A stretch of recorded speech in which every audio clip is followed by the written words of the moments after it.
of a cold night, a captive that she left behind, shackled to a love lost. What we were will soon be gone and forgotten, when our days are still untold. We can't keep holding on to what our faults have begotten, when our faith is running low. Every mistake, every heartbreak, every crack will last the light in. Every mistake, every heartbreak, every crack will last the light in.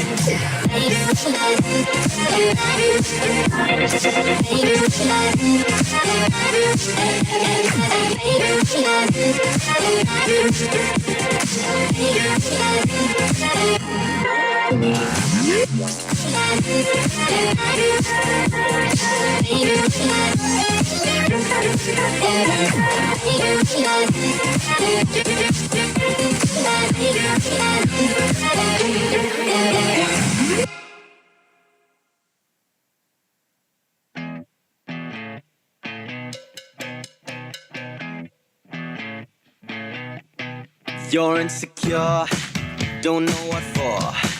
You're turning heads when you walk through the door. Don't need makeup to cover up. Being the way that you are is enough. Everyone else in the room can see it. Everyone else but you. Baby, you light up my world like nobody else. The way that you flip your hair gets me overwhelmed. But when you smile at the ground, it ain't hard to tell. You don't know, you don't know you're beautiful. If only you saw what I can see, you'll understand why I want you so desperately. Right now I'm looking at you and I can't believe you don't know, you don't know you're beautiful, that's what makes you beautiful. So come on, you got it wrong. To prove I'm right, I put it in a song. I don't know why you're being shy and turn away when I look into your eyes. Everyone else in the room can see it. Everyone else but you. Baby, you light up my world like nobody else. The way that you flip your hair gets me overwhelmed. But when you smile at the ground, it ain't hard to tell. You don't know, you don't know you're beautiful. If only you saw what I can see, you'll understand why I want you so desperately. Right now I'm looking at you and I can't believe you don't know, you don't know you're beautiful, that's what makes you beautiful. Na na na na na na na na na na na na. Na na na na na na na na na na. Baby, you light up my world like nobody else. The way that you flip your hair gets me overwhelmed. But when you smile at the ground, it ain't hard to tell. You don't know you're beautiful. Baby, you light up my world like nobody else. The way that you flip your hair gets me overwhelmed. But when you smile at the ground, it ain't hard to tell. You don't know, you don't know you're beautiful. If only you saw what I can see, you'll understand why I want you so desperately. Right now I'm looking at you and I can't believe you don't know. You don't know you're beautiful. You don't know you're beautiful. That's what makes you beautiful.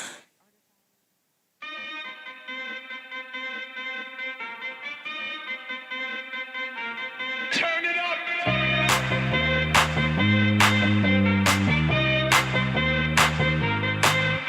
Somebody save your soul, cause you've been sinning in the city. You know, too many troubles, all these lovers got you losing control. You like a drug to me, a luxury, my sugar and gold. I want the good life every good night, you're a high one to hold. Cause you you don't even know. I can make your hands clap. Said I can make your hands clap. Somebody save your soul, cause you've been sinning in the city. I know too many troubles, all these lovers got you losing control. You're like a drug to me, a luxury, my sugar and gold. I want your sex and your affection when they're holding you close. Cause you don't even know. I can make your hands clap. Said I can make your hands clap.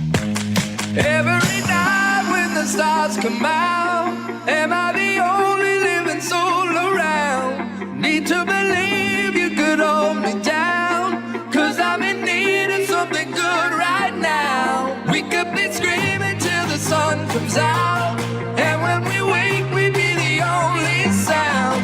Get on my knees and say your prayer change round. I can make your hands clap.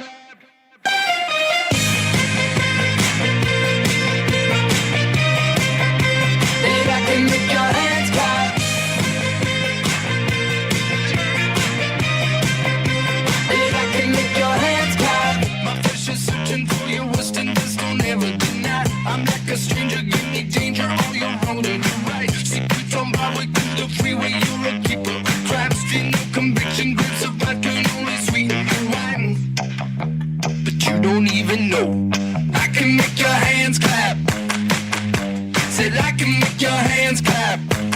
Every night when the stars come out, am I the only living soul around? Need to believe you could hold me down, cause I'm in need of something good right now. We could be screaming till the sun comes out, and when we wake we'd be the only sound. Get on my knees and say your prayer change round. I can make your hands clap.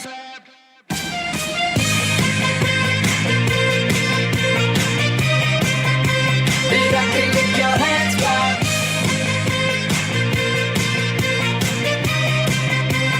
I can make your hands clap.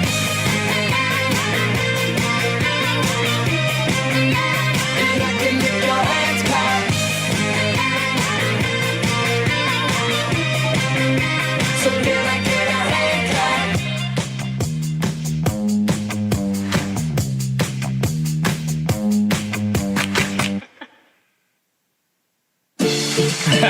It's Mr. 305 checking in for the remix.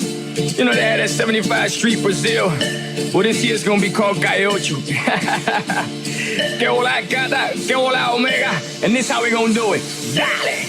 1, 2, 3, 4, 1, 2, 3. I know you want me, you know I want ya. I know you want me, you know I want ya. I know you want me, you know I want ya. I know you want me, you know I want ya. 1, 2, 3, 4, 1, 2, 3, 4. Stick to the top, on my way to the top. A pit got it locked from goose to the locks. R.I.P. a big empire, cause that he's not, but he's hot. Label flop, but Pit won't stop. Got her in the cockpit playing with bits. Now watch me make a movie like Albert Hitchcock. Enjoy this. You want me, you know I want ya. I know you want me, you know I want ya. I know you want me, you know I want ya. I know you want me, you know I want ya. 1, 2, 3, 4, 1, 2, 3, 4. Mommy got a like a donkey with a monkey, look like King Kong. Welcome to the crib, 305, that's what it is with the women down here. They don't play games, they off the chain, and they love to do everything and anything. And they love to get it in, get it on all night long. I know you want me, you know I want ya. I know you want me, you know I want ya. I know you want me, you know I want ya. I know you want me, you know I want ya. 1, 2, 3, 4, 1, 2, 3, 4. Baby, you can get it if you with it, we can play. Baby, I got cribs, I got condos, we can stay. Even got a king size mattress we can lay. Baby, I don't care what they say. I know you want me, you know I want ya. I know you want me, you know I want ya. I know you want me, you know I want ya. I know you want me, you know I want ya. 1, 2, 3, 4. 1, 2, 3, 4. Rumba. Ella quiere su rumba. ¿Cómo? Rumba. Ella quiere su rumba. ¿Cómo? Si es verdad que tú eres guapa, yo te voy a poner gozar. Tú tienes la boca grande, dale, ponte a jugar. Go! 1, 2, 3, 4. 1, 2, 3. I know you want me. You know I want ya. I know you want me. You know I want ya. I know you want me. You know I want ya. I know you want me. You know I want ya. 1, 2, 3, 4. 1, 2. Hello. Hey, it's Hello. day 2. Hello, everyone who is here and who is mostly probably still hungover from So last night. hungover. Oh my And how are you online? Oh, do we get some claps from that? Yeah. Yes. Wonderful, wonderful. We partied. We enjoyed partying. And everyone online, thank you so much for joining us. It's been a fantastic day 1 at GCX. We're kicking off day 2 here. As you can tell, we've been doing a lot of yelling. Yeah, you can hear it in my very voice. Hoarse, very hoarse. Yeah, but very. almost very sexy too. Oh, thank you. Thank you very much. Yeah, this is a mature voice. I had an awesome time yesterday on day 1. You had so much to do. What did you manage to get into yesterday? Okay, so Tim? we had to do a lot of stuff. We had meet and greets. We had a pre-con Magic tournament going on. I got to do some filming yesterday. Yeah, I noticed you got all your tournament badges. I collected Exodia. I have all the pieces. Now you can just clap and everything will disappear. We went down to the Fallout experience with Scotty K. Oh, and man. Batty, and we were filming some stuff. And we just had a great time. The Fallout community, you guys rock. Yeah. You guys Fallout are community, amazing. Huge. When we talked to them about setting up for this year, they were like, we have all these props, there's all this other stuff. And they really told us a vision, and it is so much more than I could have ever imagined. I wasn't expecting that. I feel like I'm walking into a level in a video game. Yeah, absolutely. There's cosplayers walking around. They're asking if you want to join the Brotherhood. And what are you talking about? They even have like a hacking mini game on a terminal where you can leave people messages. You can learn how to lockpick. They're teaching people how to lockpick. It's cool. Universal didn't hear that. Okay. What was your favorite? My highlight from yesterday is that the trading card game community here, Box GG, the Pokemon trading card game crew, MK Breezy, and the Wheel of Chaos guys too, and the Chaos guys have collectively raised over $12,000 for St. Jude on site just yesterday, which is absolutely incredible, including fundraising and stuff that was going on deep into last night. Yeah, we were playing Magic till way past midnight. So so I saw you at 11, and then you still played more Magic. Oh no, I was cracking packs after that. Oh yeah, I just went in my room and cracked packs. I mean, you can't stop. But a big thank you to Wizards of the Coast for all of the product they supplied us with. So thank you guys so very much. We have some early preview. Yeah, we have we do. We have a pre-release event for fraternities. Yeah, so at 1 o'clock. So make sure to send yourself over to the Tabletop Tavern at 12:30 because we're doing a pre-release, our first ever pre-release. Got 2 firsts today. 2 firsts. We have that, and then we also have our game showcase. Andy Lunique and I have been working on something special for you guys. Very excited. So we have a lot of indie devs that are here, and they also brought some cool things to show you. So we'll be doing that at 1:20 for the first ever GCX game showcase. Yeah, that's going to be phenomenal. Also, as the event's been going on, we've had people fundraising here and fundraising at home. We are up to $571,000 fundraised for St. Jude so far this year. Claps in chat, please. Claps in chat. Very good. Very good. Any clappers? and as we said, we're just getting started this year. We have so much more fun to be had online. But today is about partying together right here at Universal Orlando Resort. Also Space Crime. And let's not forget that today we have the championship for the Wildgate Cosmic Clash. So all of you space pirates and criminals are going to get a chance to show off your skills in what I assume is going to be a hilarious tournament with lots of trash talking. There's going to be so much screaming on this stage. I cannot wait. Tim and I got a chance to play Wildgate a while ago, and it was probably one of the loudest lobbies we've ever been in. Well, because we were with Paul. Yes, because we were with Paul. And you put us in a room with Paul, and who will be hosting? Yes, him and Ricari will be there. Yeah, and so we've got a lot planned for you today. If you're here with us or you're watching online, we are so happy that you're part of the GCX family, and we can't wait to hear about everything that you enjoy this year. But for now, we're going to kick it back to our fantastic host, I believe, Cosmic Phoenix. Yes? Yes. Yes. Hello, Sorry. Good morning. Me. Yes, Am I you. the problem today? No, I didn't see you over there, so I got nervous. How are you? Once Good morning. again, good morning. Hello, crew, and hello to our wonderful online audience. Hey, Chad.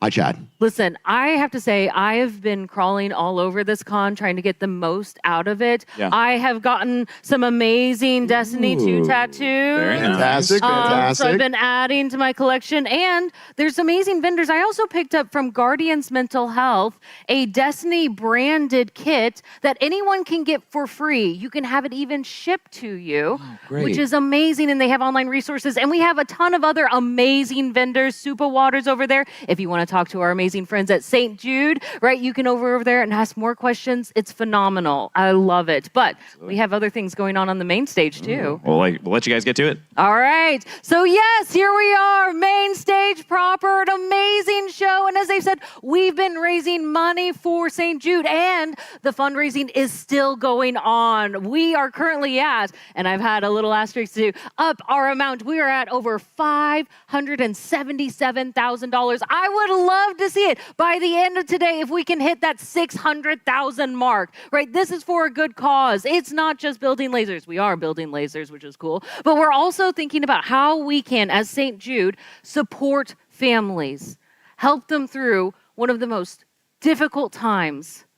So I encourage you, continue to be a part of our community, continue to live to the cause of what GCX offers. Now, one of my favorite panels of the year. Don't worry, I love all of them, but this one is near and dear to my heart as we welcome our cosplay panel to come up. So please put your hands together as we bring them out on stage, our wonderful cosplayers.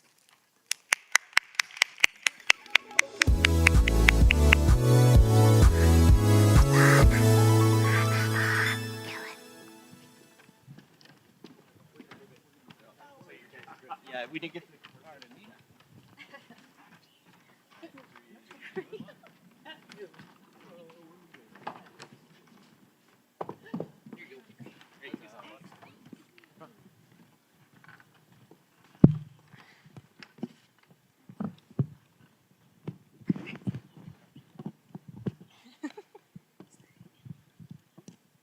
Okay.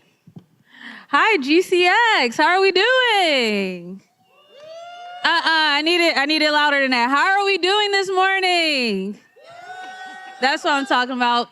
Hello, everyone. Welcome to Confessions of a Cosplayer. We are here today with some lovely guests. Give me 1 second. Oh, is it not? Oh, sorry about that. I'm going to do the intros for today. First, we have Tyler from Towering Fallout Armor to 12-foot Eins from Overlord. Con Crawler Cosplay brings larger-than-life builds to the stage. Since 2021, they've gone from a competitor on this very stage to con guest, workshop leader, and rising star with a touring exhibit in the works.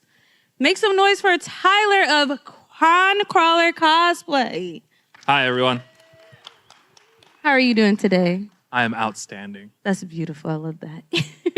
Next, we have hailing from Greece. Ooh, anybody been to Greece? Well, my name is Eleni, but yeah. Ooh, It's still me. It's still from Greece. Nice. Hailing from Greece and slaying Twitch since 2016. Give it up for the Twitch ambassador, Bloody Faster, a powerhouse fundraiser with over 600,000 raised for St. Jude's. That's a lot. That's a lot.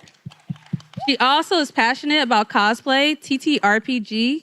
She's a TTRPG queen and a LARPer, voice actor, anime lover, and yes, she even shreds on the cello. Welcome, Bloody Faster. Hello, everyone. And last but not least, she is a full-time content creator, a published game dev, a voice actress, and a charity powerhouse also, helping raise over $250,000 for St. Jude. We got some powerhouse here. Smashly's been streaming for 11 years, and what started as a charity cosplay incentive has turned into 40-plus incredible looks. She's not just a cosplayer, guys. I want y'all to know that. She's a veteran of the game, so give it up for Smashley. Woo! Hi.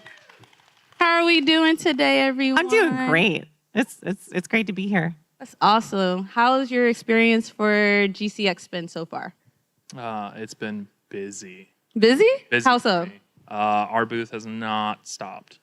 Your booth Constant. is That great. booth is Popular. amazing. If you haven't seen that Fallout booth, you need to because it's incredible. I really loved it. I think I loved it too much, actually. I maybe No such I thing. stole a hammer from them. You stole a hammer? Yeah, it's mine now. It's mine. It's yours. The NCR is still hunting her down for it. No, it's mine. It's mine now, Tyler. So since GCX has started, have you seen any cool cosplays since you've been around the convention? I saw so many power armors that I did not expect to see. There are some crazy cool cosplays. Most of them are at Tyler's booth, honestly. That's true. Yeah, it's been wild seeing the Fallout community come out. We've been working with this the last year, so it's just Fallout fan after Fallout fan after Fallout fan, all in costume. I feel like we're doing Fallout Con here sometimes. Fallout Con is a idea. We can do that for sure. All right, well, we're going to get into it. We're going to start off by asking our first question. So, how did you get started in cosplay? Whoever wants to go first can go first.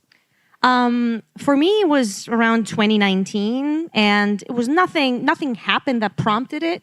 I just had always been interested in cosplaying and, characters. I watched this anime called Full Metal Alchemist Brotherhood. Love it. Yes, That's which original. became my favorite. And I just needed to do something about it. Like, when you feel the need to create something. And I cosplayed Edward from that anime. And that was kind of my beginning. So did you know that it was cosplay, or did you think that it was just like Halloween where it's a costume? No, I knew. You knew I it was was already a cosplay? content creator in the space, so I knew what cosplay was all about. I just hadn't gotten into it yet. So that was kind of like my first dipping my feet in the water sort of thing. So yeah. Well, that's great. Thank you. Anyone else? I got started as a charity incentive. I love raising money for St. Jude, for American Heart Association, and it was a St. Jude charity incentive to go, all right, Smashley, you're doing a cosplay. And I at least picked it at the time. And I love Metroid. And so I did Zero Suit Samus, which was surprisingly really easy. It's just one big suit, kind of like this, but this has way more parts. And my community loved it. They loved it so much that they're like, do another. And another, and another. And so I just kept doing more and more cosplays, and now I'm kind of known for it. So when you did that cosplay, did you show from start to finish? Like when you were creating it, did you do your makeup on? Oh, I just bought it from Amazon. Oh, did- I straight up just Okay. bought it from Amazon. And there's nothing wrong with that. I just want everyone to know that. I think we all bought our first yeah. cosplays Oh, yeah. when we Oh, first oh, yeah. started. Well, How many not in for how many this in the guy. audience bought Not their for this first guy over cosplay? here. He's special, but yeah. I'm special in a lot of ways. My first cosplay was actually here 3 years ago. Not on this stage because it was in a different building. Yes. And it was, I don't know what prompted it. I just needed a creative outlet. And apparently my creativity was bursting at the seams because I did a full Witch King. I did the whole cloak, the mask, the gloves, the armor. And that was at the competition, right? Yeah. That- My first convention I went to, I competed and won an award. So. Woo! That's awesome. It looked really Something good. funny about me and Tyler. I actually was the judge for that cosplay contest. I just found that out, and I was like, "What? You were?" It was a great cosplay. It was a phenomenal cosplay. If you ever get a chance to check it out, check out the Instagram. Right? Yeah. Beautiful. All right. How long have you been cosplaying? I think I did mention that it was 2019 for me. Yeah. So, 6 years, I guess, to this Okay. point. Mine's about 5 years. 5 years. 3. This is really impressive. I like a 3. That's it. years. 6, 5, and 3 years is very impressive for your portfolio. You guys have done an amazing job. I've checked out all of your cosplays, And my cosplays did not look like that after being in the game for 5 years. That's all. Girl, I gotta yours say. looks so good. I still was mean? struggling. The glue gun was still burning up the hands. I don't think that ever stops That happening. doesn't- that doesn't stop. If you don't put blood, sweat, and tears into it, does it Exactly. really count? Exactly. If your costume doesn't bite you back at least once, you didn't make your costume, okay? So I'm gonna go a little bit off script. What's your cosplay horror story as far as crafting? This is going to tie into a question later, I know, but I have a cosplay that I tried to do armor for, and I was like, yeah, I'm going to put a zipper on it and everything, and none of it works. None of it does. It like the pictures don't like. I only did pictures for it, and the pictures don't portray how bad it's falling apart. Like, Of course. it was like my first time trying armor, and it's awful. It's so bad, and it's in a storage box somewhere. I don't know where it's at. It still should be seen as a memory, though. In my mind, I'll leave it there and on Instagram somewhere buried. Anyone else? To this day, it's still the highest viewed video on my TikTok cosplay account. Wow. I made a drill for my Big Daddy cosplay, and I made it functional. It spins, but the design I decided was to do like a bearing rung situation, and it looked great, but it just broke every time I spun it for more than like 30 seconds. And the bearings would fall out of it, and then it would crack, and it was just like bearings all over my garage. So to this day, I'm still finding little ball bearings everywhere in my garage. I don't know where they keep coming from. But yeah, so I struggle with that, but I get reminded every day when I look at my TikTok, and it's like, all these views, and I'm like, thanks, guys. I'm glad that was the one. Yeah, I keep finding needles on the ground, pins. Needles? Well, needles as in sewing needles. Yeah. Yes, okay, made that clear. Yeah. It's hard. It's in the carpet, it's like walking around. Yeah, whatever. That's not a horror story, but it's a reality. Scary. Literally walking on pins and needles. Yes. That was a good one. You really went there? I went there. I had to. I'm sorry. All right, we can go on to the next question. We spoke about this. What's your least favorite cosplay or your least favorite cosplay to wear? So we did answer that question. Yeah, mine is that Saber cosplay. It's my least favorite to wear. I felt really awesome wearing it for like 2 seconds until everything started falling apart, but I hate wearing it. Hate it so much. So would you say that's a cosplay you wouldn't mind doing again now that you're more experienced? I would love to do it again. I would love to do it so much better, but time. Anyone else, would you do your least favorite cosplay to wear again now that you're more experienced? My least favorite is also one of my best now, because people picture cosplayers just jumping into this really awesome costume, but some of them take years to work on. And my Big Daddy, I hate wearing it. It is hot. I almost have a heat stroke. I can't see. The LEDs are burning me. I can't move. Like, everything about it is horrific, but everyone loves it. And it's gotten so good over the years that like 2K has followed us and shared our stuff. But I'm just like, every time it's like, can you come to our convention? And I want you to bring Big Daddy and wear him. And I'm like, oh God, no, thank you. Do I have to? I've got so much other cool stuff. Do you still do it though? Do you still bring it though? Yeah, a lot of these conventions love to display it because we got a full-size Megan doll from NECA, and then we transformed it into a little sister from the game. So now you have the Big Daddy, the little sister, and the big sister all in a display. You're so creative. Like, why are you like this? I do what I can. So the stress is worth it. Oh, every time. Okay, just making sure. Yeah, my body almost breaks, but it's okay. Nobody needs a body. Nice. And For me, I think I did my Jack cosplay from Mass Effect 2, and she's all tatted up. And I have some tattoos, but not as many as she does. So that took, I don't know, like over half a day to just put on their tattoos. Right. And that's something I'm not going to do again because now I'm growing my hair out too. So yeah, that was something that was my best, like a dream cosplay at the time. But something I know I'm not doing again. You said no. I'm not doing that. No. Yeah, we'll see, but probably not. Understandable. So let's we talked about our least. Let's talk about your most well-known cosplay. The one that everyone's like, hey, like I know this person because of this cosplay. I think literally people are like, you are Samus. Like when I'm in Samus cosplay, they're like, oh my God, you are. And honestly, it was like the first time I truly felt like I was like doing good at cosplaying was when I wore Zero Suit Samus to TwitchCon. And like before I even walked into the con that day, I was so nervous. It was my first time wearing a cosplay at a convention. I had only done photos. And before I even got into the con, I had people stopping me for photos. And I was like, wait, what do you mean? You want a photo with me? Like, and they're like, Samus, can you get a photo? Like I stopped becoming Smashly and become Samus in that cosplay. So absolutely my most well-known. For me, according to social media likes at the time, my most well-known was Dexter's mom from Dexter's Laboratory. I think we seen that picture earlier. I don't know. Didn't we? Yeah. That was just, it was a meme. I didn't do it as in, oh my, look at this amazing cosplay or anything. I just memed it and it went kind of, not really viral, but, it got some traction. Right. And You people were Dexter's mom. Thank you. I'm dead serious. Thanks. You were. Thank you. Yeah, that's for me.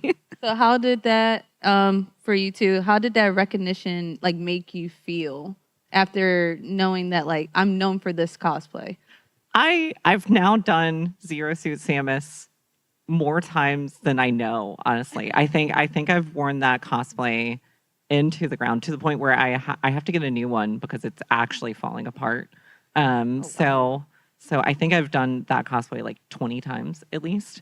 But that particular moment drove me to want to do it as opposed to starting as a charity incentive, because even that was a charity incentive. It was like, oh, I'll wear it to TwitchCon if you guys raise $10,000 for St. Jude. And so, but after that I was like, ooh, that was really cool. I want to do this more. And so now here I am in Fallout and this is awesome. You looked at me like that was my fault. It is your fault. It is 100% your fault. You were like, hey, come in Fallout cosplay. And I go, yes. Okay, sure. Yeah, my most well-known, I have no idea. I don't. I don't. Big Daddy. Oh my God. Dude, Oh, why'd I you didn't have say to it like that. I Oh didn't mean my. to say it that way. I'm sorry. Got Okay. something with mommies and daddies. That's weird. This is turning into a different kind of panel. I think. Are you okay over there? I'm done. I'm good. Yeah, I have no idea. I don't follow my numbers really like that or follow my costumes. I just wear cool stuff and build cool stuff, and then everyone's like, that's awesome, and then I move on. So what's your most requested since you don't know which one is your most popular? Yeah, it's Big Daddy every time. Again with the Big Daddy. You were right. But you do build really cool stuff. Like, I think you have a really cool thing that you can show. Oh.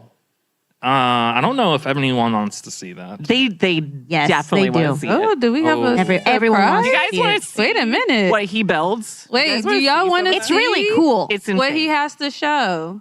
We got to hear it. Come on. Yes. Yeah. I need you louder. Let's go. Yeah. Let's go. Tyler. Hey, what surprise is Tyler. we All right, have? so We have a surprise. I know not all of you can come to the Fallout experience, so I wanted to bring a little bit of the Fallout experience to you. I think I hid it back here. Give me 1 minute to find it. Find it. We have to find it first. Dude. y'all. Everyone, close your eyes. Close your eyes. Everyone, close your eyes. Yes. You ready? Are you breaking it? You're slower than an NPC. Breaking, What is fixing, going on? Thin line there. What's happening? It's happening. Yes. Oh, Yes. here we go. All right, Yes. open your eyes, everyone. Yes. Yes. Yeah, I have a problem. I don't do anything halfway. It's so cool. So It looks so cool. what's crazy though is that it functions. Woo! Look at her go. That's crazy. Yeah. This one doesn't have ball bearings flying off of it. Don't say that. I still have nightmares.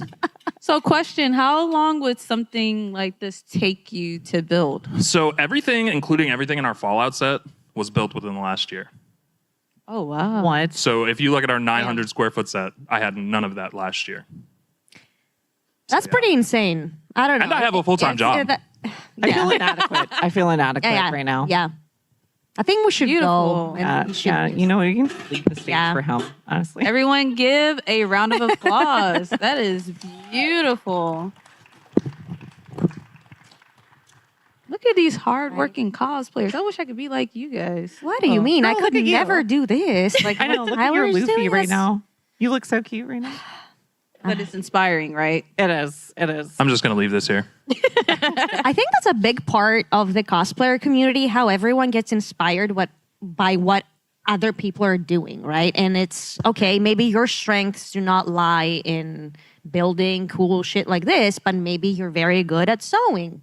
Right. Or the opposite. Or you're very good at makeup. Or you're very good at just portraying a character, right? It doesn't have to be there's a One single specific thing. set of skills that Exactly. everyone needs to have. So Which is crazy because our next question says, what's your favorite aspect about cosplaying? So that leads into our next question.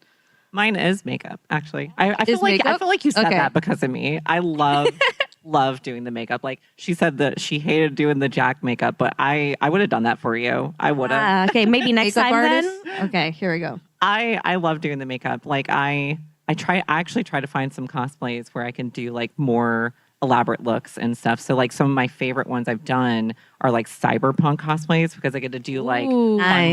like cyberpunk like makeup things, and Right. it's so much fun. It's favorite aspect by far.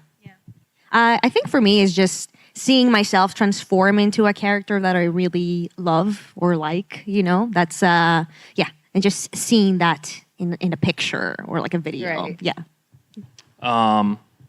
I could tell you it's the community because that's a big portion of it.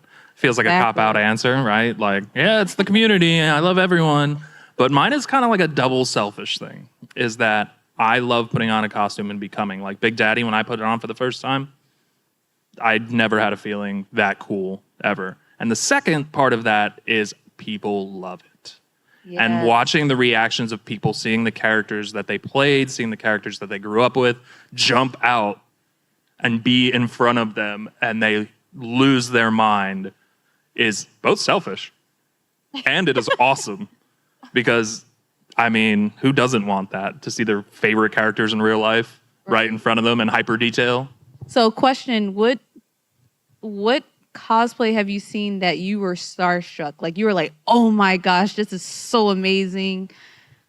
On the flip side, because you guys are cosplayers, but we appreciate other cosplayers, so I'm curious to know. I saw a giant Reinhardt from Overwatch. What? Hammer and all. And Nice. as Smashly, the hammer was like bigger than me. And I was like, I want to do that. I want to do that so bad. I really want to do that. But it was like 9 feet tall. And I was like, Oh. I don't remember who did it. It was one of the coolest cosplays I've ever seen. I have so many like close friends who are so talented, and I do talent management for a convention circuit in InfinityCon. So like, I see so many, but like my friends and the guests I have, because they're both my friends and my family and my guests. Like every time I see them, I'm like, all right, well, I guess I'll go back to my shed and start working in the dark until I figure it out. In the dark. Yeah, No lights? crying softly. Hoping that I'll be good enough one day. Wow. Yeah. Wow.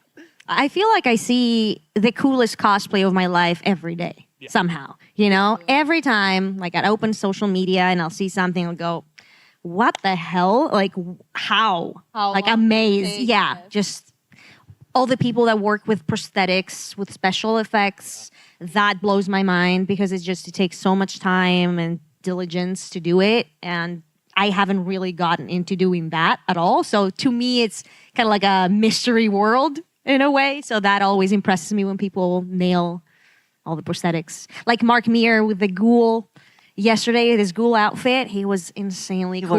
looks so good. I was like, it's terrifying and amazing at the same time. Yeah. So do you see them as characters or do you see them as how did you do that? I need to learn how to do it. Like when you look at the cosplayers. I'm always how did you do that? I want to know. Because I'm an open book when it comes to that stuff. So like I don't hoard knowledge.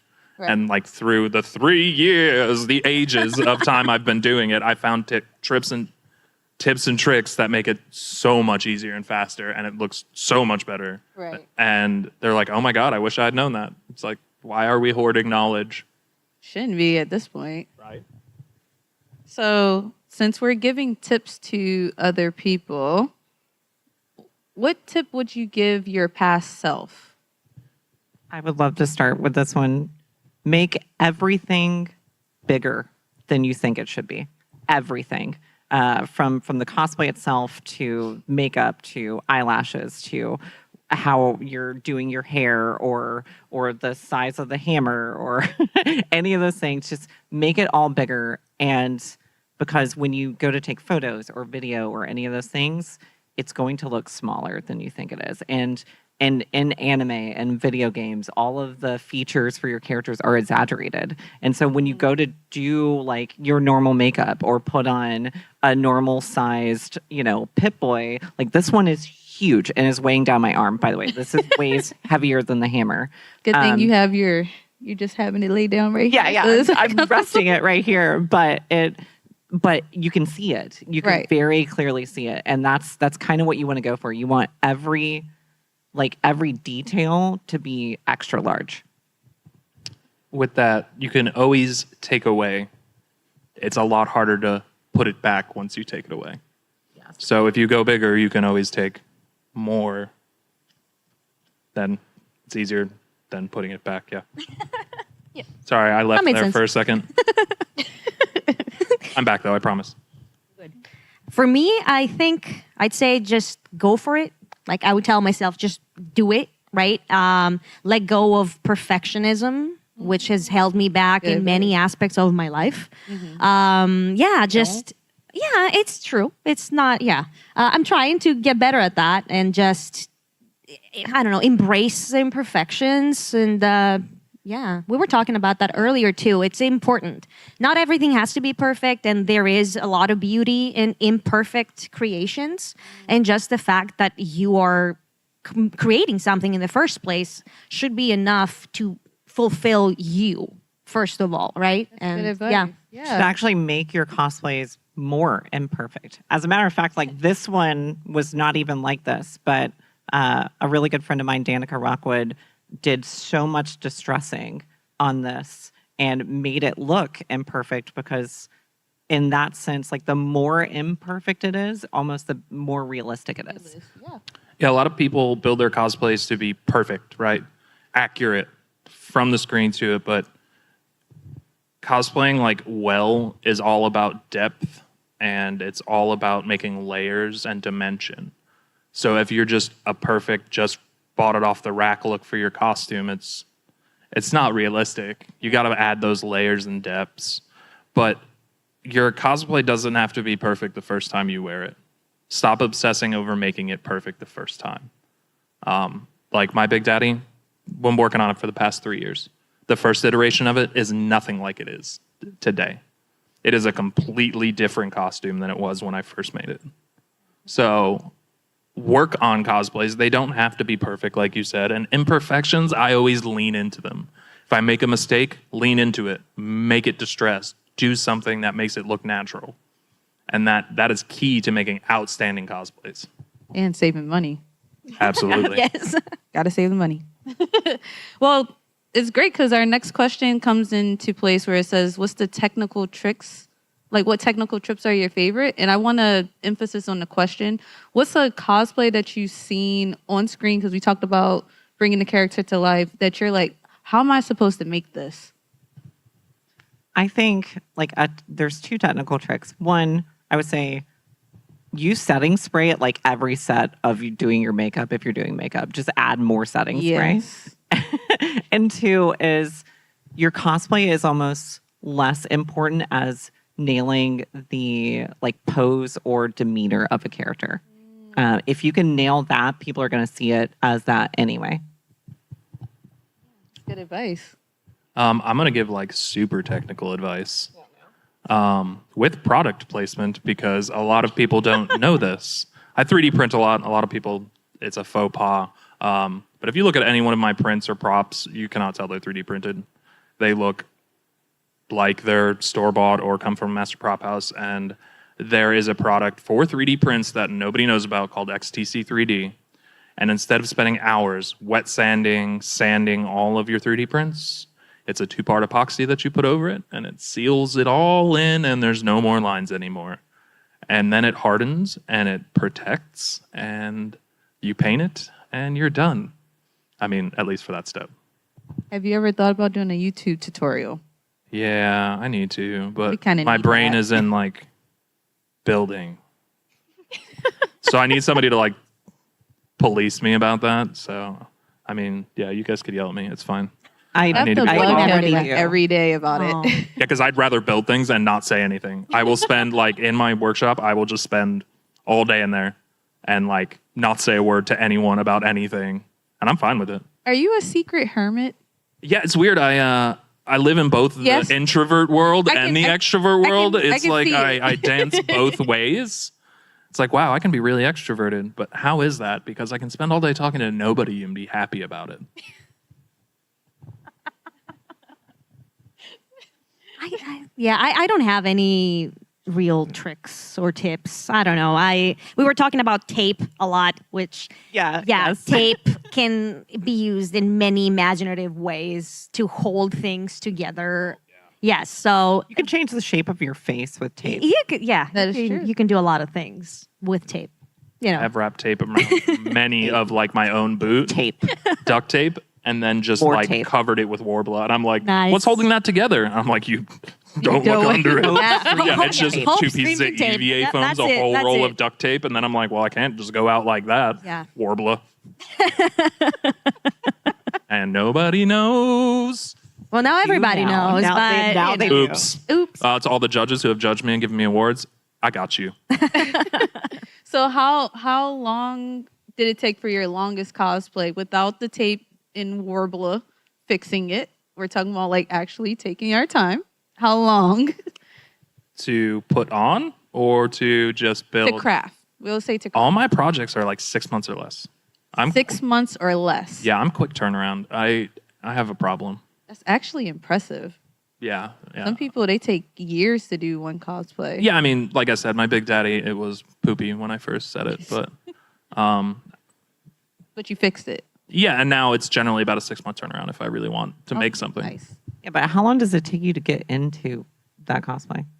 If anybody was around yesterday, I had 4 helpers, somebody handing me water and feeding me for about Had an a hour and a half. team. Okay. Yeah, I need like a pit crew when I put on power armor. I stand 8 feet tall and I have probably about 30 separate pieces of armor that I have to put on, and like the straps and The straps. adjusting, and I disassociate, so like I'm gone.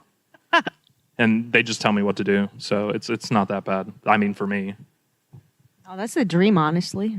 I know. just get a whole bunch of Delightful. How do friends you to just do this? clothe you, fan While you you, put disassociate? grapes, Yeah, right? while you Like- just stare off in Yeah, the distance yeah. stoically.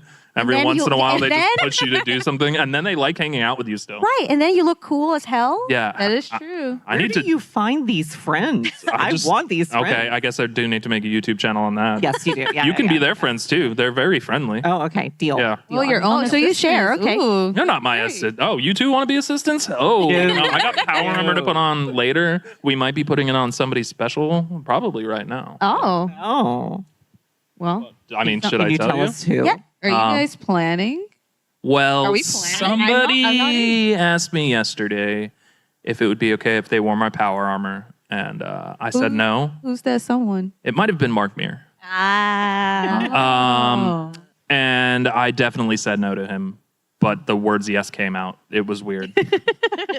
So my pit crew should be currently, or will be currently here soon, putting him in power armor and letting him clomp around and make all the Fallout voice actors that are here super jealous. How fast can you walk in that thing? About normal pace. Okay. Yeah, I mean, the boots I just made, so they were like version 2.0.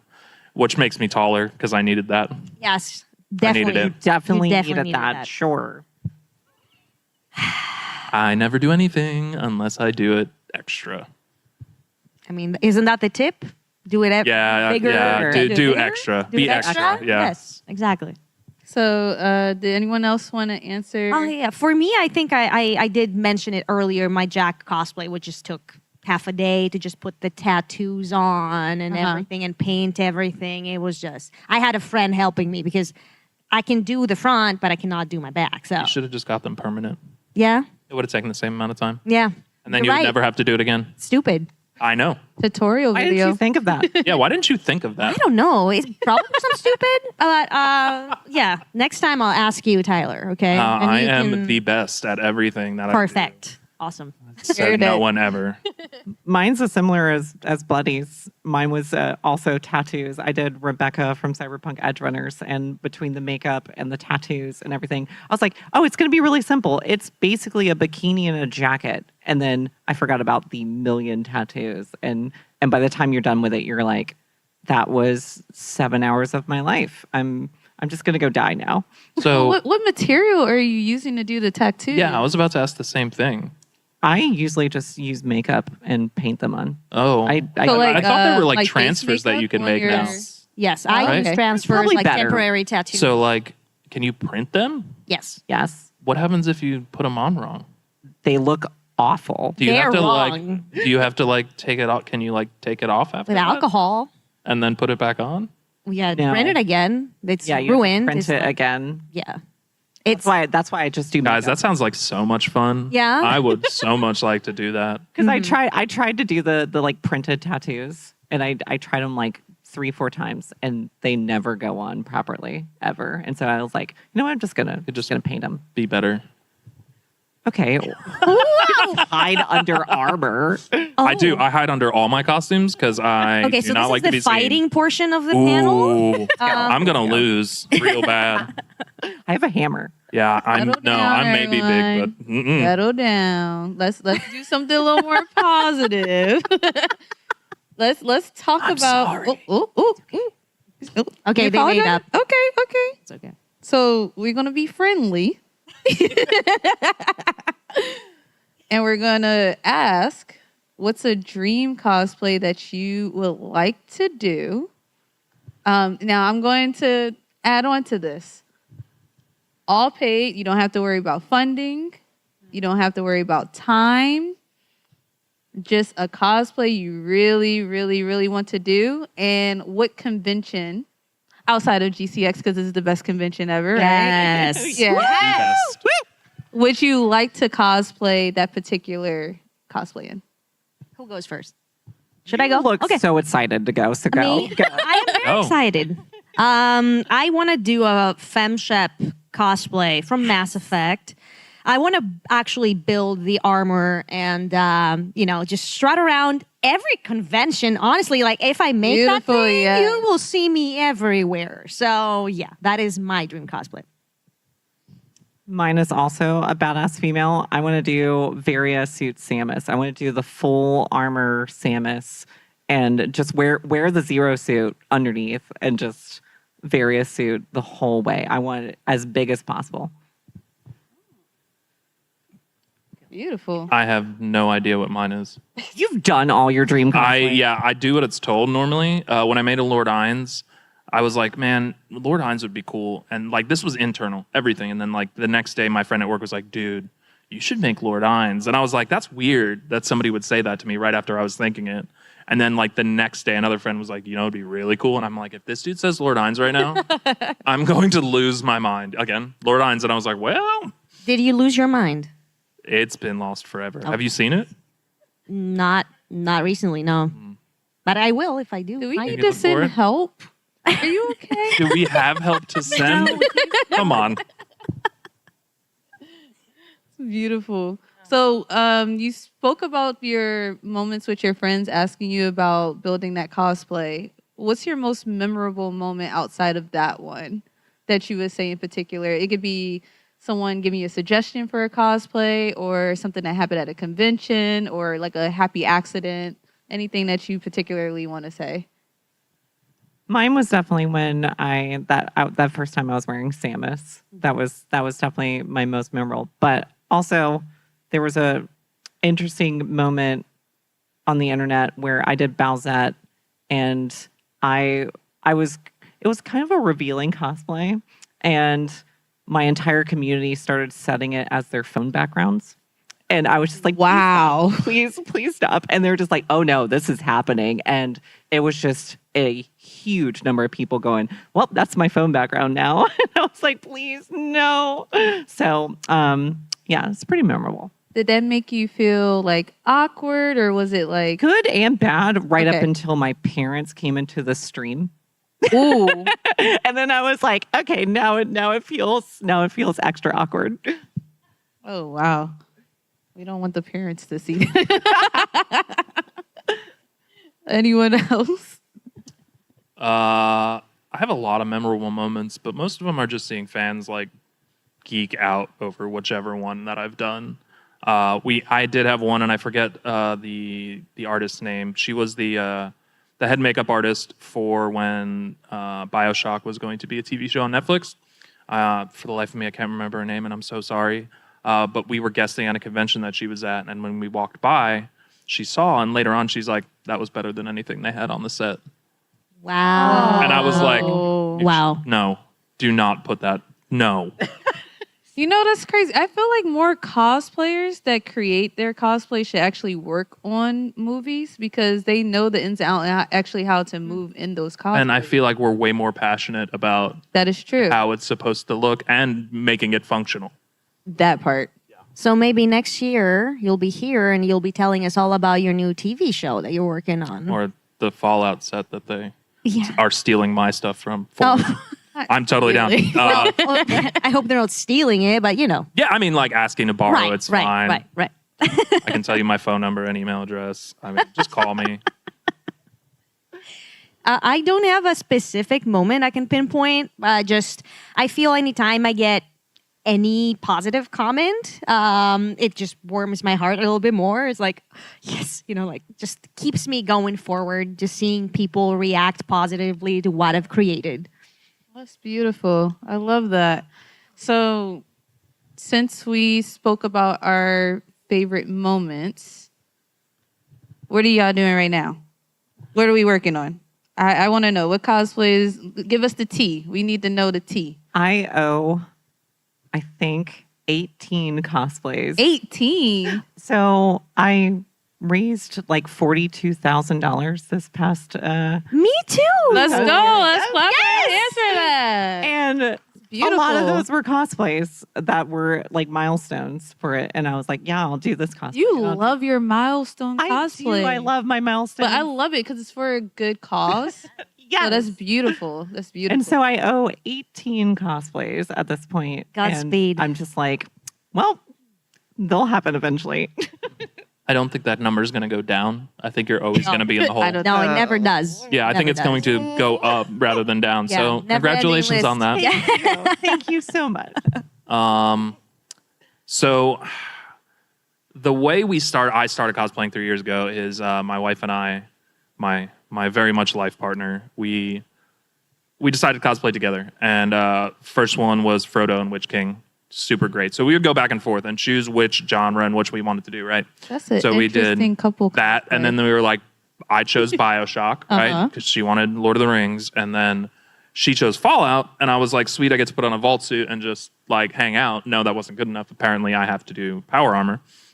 But she has taken the last year hiatus to write her novel, and she's getting it out. I think she just sent out letters to agents, and I'm super proud of her. But now, like, I have nobody to like pair up with and be my emotional support cosplayer. So I just started making set stuff, and now it's out of control. So if you guys come back and see me, and I have an 8-foot tall Deathclaw named Dickie, and he is with his child protecting him, that's what you guys are gonna get. That's adorable. Yeah. Yes. Yeah, we're talking about cosplays. So for me, I debuted yesterday my Cooper Howard cosplay from Fallout, from the TV show, which I worked really hard on, like really hand embroidered everything. It took so long and a lot of patience. But after this, after I'm home, I'm going to be finishing up my Ayla cosplay from Chrono Trigger, if there are any fans out there. Yeah, it's something that I've wanted to do for a long time now, so. Any particular, I meant to ask this, any particular convention or like photo shoot are you going to do in these cosplays? Nothing like it's set in stone right now. Just to do it? Yeah. Okay. Beautiful. I'm doing some of mine at TwitchCon. TwitchCon? Okay, Yeah. so we'll see you at TwitchCon. Absolutely. We don't really have any plans. We have Tampa Comic Con next week. A couple other cons towards the end of the year, but we are still waiting for people to call us and ask for us to be there. So whichever con calls first is usually who we go with. First dibs. Yeah, it's usually first dibs. I don't know how it's going to be next year because this year has been wild, but yeah, first dibs is usually how it goes. Oh, beautiful. Well, let's give a round of applause to our cosplayers. Oh, y'all thought the panel was over. It's not over. I need your help, actually. Can everyone look under their seats? Because you're going to be cosplaying with us. It's easy. Yeah. It's so easy. I'm going to show you. I'm going to show you how. Easy it was. We're going to show Do you. you want to? We're kind of gonna forcing you to demonstrate. be Yeah. a cosplayer because we want you to experience what swear we're it's this- experiencing. Yeah. Can someone explain what we're doing? Who wants to explain? You're the one with the mask. Well, I'm going to be wearing it. You got to be They can't hear anything. It's crazy. Hey, I need one too. Wait. All right, so we Grab decided me one. Grab me one. Good. we wanted to W. get you guys involved, Thank you. and Bethesda was so kind to send us all of these masks to help raise money for St. Jude. So we wanted a cosplay. What's the word I'm looking for? Photo. Photo. That one. The one where you Cosplay take. photos to put on your mask so we can take a photo together. And then we'll all be in cosplay. Oh, y'all look so cute. How are we going to do this? How you want to do I this? feel like I'm in V for Vendetta. Yes. You made it your own. See? See, that's how you cosplay right at there. that. Beautiful. Hey, cosplay Good 101. You want to do the next panel? So are we going to take a photo real quick? Yeah. Okay, beautiful. Everyone put your mask on. You're now a cosplayer. You are now officially a cosplayer. Are we ready? Yeah. On count on 3. How are we You taking? have your phone? I'm working on it. I got it. You have I got it. We planned this. It was great. We rehearsed 12 times. We rehearsed this like and so it many was times. great Awesome. every time. It's just a one-off. Here we go. 1, 2, 3. Say cheese. Cheese. Awesome. There you guys go. Those are complimentary masks. Give You can keep yourself them. a round of applause, cosplayers. Is steamy? Is that Yeah. a steamy? Well, since you're now cosplayers, you get to participate in our next section, which is Would You Rather? So, since you are in the audience, we would like for you to also answer the questions. If you want to give a reason why, you can just raise your mask. That'll be easier. And then you can give your reason why for Would You Rather. So, our first Would You Rather is: would you rather have your dream cosplay instantly made but never get any credit for it, or always make your own cosplay by hand but only get little recognition? So if you want to come and answer, just raise your mask and I will give you my lovely mic, but we'll listen to our cosplayers. So which one? Dream cosplay. Dream cosplay. Instantly. Really? Yes, I just want to wear that armor. You know I don't- somebody I who don't has care. it. You can just steal it. I know, but I'm. Okay, But I you might. wouldn't get credit for it. That's okay. That's fine. okay. They're fine with I want it. to wear it. You just want to wear I it? just want to wear that. That's noble of you. Yeah. I am not built that way. So, I don't know. To be fair, my business partner in the Fallout experience, Autumn, has a full Samus She does, suit. and it's amazing. And Oh, it is wow. awesome. And yeah, so you should just talk to her. I'm sure maybe she'd be okay with it. Stolen. For me, it's not this. It's not- It's not this. Said but- no. No.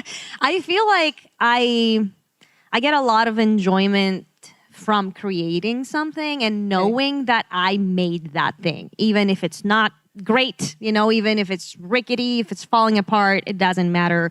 I made it, and I'm proud of it, and I want to share this moment, this pride that I'm feeling with other people, and just connect with them in this way. So no, I would like a little recognition, Okay. It doesn't have to be crazy, just a little bit, Okay. I'm going to go with always make your own. Because if you look at my follower count, I am like the littlest fish compared to you two. So I'm already there. I'm already making my awesome cosplays, and I'm nothing. Just squeak by in the shadows. His introvertedness, too. Social media is fake, so don't It might even- help if you make YouTube videos. God, That is why do you true. keep driving this? What is YouTube? What is it anyway? Yeah, what is it? Is it your tube? Your tube. What is this your tube? Does anyone from the audience want to answer? Oh, you're cosplayers Well, now. they don't know how to left don't or know right how to- hand. Left, you don't know? We got it, Pip Boy. We got one over there. We got it. Oh, all right, let's go. Does this thing work? Okay.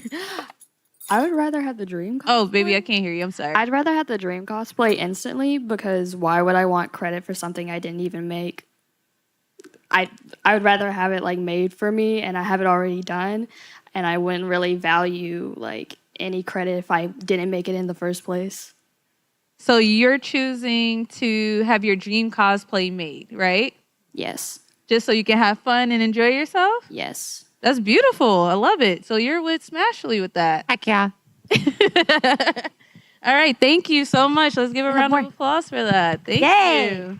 All right. We're going to move on to our next question. I don't know Wait, how. we had another. Oh, we have another one? Yeah. Oh, we have another one right here. Run. Oh, thank you. Look, I got people coming with the mics. Let's go. I'm totally with Smashly on this.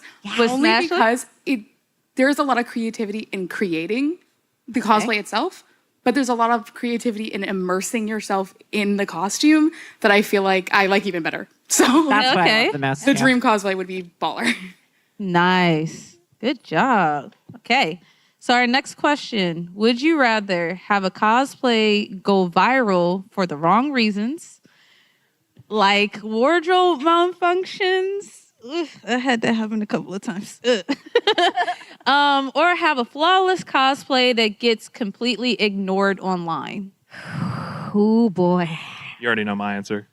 Do I? Yeah. He's the hermit of the group. Yeah, I'm We a already hermit, know- so we I already know I his have flawless answer. cosplays. Oh man. and I am. This one is very tough. This one Yes. hurts. This one Why it's hurts there. because This strikes deep. I feel like I don't know. Every cosplayer has probably had the same experience of creating something that they're so proud of, and they're like, "Oh my god, this is amazing! I love this," and then it just flops so hard on social media, and you're like, "What happened there?" Right? Right. You're just yeah. But also the first one going viral for the wrong reasons. I don't know. That's also bad. So double-edged sword here. Probably have a flawless cosplay that gets ignored, Okay. I'd say, because at least I get some enjoyment from that, like knowing that it's And perfect. you can always repost it. That's the best thing. I guess about so. it. I You guess can you're always right. Just like repost keep it. trying until it hits. Or have someone else repost it. There you go. Smash it. I'd probably have mine go viral for the wrong reasons. I feel like I'm the Wait, you're contrarian. choosing viral? I You're am. I am only because I feel like when it just goes nowhere, it makes you feel so bad about the cosplay. You post it and you're so proud about it, and you're like, I did this perfect, and it just flops, and you're like, I hate this cosplay now. But the other way, it's like at least it feels good. You're like, all right, cool, it went viral. It's for the wrong reason. Wrong Have reason. anyone up here ever had a wardrobe malfunction? Your cosplay looks amazing. Has anyone ever had a wardrobe malfunction at a convention? Oh, all the time. Oh, All the time. Things fall off. Ball bearings. Ball bearings everywhere. are you using tape for that? You can't. No, that doesn't. It could work. You duct tape? Yeah, my brain started doing that. No. Oh yeah, I had so many. cool cosplay. The worst part of it is when you're competing and that happens. I was about to compete at MegaCon in Lord Innes, and I literally was walking towards one of the entrances, and somebody bumped my staff, and it fell over, and like 3 of the heads of the snakes just shattered. We have a And I was question like, right oh, that's not cool. And all the judges saw it, but I'm pretty sure they still docked me on it. Oh, no. What happened after that? Nothing. Just kept Yeah, I going. just was really, really sad. I cried, but nobody could see. I'm so sad for you. Like, Yeah, I mean, I was sobbing. Oh my God. But it's okay because nobody could see. I'm so sorry. I mean, what are you gonna do? You just gotta move on, right? Like, Yeah. Yes. I'm sorry. I don't know how I got to this position. You guys really made a mistake, didn't We you? need to send help. We need to send help. I'm okay. I'm definitely okay. We need some mental health professionals in Yes. the audience to speak up. No, I'm kidding. I'm kidding. I am Does fine. anyone from the audience want to answer the question? Remember, raise your mask if you want to answer the question. It's okay if you don't. But remember, you're cosplayers now, so you kind of have to do at least one. No? Come on. It's okay. It's okay. All right. Well, thank you, everyone, for joining us today. Is there anything that you want to say? Where can we find you on social media? Any projects you want to talk about? Yeah, so my personal cosplay page is Concrawler Cosplay. My business partners is Autumn Does Cosplay. And you guys should definitely check us out, the Fallout Experience. We have our schedule on there. Coming to cities around you, hopefully even more soon, because it is crazy, the response from fans. Like, it is awesome. Beautiful. You should go to the Fallout Experience. It's so damn cool. I'm Bloody Faster everywhere on all platforms, Twitch, Instagram, YouTube, what have you. And yeah, I love cosplaying. I love doing this, and I love being here at GCX. And thanks everyone for being here as well and supporting St. Jude, because it means a lot to me and to many other people. Thank you for So thank being you. here, too. Thank you for having me. And I'm Smashly. You can just Google Smashly and find me. I have a crazy different username on like a million platforms, but you can find it by just Googling Smashly. And as a final note, if you ever see us at a con in cosplays, come ask us for photos if you want one. Please. Like, we want to show off what we did. We want to be like, yes, please get a We photo. want the attention, is what she's saying. I mean, we crave it. In other words, yes. Yeah, we already established that was Smashly in a nutshell, right? Yeah. Attacked. So attacked. So you heard it here first. Thank you so much. Can we get a round of applause for our cosplayers? And thank you for joining us at the Confessions of a Cosplayer. Please enjoy the convention. Enjoy yourselves and have a great day. Bye. And if you didn't get a mask, grab one. Yeah, they're all there's plenty fire more. Please you. grab as many masks as you want. It is free merch. Please take it. Take it all. Hey, we love you. Bye. Ariel is a little firecracker. She's a ball of energy.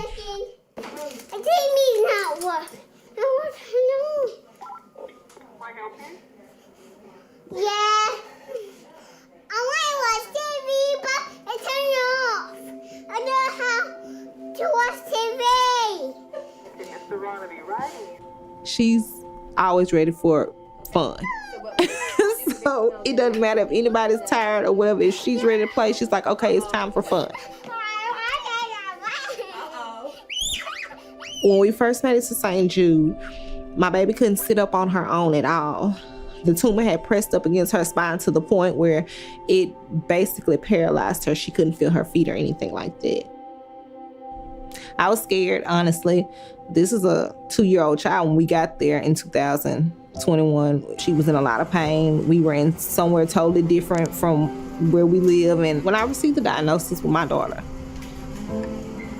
my hope was gone. But when you get there and you meet all these people that are willing to be there for you, help you, not only with your child, with yourself, and just mentally, everyone's like, hey, we've got your back. We're not gonna give up. And when you see other people not giving up on your child, that makes all the difference in the world. Wow, you're so smart. Yay, high five. Good job. My daughter Ariel was diagnosed with malignant rhabdoid tumor of the spine. She was 2 years old. She has had radiation, chemotherapy, numerous blood transfusions, platelet transfusions.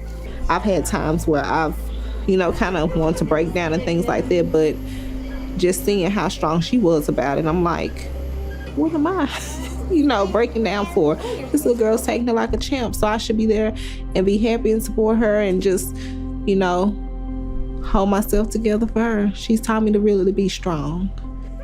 Her favorite thing, most definitely, is therapy. Therapy is play to her.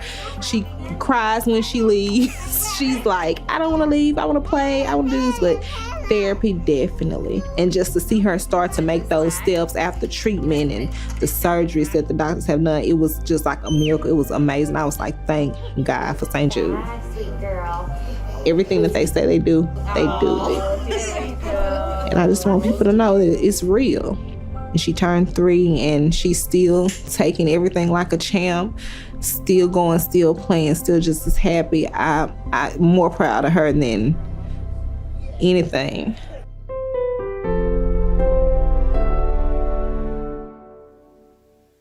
All right, GCX, this show keeps on going. Here we are in day 2, and I want to do a quick little thank you to one of our sponsors, Gigastar. They're an amazing platform that works with creators over on YouTube to help invest, to crowdfund in safe and ethical ways. So I encourage you to be sure to check them out. You can follow them or see them at gigastar.io. If you are a creator who makes content on YouTube, or if you follow a creator that makes content on YouTube, you might get a little peek on over there. Now, as we continue on with our story, our show, our amazing group of panels, we have our next set out. Please put your hands together as we welcome once again to the stage Kenneth Vigu as we learn about insights into Amazon Prime's Fallout Season 1. We get the comfy couch. Yay. Hello. Hello. Okay. Who let you in here?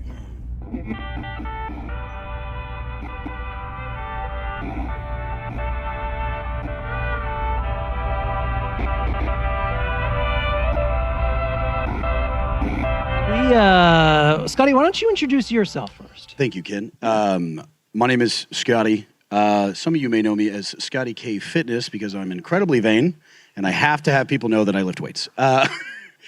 Thank you for being here today. I was told that I would be on main stage like a week or so ago. About that, yeah. Yeah, something like that. So I'm here for the plot. We're here to speak with somebody who's got some pretty cool stories about the Fallout TV show. Got a chance to meet Ken and Fallout for Hope after being awarded the opportunity to do a charity block for... How many of you saw his 48 hours from a nuclear silo? That was insane. Thank you. It started as a 4-hour charity block, and then I took my medication and had an idea, and then ran it by this guy who is a world-class enabler. And we ended up in a missile silo 60 feet underground for 48 hours, streaming nonstop. I slept on stream. Some of you are real weird. I'm going to put that out there. But we, even asleep, we raised over $2,500 on accident. But we pulled off history and we made memories, and it was incredible. Yeah. So now I'm here. I'm Ken from Fallout for Hope. So we're a team of some 798 of us now around the world that gets together, supports great causes like St. Jude Children's Research Hospital and a few others throughout the years. We are now just $75,000 away from raising $1 million in the gaming community. Everybody clap for that.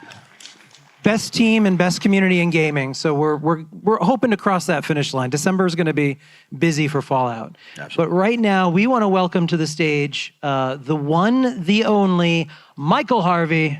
Come on out. Everybody clap your hands.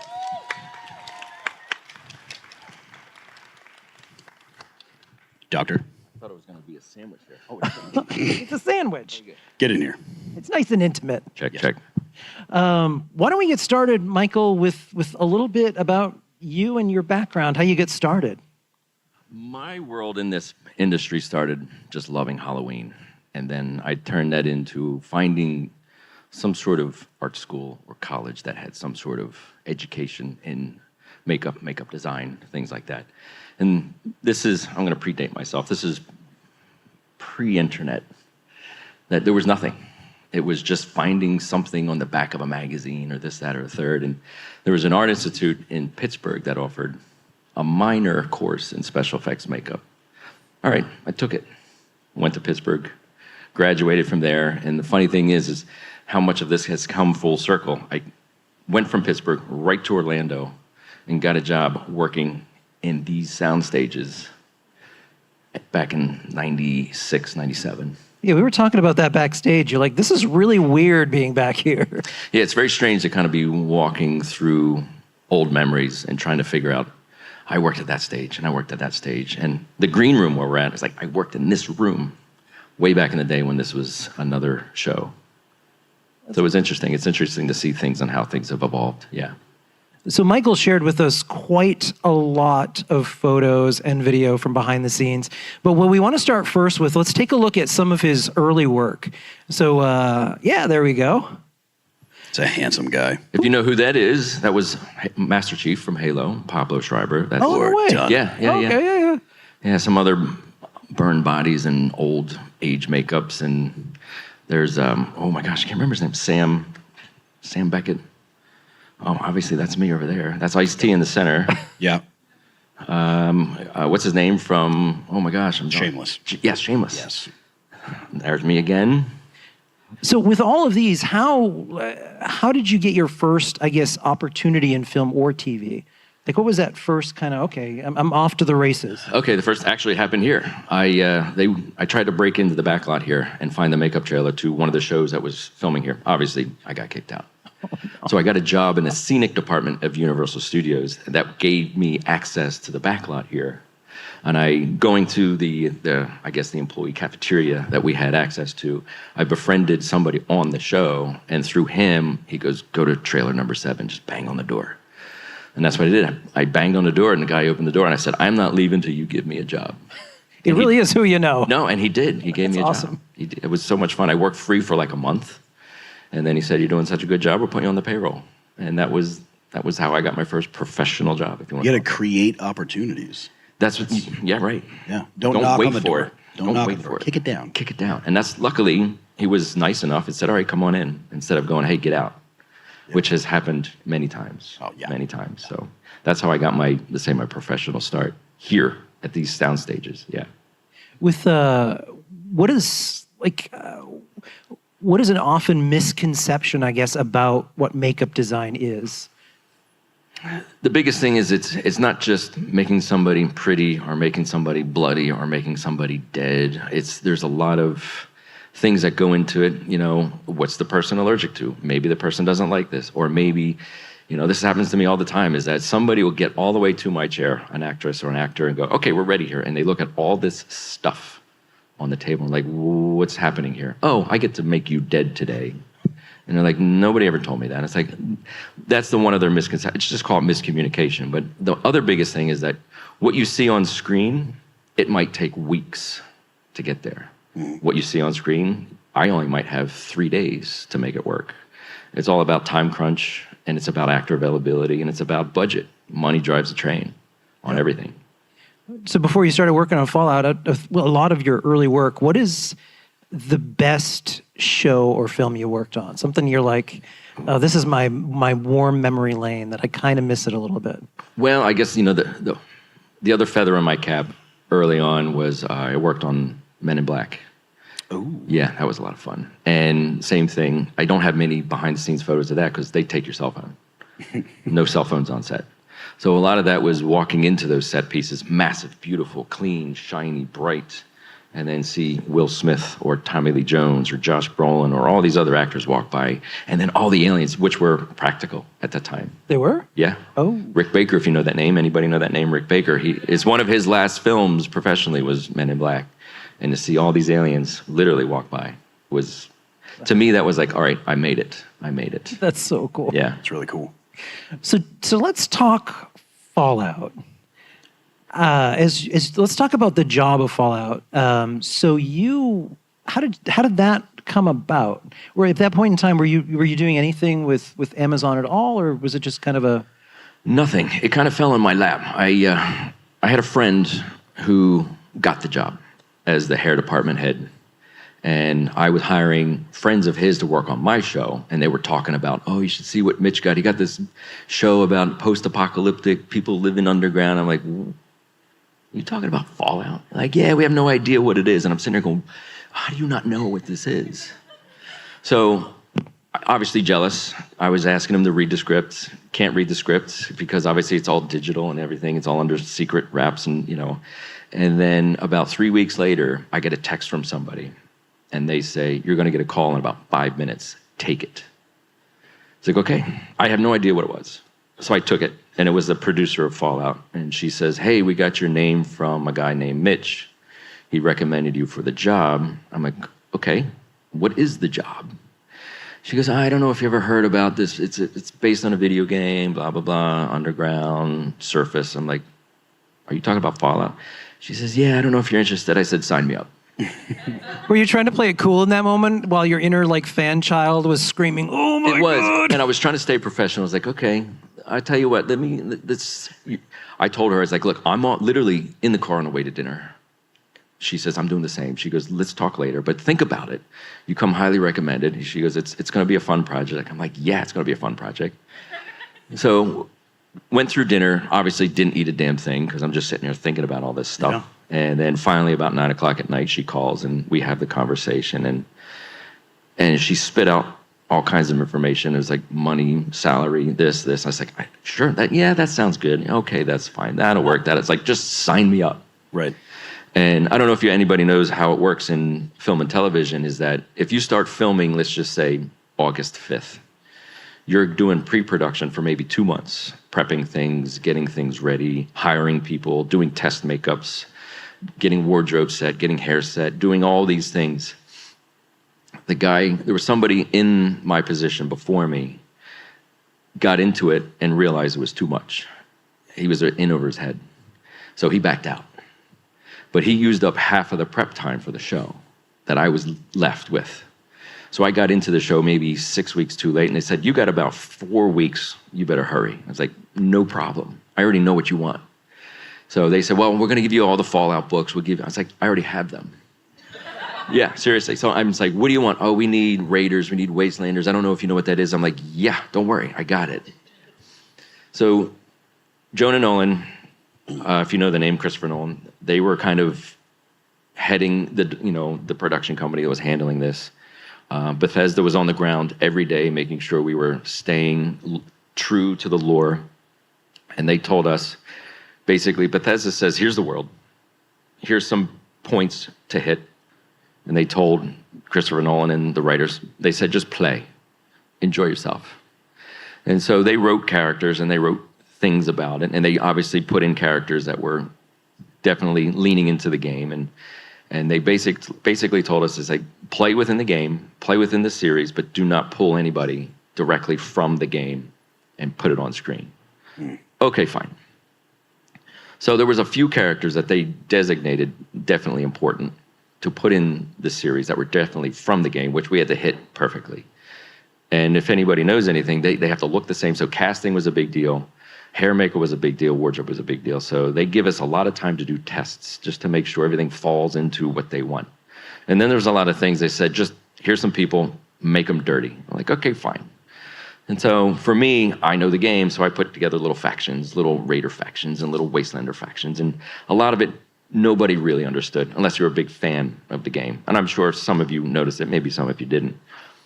But there was a couple times I pushed the envelope and really said, oh, this person's great for this. Let me try to put this in there. And like, nope, get them out. It's too close to the game. It's like, okay, fine. And then they cast this one girl, and when they cast somebody, they put them through wardrobe first, and everybody gets the pictures of what they are. So we kind of have an idea of what they're going to look like. So they kind of give us an idea of how far to take the radiation or the dirt or the grime or the wounds or the tattoos or the scars or whatever. And they cast this one individual, and she was perfect. And I said, you know what? I'm going to push it. I'm going to see how far I can take it. And if it's at my table, there's pictures. If you know the character Cricket, very thin female-looking type with a hat. Yeah, Fallout 4, right? From Fallout 4. Right. And they dressed her just the same. And I said, I'm going to do it. I'm just going to do it and see what happens. And I guess she was just such a peripheral character. The executives, the writers, nobody caught it. Nobody caught it. But as soon as obviously the show comes out, Reddit just went nuts. They went nuts, and You got a few newspaper headlines there. There was a few. And then I get a call from a couple of executives. I won't name any names. They're like, why did you do that? I was like, because I could. And I did. You didn't stop me. And you didn't stop me. So I said, you know what? I said, look, it's buzz. Any press is good press. There's press. There you go. You're welcome. So that was the fun. That was fun for that. And, it's some of the things they would throw at us and not even tell us what they wanted. They just go, put a nose on this guy. Like in Vault 4, there was all just like mutants and everything. And they said, don't care, just do something. So you just go through like the drawers of random pieces, eyes and noses and gills and whatever, just start gluing things on. And they wanted to have contacts for all these people. It's a lot of people. So if anybody knows anything about contacts, you got to get fitted, you go to a doctor, and that's what you had to do. And they couldn't land. Everything was micromanaged to a horrible level. They couldn't, let's say, land on what color blue they wanted. And it's like, well, you need 18 pairs of contacts in like a week. You better hurry up. So they kicked it down the road so far, they said, we're not even going to do it. We'll just do it in post. So I became really good friends with the visual effects guy. His name was Grant. And every time they say, we'll kick it to post, he would turn around and look at me. And I'm like, dude, I'll help you out, but I don't know what they want. And he goes, every person that has contacts, every scene, depending on how long they're on scene, is $10,000 for 5 seconds. Do the math. No thanks. Do the math. So instead of, a pair of contacts, $500. The lens tech to come in every day, $500 a day. So $1,000 times 18, it's $18,000. Or $10,000 for like 5 seconds. No, they didn't care. We'll just do it in post, do it in post, do it in post. And the thing is the one thing that became such a saying, Jonah Nolan would walk around, don't worry about it, I can paint it out, let's go. That was his thing. And it became such a tagline, I made t-shirts and handed them out to the crew during the filming, and it got a giggle, but Jonah would walk around and go, yeah, I get it, thanks. But you would see all that money just being, not want to say wasted, but it's just like, yeah, we'll just do it in post, just do it in post. It's like, just give us the time to do something, we can give you what you want. But obviously it worked out, it looked great. Yeah. Let's back up for a second. So what was your first Fallout game that got you like hooked into Fallout? Ooh, Fallout 3, Xbox at the time. Okay. Buddy of mine said, you got to play this game. It seems like a lot of fun. I'm like, okay, fine. And then we started playing it. At then you couldn't play together. It was just solo, which was fine. So he would be on the phone. I'd be on the phone. He's like, are you ready? Start. And we'd start a mission together, but obviously separate. Right. And hours were lost. Days were lost. How'd you handle Megaton? Blew it up. Of course you did. Yeah. Genocide. Well, look, Moira Brown knows what she did. Yeah, well, look, they're all going to die anyway. Let's just get to the chase. It's canon. But the thing is that it just spiraled, because around that time, I was in a really bad car wreck, and I had to spend 22 months in a cast for my arm, and I had nothing to do. It was just Fallout for almost 2 years straight. And then I kind of fell off because of work and this, that, and the third, but it went from Fallout 3 to Fallout 4 to 76. So I play them all the time to this day. And what a dream job to just fall into this. So what is your favorite Fallout? Oh no, the question. I don't know if I should answer this. The burning question, folks. You know what? Chad is going to eat you alive no matter what you say. Well, so here's the deal. I was a big fan of 76 in the beginning. Too many bugs. Too many bugs. Too many bugs. And then, so you'd regress. And then it was, we hit my buddy Tim. Hey, Tim. He and I would always go back to Fallout 3. We just loved Fallout 3 so much. Pittsburgh and then Alaska and all that stuff. It was so much fun. And you start at 10 o'clock at night, and then you wonder why it's light out. Right. How is it? It's almost always the game that introduces you to the series that ends up being your comfort game. It's weird because you're just sitting there going, how far can I take it? Let me go one more save. Let me go do this. So out of everybody in this room, where are the Fallout show fans? How many of you show fans? Okay. I have two hands back there. I love that. So out of those show fans, who were not game fans? Ooh. Okay. So now that you've seen the show, did you try the game to see what it's about? No. I've got a no. Do it. Do it. You should just try it. It's who here, show of hands, likes the game Sims? Anybody play Sims? Okay, great. It's Sims with guns. Play Fallout 4. Pretty much, yes. Yeah. It's great. With a lot of comedy involved in it, too. It's really fun stuff. It's a lot of fun. But it can be boring. There's a lot of walking. Sure. Yeah, well, that's what fast travel's for. If you're not overweight. Yeah, well, you just got to get your strength stats up, brother. Inventory management, get good. Just give me the time. I'll get there. Don't worry about it. So let's dive into, day one, let's talk about the sets. Because the set design, and this has been commented about again and again, the set design on the show, particularly with the vaults, was 1-to-1. It was visually impressive.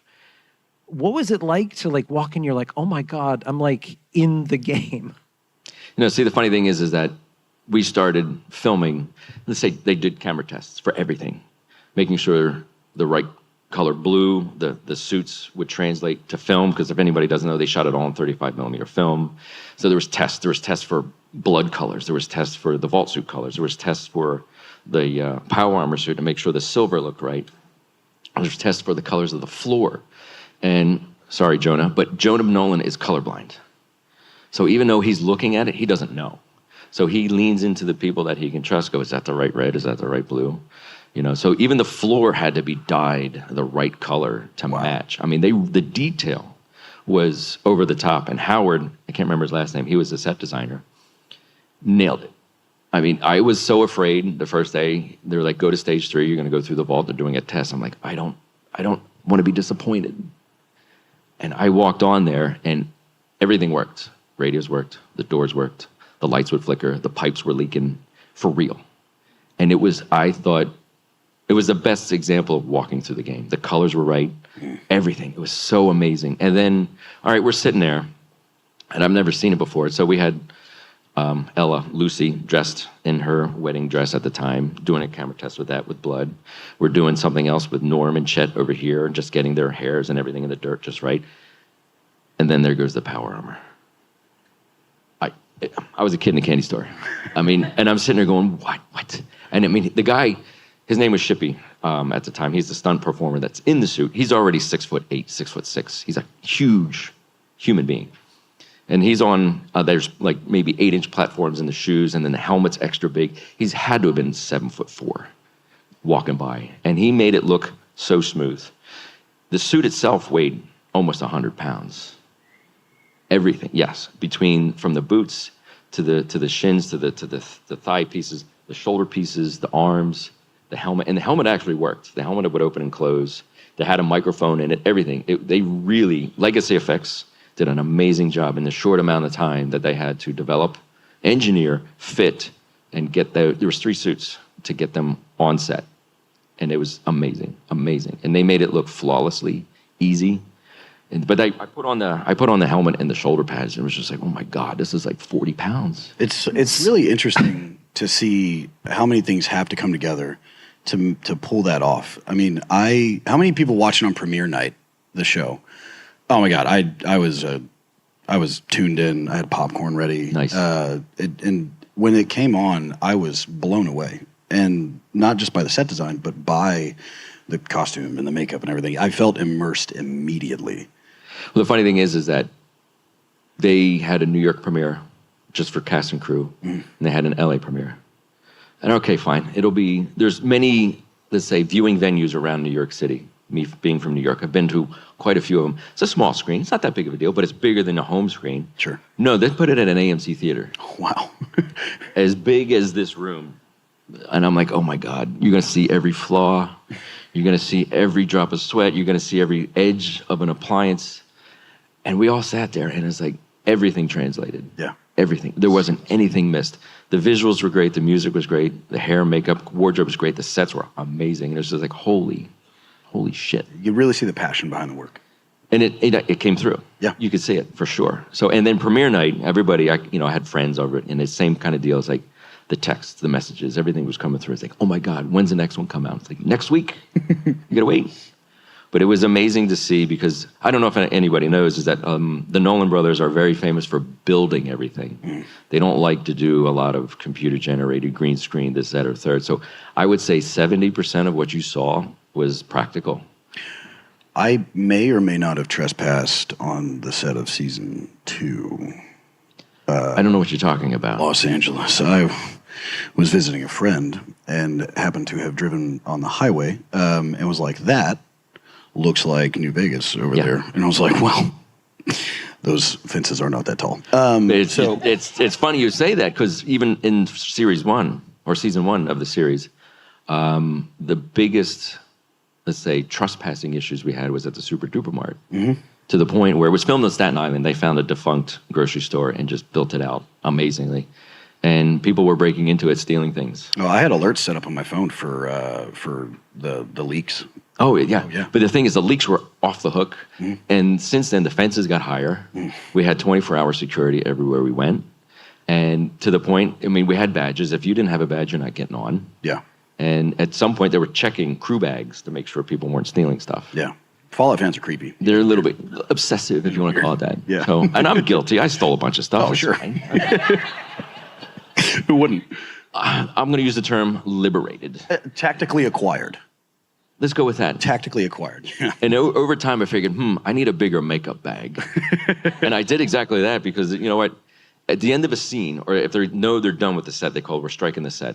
I'm like, are we sure? And I would go to the prop department, what are you getting rid of?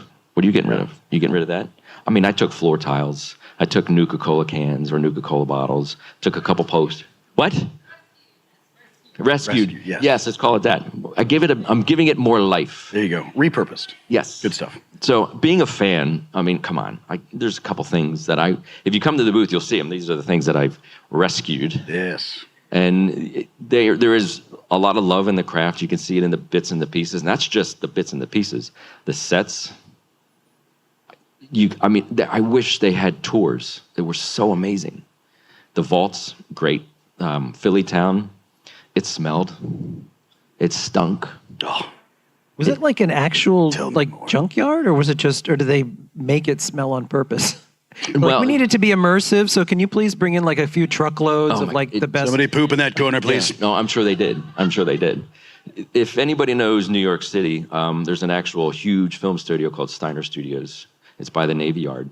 And what they actually did is that Philly town was built in a parking lot, and they surrounded it with 4 tall shipping containers in a giant circle. So you couldn't see the outside world, and the outside world couldn't see. And funny thing is, if you know anything about New York City, there's high rises. And you can see right down into everything that they're doing. And we had drones flying over. We had people taking pictures. We had helicopters coming over. But Philly town was made out of real junk. I mean, they went to junkyards and got real junk. That's so cool. They got real dirty dirt, like not just dirt, like topsoil things. They just found repurposed concrete. They did everything, and it just smelled so bad. And the one thing a lot of people don't know is that the giant airplanes that you saw in the show, that real, they weren't fake.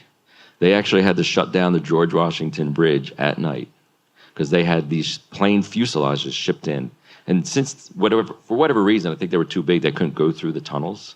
So they just shut down the bridges at night and had them brought in late hours and craned in. And apparently at the end, they couldn't tear it down. They ran out of money. So it stayed there for months and months. So I don't know what happened to the set pieces. I think it just went back to the junk. I would take a fuselage. I'm sure we could liberate that a little bit. Yeah. Yeah, it's a little harder to hide in your pocket. So tell us a little bit, because we're looking at pictures of Namibia. So you guys flew over there to Namibia for a lot of the really epic desert shots. What was that trip like?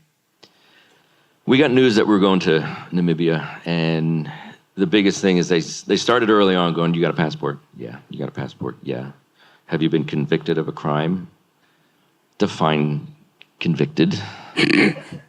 Because we were traveling into an area that was highly sensitive. It was an active diamond mine in Namibia. If you know anything about Namibia, they didn't mine the diamonds, they harvested them, which means they literally were laying on the surface of the sand. And they would go at night during a full moon and they just look for the shiny bits and just go pick them up. And that's how it was.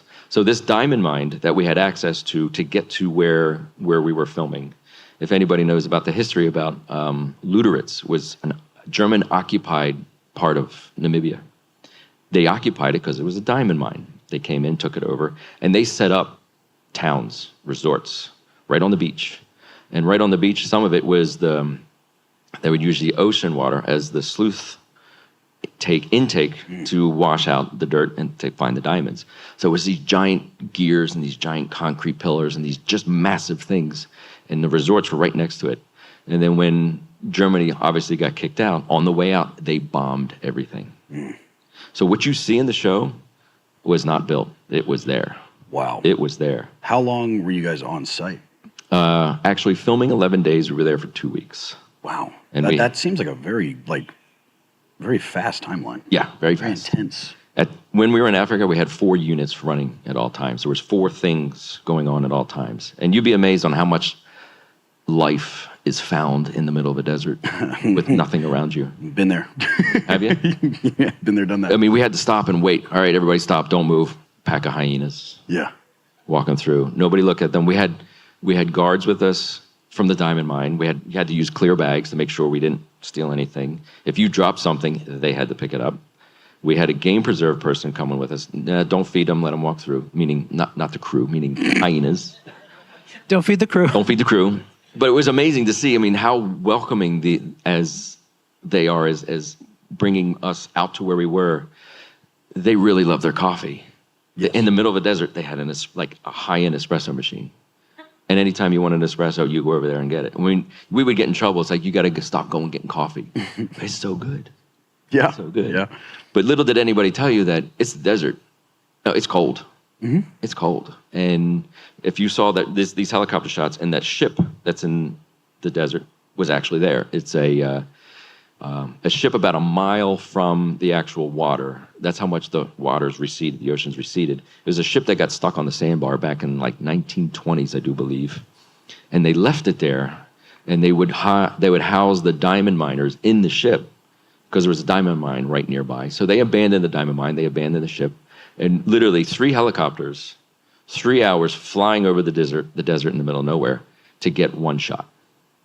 And that was her just walking past the ship. It's incredible. That was it. Not a word of dialogue, no action, no nothing. Could have done it CG, could have done it in some sort of digital fashion. Nope. 3 helicopters with 12 people, 1 day to get 1 shot. Yeah, but again, that's the passion, Oh, 100%. And doing right by the community that's going to watch it. You know what I mean? And you know what? I don't care how good CGI is. There's just something so satisfying about practical effects. Yeah. Like they have a different feel. Carries weight. I don't know. It's different than when you watch it. It creates the environment. Yes. To me, and not only for just us, meaning crew members, but for the actors to actually act against the vault door that Lucy walks out of the very first time. That massive one, real. It was real. It was a giant silhouette of the door, but it actually moved. The dust falled. The giant light that came through piercing was real. And she walks out and the door closed. Yeah. All real. And that's the level of dedication that obviously shows in this. And the one other thing that I don't think anybody really realizes, because there's not a lot of behind the scenes footage of it, that in Philly town, when Maximus is up on top and he let's say jetpacks down to the ground, there was real people with jetpacks. That wasn't a crane. That wasn't just CGI. They brought in an outfit from England. They're called Zero Gravity. I can't remember what the full Instagram name is. But there's guys that they do it for military. They do it for search and rescue. They do it for a mountain rescue and things like that. Real jetpacks. And they had the legs on of the power armor only. Yeah. And they actually jetted off and landed to do their thing. And then obviously they digitally imposed the rest of the suit on them. But that's the level of dedication that they did. The dedication to the practical effects on the door, right? That Lucy walks through. That was my favorite part. That's what drew me into the show immediately because The step out moment. Yes, Yeah. yes. The step out moment. The Fallout 4 was my first Fallout. Right. And that very cinematic moment of the vault door opening, I mean, I still remember it like it was yesterday. It's nostalgic for me. So seeing that carry weight in the show and them to take that time for that practical effect to be there was really, I mean, fan service like crazy, but it was really fulfilling for me. So it's really, really cool to see how many of these things were taken into real context. And that's the one thing that they did, like the Vertibird that we see real quick here, is that same set, there was a set in Long Island, and that was dedicated, they called it the volume set. It's probably about the size of this soundstage. And they called it the horseshoe. It was a giant horseshoe of video screens. Yeah, exactly. Yeah. And it was as tall as this, and it was 8K, high resolution. And so they built everything inside of that, and that way they can superimpose the rest of the world and actually in real time with the camera capture everything. Wow. So even though you know, that's where we built the giant vault door. The vault you saw around was obviously on the screen, but the actual moving gantry, the actual steps, the actual elevator, it disappeared just below floor, all real, all real. Incredible. So it was, they really dedicated a lot of time to this. So let's talk about power armor, because you talked a little bit about that earlier. Power armor. Yeah, here we go. And I misspelled. Look at me. Powie. This is the Powie armor. You know, we had, so we have Peter Jessup here, who, of course, voices Paladin Dance. Fallout 4 fans, give it up. Yeah, so Peter Jessup, who's over in the Fallout Experience section signing today, he's never actually been in power armor. Really? He put it on yesterday for the first time. And you were talking about feeling like a kid. Yeah. You should see the smile on his face. So GCX posted some photos. He's like... ear to ear. And he was tromping around, like, quote, saying the lines. Nice. Like, there's just something about the power armor that's so iconically Fallout. Yeah. Oh, I agree. And not only that, is it the idea of hearing a voice that you've heard and now seeing it. Yeah. And not only for us, but for him to have that reality moment. It's like connecting two dreams and then realizing and then learning how much it hurts to be in this stuff. But the power armor, there's 1, 2, 3, 4. There was 5 suits total. 3 of which were actual, let's say we call them hero suits. The hero suit, which one obviously looked the best. There was the stunt suit, which took all the falls, and then the clamshell. All working suits. They were all working suits made by Legacy. You can see there's a couple Legacy guys down there, but Shippy was the main stunt performer in these suits. And somebody said somewhere along the lines, he lost 40 pounds. I bet you sweat a lot in that thing, plus the 100-pound weight. Yeah. You know, just because at the end of the day, and this is a lot of people don't know this, at the end of the day, when shooting's done, there's still hours worth of work to do. Yeah. And these poor power armor guys from Legacy just cleaning the sweat and the slime, the dirt and the blood, all of it is just, by the end of the show, they're like, get rid of it. Burn it. I'm like, no, you can't burn it. Have you seen the YouTubers that made the real power armor? Like real power armor? Real power armor. Like out of metal? Out of metal, articulates, and bulletproof. That's got to weigh a ton. Oh my God, it's so cool though. I'll have to look that up. I'll show it to you. Yeah, that's really cool. Yeah, so we saw a little bit earlier. So we had Hank in some of those power armor shots, and then we had Aaron Moten also in it. Right. Yeah, and they climbed in. So they were all, did they wore it actually, or that was just for certain scenes, and that was stunt performers? Aaron wore it for real. He had to wear it for certain scenes. But everybody you saw wearing it can only wear the top half.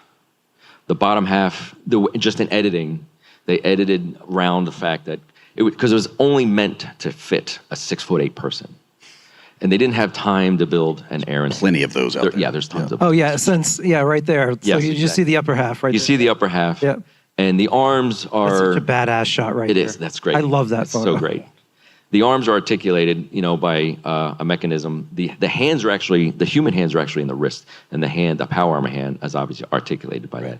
And Kyle and Aaron couldn't reach it because they were just too small. So there was nothing more than just the shoulders and the torso that they could wear for certain scenes. Like when Hank, at the very end, he gets shot, he's obviously in the power armor, and then turns and runs. Editing, that's Kyle. Turns and runs, that's Shippy running off. So the power armor was a lot of fun to wear for those few people, but in 10, 15 minutes, they're like, no, get me out of it. It's too heavy, or it stinks. Yeah. Did they consider stretching people out, like what happens to you in the game? Did they consider the taffy? Insurance wouldn't allow it. Oh. Yes. But there's a. Let me see how much I can say about this. There's other people in season 2 that wear the power armor. Ooh. Yes. Yes. So let's switch to Lucy and Hank. All right. Their unique look. And Lucy, so I remember before we met, like seeing you up in some of the behind the scenes stuff with Amazon, where you're talking about how Lucy's look really changes over time. So you start out and you see that progression in her. Mm-hmm. It was a fun journey with Lucy, and my background was all special effects. But in my career, I had to learn beauty just to stay busy, just to kind of keep going. And it really became a very, let's say, required tool. Because if you know one, you should know both in this industry, for me. But if you're really good at both, it's like you're more attractive to hire for a Sorry, one sec. Can we switch to Lucy and Hank backstage? Thank you. Somebody push a button, please. Lucy and Hank on the screen. So Lucy's character starts out in the vault, very pretty, nice hair, nice makeup, just very innocent. And then obviously she goes through all of her transitions, from just going outside and having, feeling wind and feeling the sun for the first time, to being irradiated, to having her finger cut off, to being beat up, to being, possibly sold for parts. I mean, she had to go through a gambit of things, and they said, test it, let's see what it looks like, and we'll move forward. But every time I did a test, what we actually saw on screen was something totally different. And then the one thing, she gets her finger cut off, and she obviously gets her finger sewn back on. Mm-hmm. And they wanted a ghoul finger look on her at all times from that moving forward. It's like, okay, guys, how long is this going to last? Because it's a lot of work, because it's a finger. I mean, it goes in your pocket, it touches your phone, it picks your nose, it does all these things. Yeah.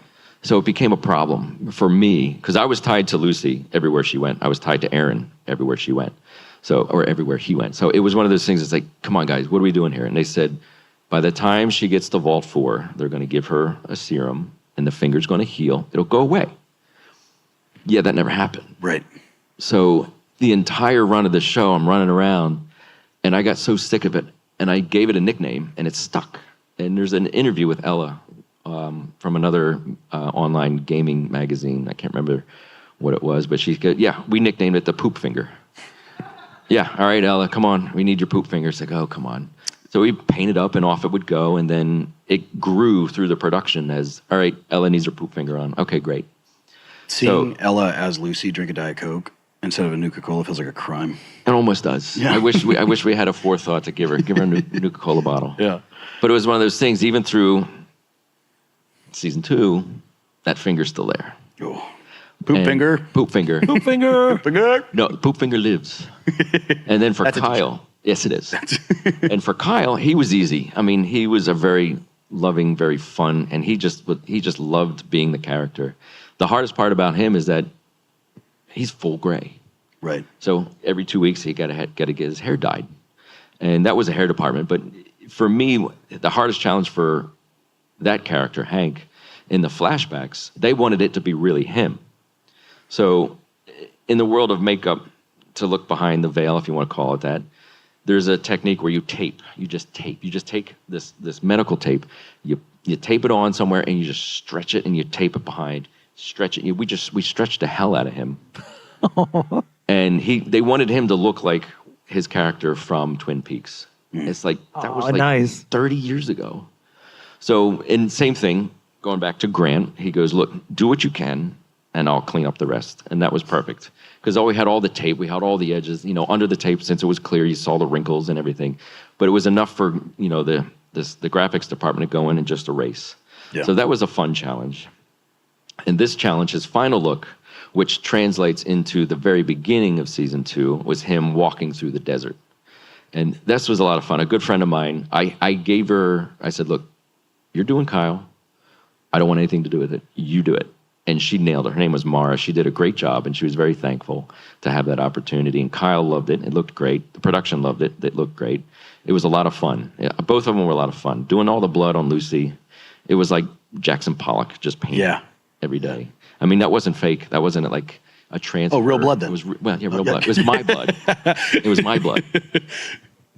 But it was fun working with those two. They're great individuals. They really, everybody got put through the ringer, literally. Sure, looks like. From dirt and sweat and blood and just long hours. And we, at the end of it, we was like, I don't even know what we're doing. What are we filming here? I mean, watching the show, I thought about just the heavy lifting that the effects department had to put on with the blisters, the radiation, the wind burn, and the sunburns, and all the damage that happened to our characters, our favorite characters throughout the entire show. And again, it's impressive, you know. At one point, from every poop finger to every blister. But that's the thing, you know, we had several arguments with the production. This isn't a period piece. We don't need to touch everybody. No, you do. Everybody needs dirt. Everybody needs something. Everybody needs a tattoo, a blister, this.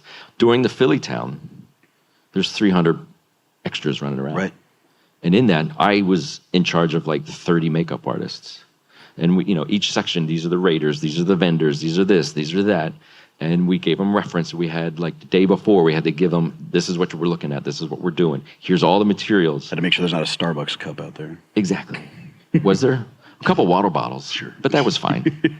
But it was a massive, massive undertaking to get all this done in the short amount of time that they were asking, and obviously it looked great. It got nominated for 17 different Emmys. It's my favorite show. Let's take a look at Maximus. Maximus. Yeah. Maximus. Aaron, such a lovely, soft-spoken individual. He's a really good friend and an amazing human being. Has anyone met him yet at conventions? Anyone here? Very sad.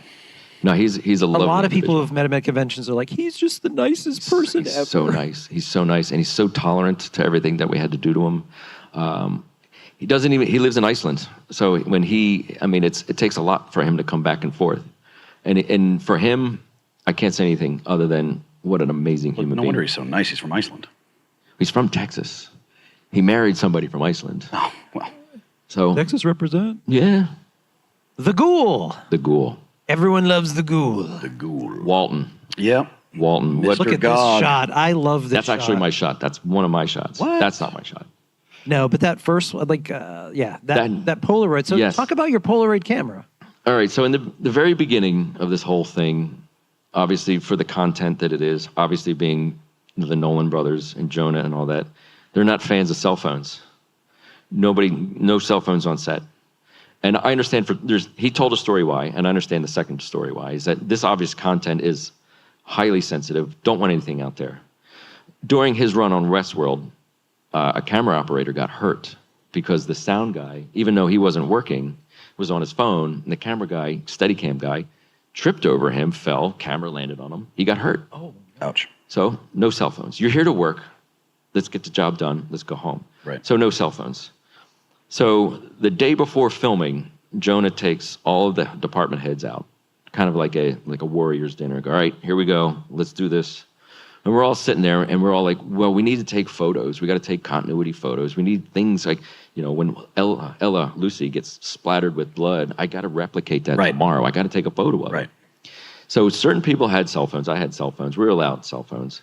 But as far as other pictures, he says, no cameras, nothing. And I made a joke. I go, how about a Polaroid? He goes, that's a great idea. I said, done. So every day I'd carry around, it's a large format Polaroid. Every day I'd sit there and take a photo. And if anybody knows anything about Polaroids, is that you got to advance it so it spits it out, right? So these cameras aren't very friendly to, let's say, film sets. It's extremely loud. So I have to wait for them to cut. I'd be behind a curtain over here or something, and you'd hear this very loud motor. And everybody goes, all right, Mike's over there. There's Michael. Yeah. Where's Michael? Listen. But obviously, I mean, there's photos here that you'll never see because some are good, some are great, some are terrible.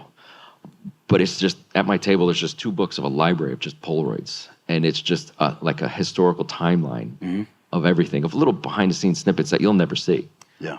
Yeah, by the way, so Michael is going to be over at Soundstage 20, over at the Fallout for Hope booth. So if you want to come over and have him sign stuff, and you can check out the actual props from the TV show, and You got to publish those photos in a book. You sell the book. I gotta. You definitely can't. I gotta get permission to do that. It's easier to ask for forgiveness.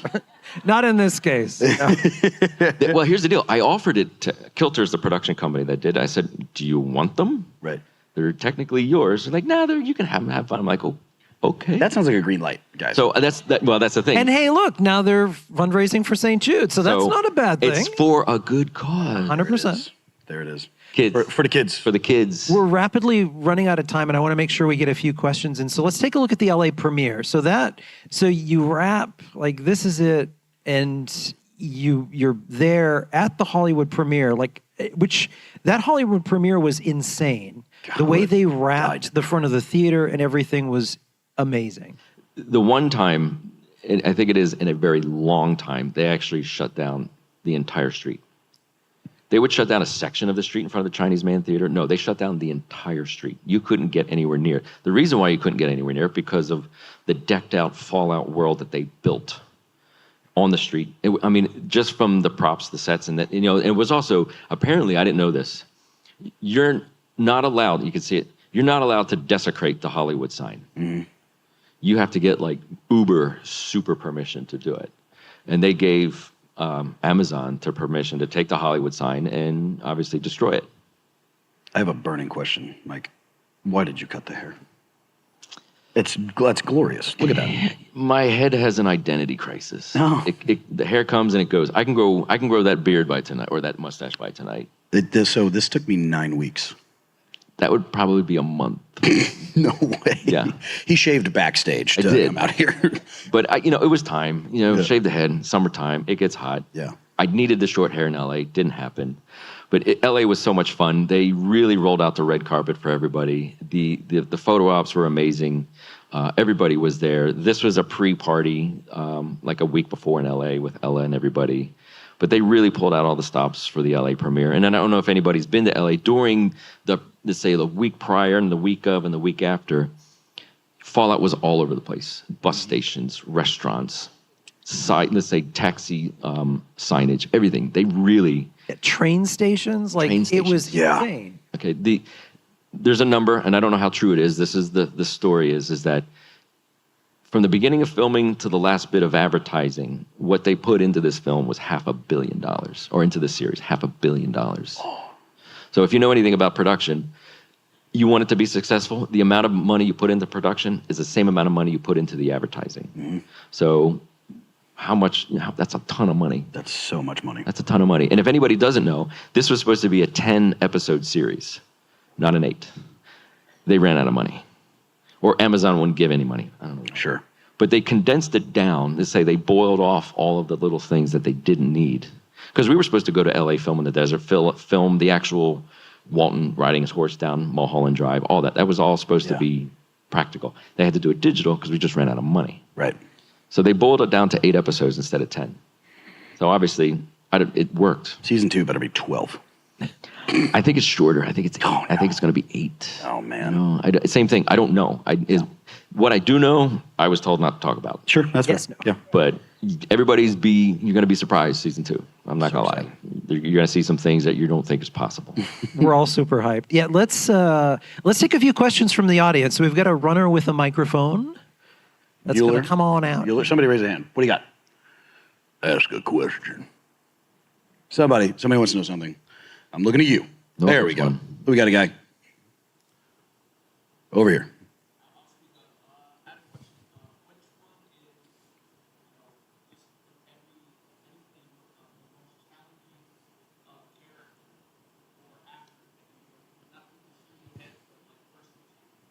Outside of Fallout or in general?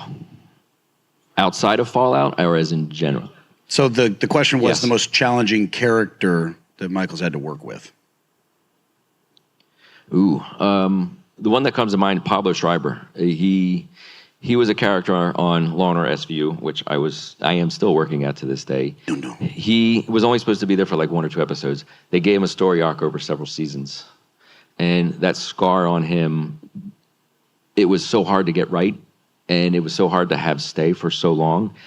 It had to be on him for 14, 18 hours. That was a challenge. Another big challenge, Ella, Lucy. Mm-hmm. I don't know if anybody knows. She's physically covered in tattoos in real life. Mm-hmm. So they had to be covered almost every day. So not only covered every day, taken off every night. Yeah. So, and there was times during the day that we had 6 or 8 people working on Lucy at the same time to get her ready to be on set by 7 a.m. So the challenge was just getting it done in a short amount of time. I'd say Lucy's probably in the top 3 most difficult as challenging as work, not as difficult as personality.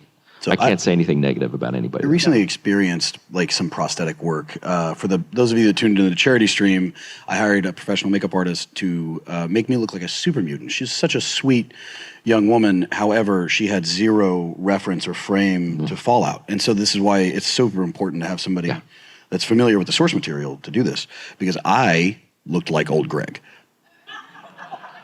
That was quite the look for you. Hilarious. We were worried that something was going to happen to the mustache. Well, the mustache stayed true to form. It has its own insurance policy. It does. It should. Yeah. It should. But no, I ended up looking like old Greg, so I did like a bunch of old Greg skits for TikTok. But it's super important to have somebody who respects the material. Yeah.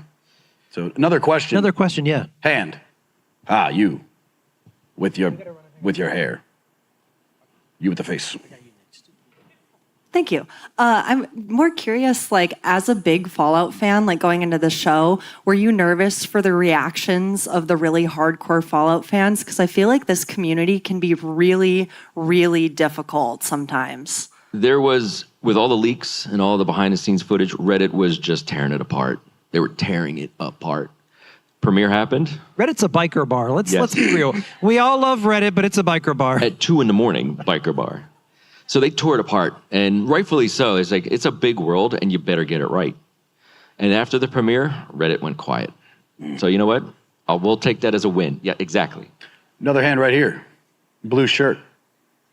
Oh, perfect. Through all the Fallout games that you've played, who's your favorite companion to have with you? Ooh. Peer pressure. Chat, get ready to start typing. Yeah, I'm a dog person. Dog meat. Yeah, I got to go with dog meat. Let's go. You know what? The strange thing is that we had dogs on set, and they weren't dog meats. They were, I can't remember the designation. I'm drawing a blank. Yeah, it's not dog meat. I can't remember. But they actually wanted me to like tattoo it on the dog for real in the scene. SPCA said no. But they were actually, what's the dog? They're a German. German Shepherd, isn't no, it? No, not Malamute. German Malamutes, and they had 6 of them. And you lock them in a cage, they'll figure a way to get out. Yeah, they're very smart, very smart. And they are so smart and so loving and so dedicated to their one person. Amazing dogs, but they're not good pets from what I hear. They're just too smart for their own good. But yes, I'm a dog person, so dog meat. Awesome. Yeah. Oh. It's turned off. Hi. Hi. As far as your experience with makeup and design, what is your favorite medium to work with, and what is your least favorite medium to work with? Ooh. It's in my DNA. I'm a special effects guy. I love blood and guts. I mean, it's purposeful blood and guts. I always love a good bullet wound or a good blood spray or a bleeding head. The least favorite, just because it's my weakness, the one thing I don't do well, bald caps. Can't do it. I mean, they're so scary. And to see friends of mine on Saturday Night Live do it between commercials, yeah, seriously. In 90 seconds, they put on a bald cap. I couldn't do it in 90 minutes. I think that's my least favorite thing to do, yeah. So for the bullet wounds, I'm a fan, so I'm asking questions too. How much research did you have to do to get those correct? Because as a combat veteran and a medic and infantry guy, I saw the special effects there and was like, you know what? That's pretty good. Fallout wanted it to be as real and, let's say, practical as possible. So you shot people? Yeah. Good. But as far as like entry wounds and bullet wounds and things like that, or actually blood spray, yeah, they did the research and they allowed us to go, is it a 45? Is it a 50 cal? Is it a 9mm? So we made sure the entry wounds were correct and the exit wounds were correct. On other shows, like, I'm not going to speak ill of the other shows, it's like, just put a hole in him, it doesn't matter. but it's a 45, his head would be gone. Right. No, we can't show that. It's like, well, then make it a 22. Yeah. Whatever, it's fine. That's really cool. Another question. Wave to me, Todd Howard, and is he short as everyone says he is? Ooh, I got to be careful with this one. Let's skip this No, question. you know what? I love Todd. Like He's got a Amendment. lot of weight on his shoulders, and I think that's why he is as tall as he is. he's a great human being, and I love him to death. I can't wait to see him again. Yeah, there we go. One last question. Hands up. Somebody say something. Here we go. Has there been a time in your career where you've had to like challenge the director to say, no, this has to be this? And how has that worked out? Like, have you been able to work with them again once they say, oh, well, you questioned me? I've had that, let's say that scenario happened quite a few times, and a lot of it has to do with realism, and it has to do with getting it to look right or be right. I'm facing that challenge right now on another job, is that they want me to do something, and they want something else to be shot first. I'm like, you can't do it. It's got to be done this way because of XYZ reasons. And this director, it's a show I've worked with before, they're like, all right, yeah, he's right, just let him do it his way. But there's other shows, it's like, nope, I want it this way. You're signing the checks. You can do whatever you want. You want it purple, I'll make it purple. You want it blue, I'll make it blue. So it really leans into whatever they want. It's their creative vision. I'm just a guy doing the work. Fine. But if they ask my opinion and they want me to do something that's more realistic, let me do my work and then listen to me when I tell you what it needs to be done. Right. So I'm at my point in my career where they'll listen to me because I've got the resume to prove it. So I don't like tooting my own horn, but I'm like, hey guys, you want my opinion? XYZ reasons. They're like, oh yeah, we didn't think about that. And then they're appreciative because I get the job done. Good answer. And we are out of time, I guess. I guess that's everything, right, Michael? I think there's one more thing. There might be a couple more things. Really? There's one thing that I want to do personally real quick, and I just want to say something. What a great way to spend my birthday with you folks right here. Wait, it's your birthday? It is my birthday. Happy birthday. Thank you very much. I'm not one, I don't like tooting my own horn. I don't like getting the attention. Well, happy birthday. Yes, That's what? But what's that? Yes, thank you very much. What a special way to spend a birthday with all of fans of this game. And I just want to say thank you very much for watching the show, and thanks for coming out and supporting this cause. It's definitely worth it, in my opinion. And with that, thank you. And there's something else that we have in store that I'm offering up through GCX for the foundation, is a bunch of hand-procured, rescued items from the show. They're going up for auction. I don't know exactly when. I don't have all the information, but these are my pieces. So right here on the screen, yep. So a little bit of theatrics. So we are going to kick this off on October 23rd, Fallout Day. So these are actual items from the TV show that you're donating to St. Jude. I'm donating, and all of them I picked up myself. Like, some of them still dirty. They got the dust on them from the show. I put them in the acrylic just to save them, and it's obviously a nice presentation piece. And for the one person, doesn't matter which piece it is, whoever donates the most amount of money to the cause for that item, when you receive the shipment, there will be something else in the box. I'm not going to tell you what it is. It's going to be another item from my personal collection, just to help drive the cause. And let's get the money out there to St. Jude so they can do positive things with it. Let's hear it, ladies and gentlemen. Amazing. So everyone get out your phones. So if you want to pay attention to this and keep an eye on it, snap that QR code. So there's pre-registration, and then we'll kick it off formally on October 23rd. And this holiday season, when we normally do our Fallout for Hope fundraiser for St. Jude, we'll see who grabs what. I stole. So let's give it up for Michael Harvey. Yes. And Thank you. Thank you all. Amazing crew at Fallout Season 1. Thank you so much for your Thank time. you so much. No, I appreciate you. You're on your birthday hanging out with us. Let's get a happy birthday in these last 18 seconds. Let's go. Happy birthday. Yes. I tell you what, if once we're done here, if I could have everybody just stay for 1 second, I would love to get a big selfie of just everybody in the room. Yes. I need my phone, wherever my phone got to. My So you're 37 now? We can also get you don't know professional photo. Oh, that would be great. If there's, beautiful. Yeah, you got a Polaroid? Oh, Bring it up. we're bring it up here. Old school. Let's go. Where's my? There he is. Oh, she's so fired. She's probably in the bathroom. So come see Michael over at Soundstage 20. He's headed over there right after this. So if you want to come over, say hello, see props and such. All right, I'd say everybody smile, but I have no idea what I'm doing here. Hang on. We'll also get you the pro photo. Tell you what, Scotty.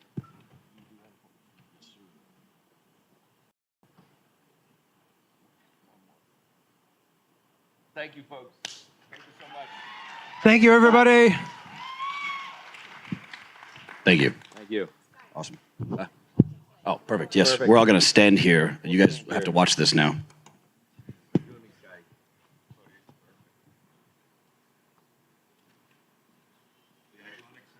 Yeah. For those of you who have not played Fallout yet, but watched the TV show, or who hasn't watched the TV show yet? You're all in trouble. You have to watch it as soon as you get home, all right? TiVo it, if that's still a thing. Go watch that. It's very important that you do that. So much work went into it. So We much have passion. to clear the stage. I'm leaving. I love you guys. Thank you.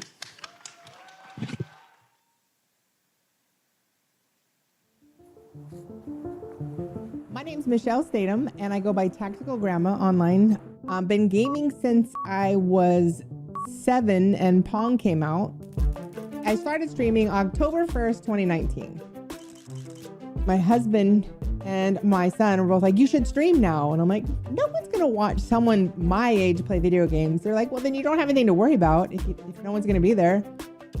And I think what drew people to my stream is I tried to create a community that was inviting to everyone, that was safe, that everybody felt welcome. The first 2 streamers I watched would always do charity streams. And St. Jude was one of the ones they would do. And I was like, wow, that's a really neat idea to be able to use your platform to raise money to help people. I think we raised $100 the first time, and but Facebook matched it. I'm like, that's $200. So it's $200. It's going to help the families and their kids at St. Jude. The reason St. Jude's so important is because they help the families. I can imagine what those families are going through, being a mom, being a grandma. So the fact that St. Jude comes alongside them and supports them, I'm gonna get emotional. Like it's so important that these families get this help. You're gonna do anything you can to help your kids. We just do fun things during the stream to engage the audience, to kind of give them incentives to want to donate. We're raising money for St. Jude's. We're doing gross things today for the kids. I've eaten jelly beans that taste like dishwater and dirty socks, and I've worn a puppy costume that was really puffy and played in it. I played blindfolded while my husband told me, what was happening. So just ways that we can help make it fun. Hey guys, I'm Tactical Grandma. What I hope people take away from coming into my streams, watching me, is you're never too old to chase your dreams. And I also would like people to maybe look at me and say, hey, she went out there, she raised money for St. Jude. She raised awareness. I could do that too. That's what I would want, because it's a good organization that does wonderful things for the kids. It's all about the kids, 100% all about the kids.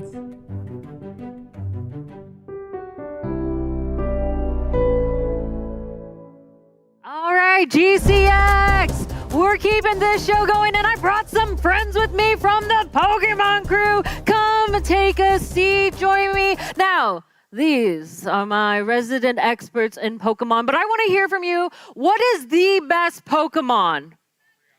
Magikarp, you are wrong. Was it? Umbreon. Okay, that is an expensive choice. Your pockets are going to be gone and empty. What else is there? Gengar is always cute. Great as a plushie. Metagross? I know what that is. That's an interest. I'm sorry, I'm a 151 girl. I got a choice. Clefairy? Which one? Metapod. Metapod uses Harden. It's like, oh, I almost made a joke there. All right. I also want to ask our amazing guests, introduce yourself and also share your favorite Pokemon. Hey everyone, how are we doing out there today? My name is MK Breezy. My favorite Pokemon, without a doubt, is Lapras. It's both functional and cute. You can use it to travel. What's better than that? And you can do as an easy little hand Pokemon. Exactly. And my name is A Dark Legacy, or ADL, and my favorite is Gengar. Spooky, creepy. Love that. I'm very disappointed that no one in here said Sandshrew, so looks like I don't like any of you. But for our guests, You all are obviously very invested with Pokemon, but it's also for a good cause. And you all have raised a lot of money for St. Jude. Check me on that number then. What was that again? So this past weekend, we just crossed a lifetime raised of $350,000. That is a phenomenal. And this is one of my favorite things, right? This is a crossover of a franchise that we love and a cause that we love. And you guys are continuing this effort because in April, you have a big event coming up. Can you tell us a little bit more about that? Yeah, so for the past 3 years, we have something called the Pokemon Charity Streamathon.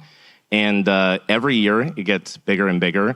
And this year, we raised $200,000 just this year. So every year, we're trying to raise more and more for St. Jude.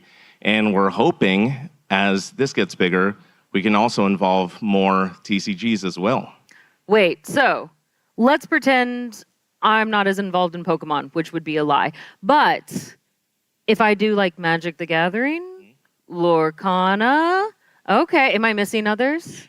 We're pretty Yu-Gi-Oh. much, yeah, there's Yu-Gi-Oh out there too, yeah.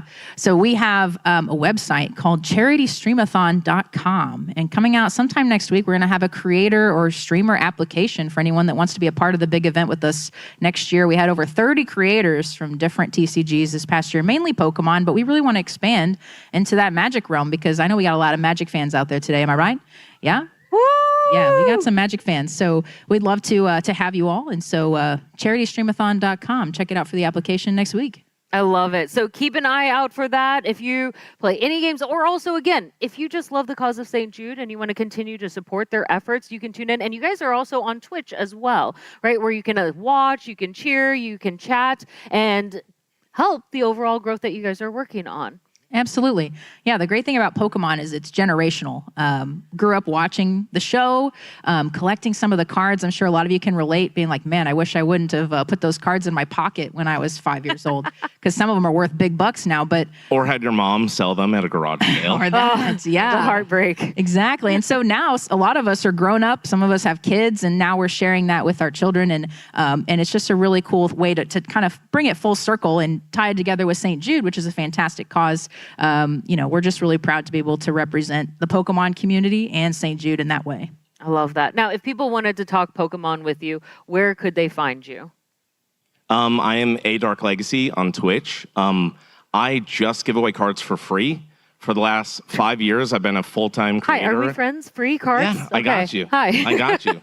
And just free cards for people. I don't sell any cards. It is just giveaways. That's it. That is amazing. Yeah, follow this man. He's amazing. I'm MK Breezy on Twitch. That's 4 E's. And I also do giveaways, but I also have an online card store if anybody wants to buy some packs. We do what's called Rip and Ships or Pokemon Pack Breaks on Twitch. And so you're always welcome to come by and buy some packs, and we'll hook you up with some free goodies as well. I love that. That is fantastic. Now, on a separate note, I've got to ask, while we're here at Universal, are you also playing Pokemon Go? I used to play Pokemon Go so much, and I used to. We're not friends anymore. Okay. But I have heard that there is an insane amount of stops here, and if there is a place to play, it is here. Yes. Breezy? Absolutely. I got to be honest. We have been so busy since we got here setting up. We've got an exhibit over in the Tabletop Tavern raising money today with free cards. If you haven't come by yet, come see us. And so I really haven't hardly been on my phone at all. But I do play some Pokemon Go, getting pretty good at those Pokeball tosses. So we're good. That's right. Small little note. If you do a curveball throw, it's more likely to catch. You're welcome. But yes, and the reason we love especially the Pokemon crew is also focused on community. Right? You connect with people, we share the things that we love, and we love that you're here with us at GCX. Let's give a round of applause for them as we move on to the next part of our show. Thank you. Thanks for having us.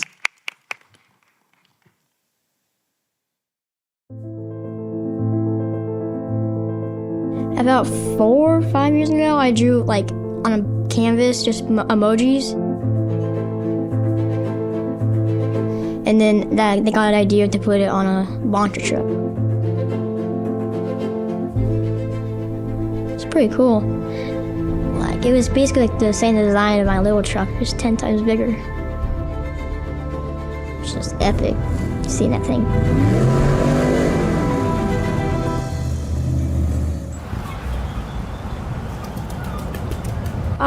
came home from a baseball game, and we went on a bike ride, and after I was going to get in the shower, I had a lump on my right side of my hip, and we went to the hospital. They told me about 2 weeks later, and I had to go to Memphis, Tennessee to St. Jude.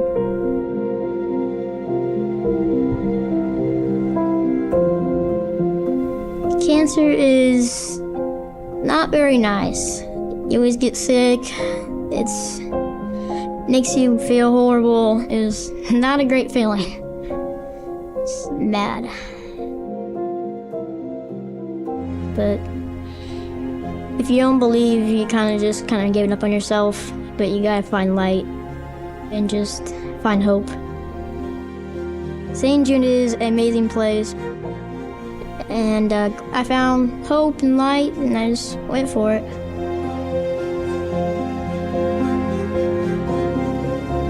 Drawing. It's just calm, very slow, and that's why I like it. It's your R&B. Let it draw. Right now, I feel great. No more cancer. Cancer-free. So I'm really happy.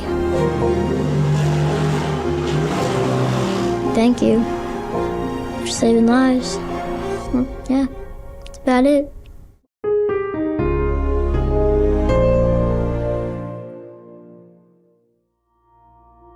So if I would have told you about Natalie when we first got here, I would have told you that she was the youngest of our 5 children and that she was so sweet and quiet and loved to be carried around by her siblings.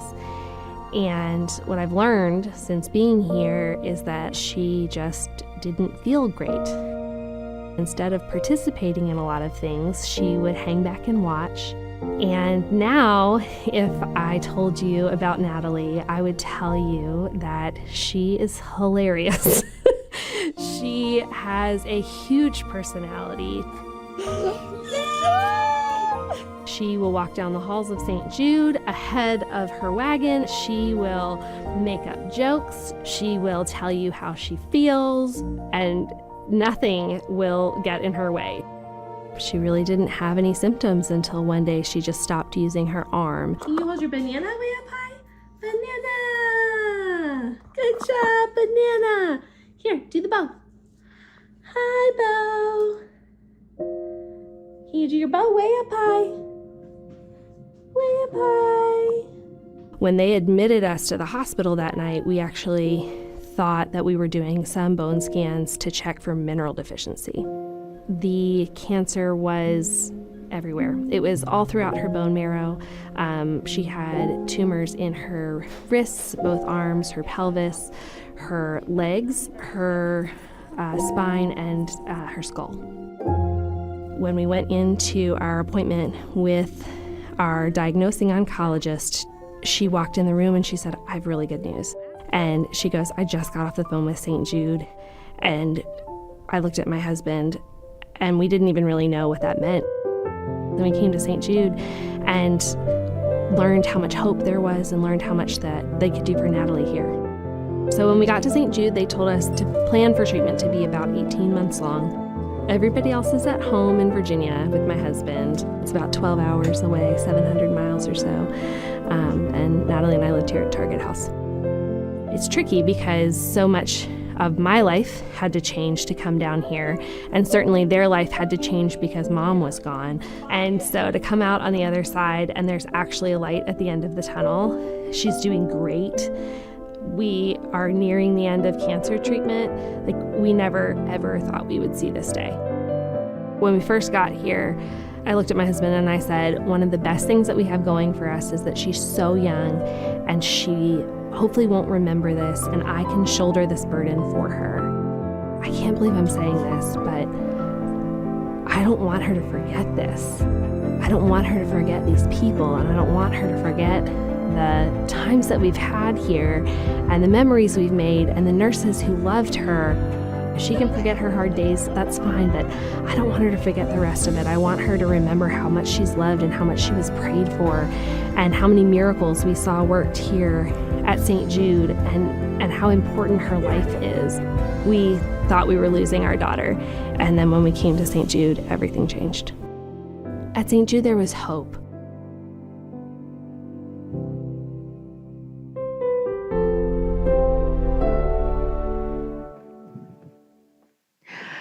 GCX stands for Gaming Community Expo. That first word, gaming, is a core part in what we do. It's the games that tethers us, the reason why we know about each other, that we play and we connect again and again. And it's those games that excite us, make us frustrated and maybe throw our controller or log back in day after day, maybe even take time off work. These games take us to worlds we've never been, to meet people we've never seen, and have experiences and accomplishments that we never knew we were capable of. This year, we are doing our first ever games showcase, where we showcase games from AAA titles to small indie studios, because it is all games and everything in between that light us up, that connect us together, that continue to make us the community that we are. So, settle in your seats, lean back, get comfortable. You can't have popcorn, but if you want to pretend you do, and enjoy our game showcase.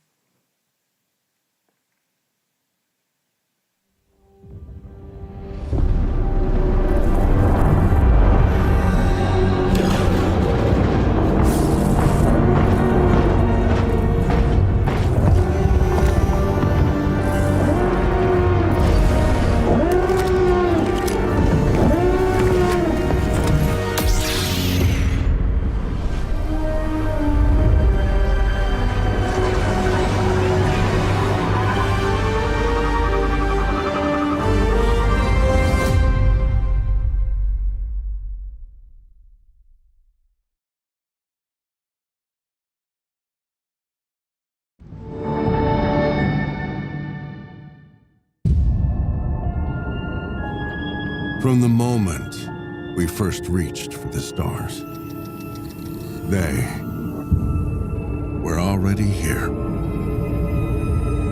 Entities of unfathomable power, immortal, boundless.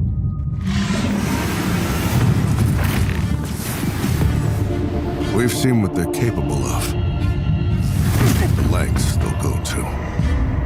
If but a handful were to turn their attention upon us, humanity could not hope to survive. Frontier to fleet. Prepare for jump. Grav drive stable. We're go for jump.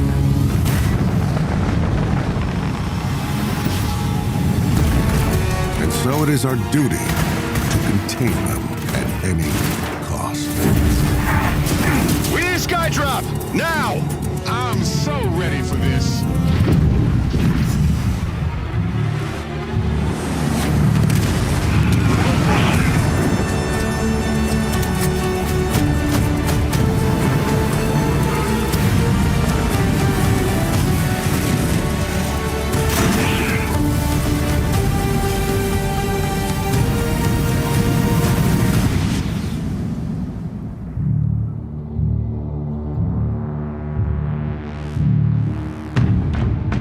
We are humanity's first and last line of defense.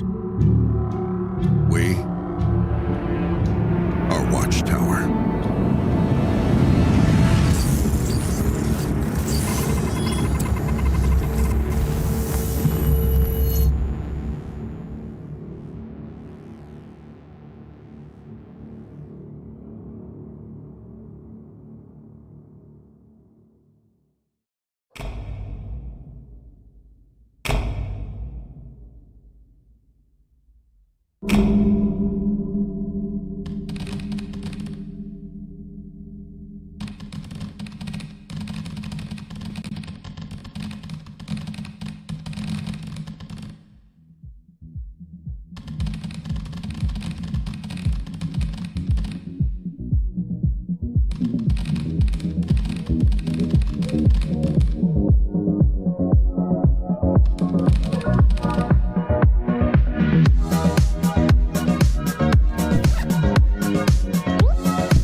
My blades have failed. The Empire. She is in chaos. And now, at the turning of the era, the Ruby Throne sits empty. The enemy have arrived. We have to act quickly, take up arms, and close shut the marble jaws of oblivion.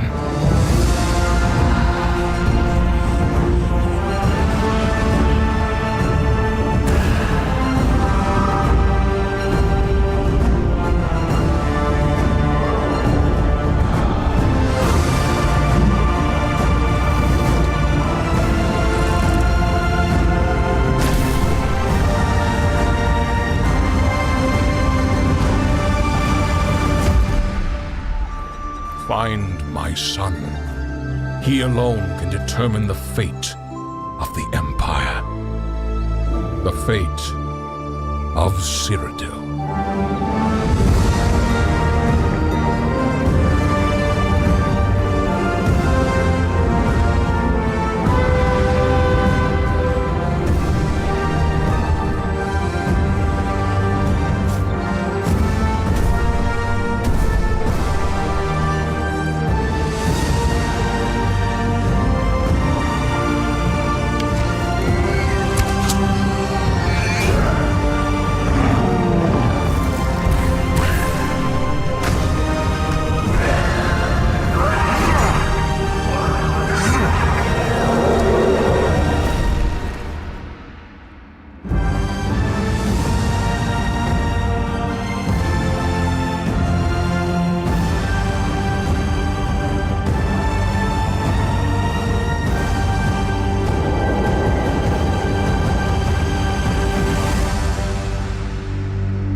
Astro Crow. Throwback.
Hey everyone, Ronnie here, the solo dev at Fuzzy Sock Studios. This is Rising Heat, an arena shooter roguelike inspired by games like Enter the Gungeon, Slay the Spire, and Vampire Survivors. So the first thing we're going to do is choose a pilot. This grants us a powerful passive, as you can see here. Broadly speaking, there are two elements that create the gameplay of Rising Heat: the combat and the shop. When designing, I tried to give the pilots passives that mainly revolved around the shop. So let's go with Kai. After that, we select a ship, which, along with providing a slew of different stats, a few of which you can see here, also grants us a powerful passive. I tried to design these to mainly revolve around combat. This combination of pilot and ship creates a unique archetype for gameplay, almost like a class in RPGs or hero shooters. You'll have to find ways to exploit these abilities if you're to stand a chance at finishing a run. With our important meta decisions out of the way, we can jump into a new run. Growing up, I played a lot of games that use speed and momentum as a core part of their identity. Sonic, Mirror's Edge, Prototype, Twisted Metal, Titanfall, Turbo Overkill, the list goes on and on. So once I grew up and started making games, I knew I wanted to capture that feeling of flow. Not thinking exactly, but reacting, of dodging and shooting and positioning and comboing. That momentum that makes the heart race. And thus, Rising Heat was born. The center of combat is the tackle mechanic, inspired, in part, by the shoulder barge ability from Destiny's Titan. Now, I'm not sure how many of you know what I'm talking about, but the ones who do, y'all know there wasn't anything more satisfying. Tackling allows you to throw yourself directly into the enemy, cracking through anything in your way. You can chain this attack together for devastating effect. Not only can it be used offensively to damage and destroy the enemy, but it can also be used tactically to quickly avoid an attack at the last second or just to strategically reposition. Of course, like other games in this genre, there's shooting too. And while I find it engaging to craft an oppressive synergy-heavy projectile build, there's just not much that beats the feeling of bluntly smashing your way through a rank of enemies, or zipping around the map like you're the Flash in bullet time. Once enough enemies are gently removed from this mortal coil, the player will level up, revealing the shop, the second most important mechanic in Rising Heat. Here, your upgrades come in the form of hacks, each containing their own stat modifiers. You must choose which hacks to place into your limited active slots. Hacks can be upgraded, integrated, or fused. Upgrading a hack does just about what you'd expect. Integrating is a bit of a can of worms, but fusing, now that is the act of smashing two hacks together, randomly combining their effects, which is helpful in a world where you can only activate so much greatness at once. With over 100 hacks to buy, sell, upgrade, integrate, infuse, Rising Heat has a list of broken builds just waiting to be discovered and inflicted upon our lovely leaderboards. Hope you all enjoy the game, and feel free to find me in Discord to tell me about it. Good night, GCX!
McGoblin Burger, can I help you? You bet your flaps. Oh no, I want to place an order for delivery. not you again. That's right. I want my usual, and I want it now. But, No butts unless they come with a side of fries. but, Yeah, pass those hammers. Fans. The jumps. Now hurry it up, I'm starving. hey, Sergeant Blimblaps, it's Pumple Scroob again. He wants delivery now. Well, get that new driver on the horn and let's get to it.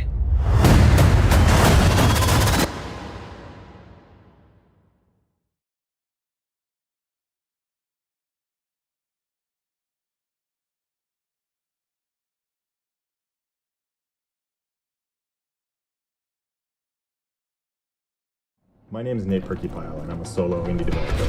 And I've been in games for about 21 years now, and about 14 of those were Bethesda, probably kind of obvious from all that stuff. And I worked on Skyrim, Fallout, Starfield, but now I've been an indie for about 4 years. And it's been a really awesome journey. So far, I've put out 2 games, and the first one is called The Axis Unseen, and it's a heavy metal horror game where you hunt monsters from folklore in an open world. And you use your bow, powers, and track down these creatures who can also hunt you.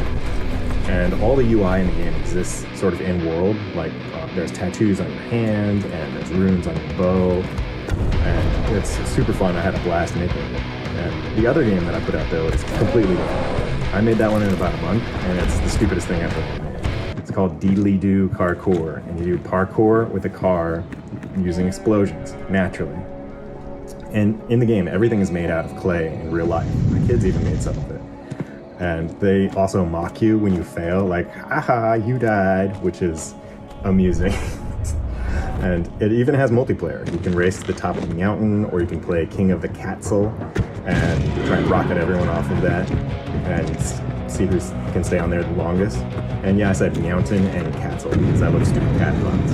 And that one only costs $4, and it's rated 100% positive on Steam, which is wild. So if you want to support indie devs like me, you can grab The Axis Unseen or Deedly-Doo Carcour on Steam. And there's even a bundle where you can get Deedly-Doo Carcour like practically for free if you buy it with The Axis Unseen. So here's a quick peek at what my games look like. Thanks.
The most important game ever made. In a world, one car, one mountain, lots of, rocket jumps. You do parkour with a car using explosions. Children mock you if you fail, just like real life. Get good. The sounds and music are all mouth sounds.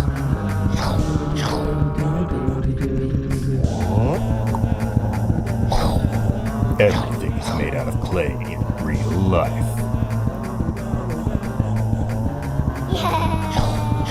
Cheaper than a cup of coffee.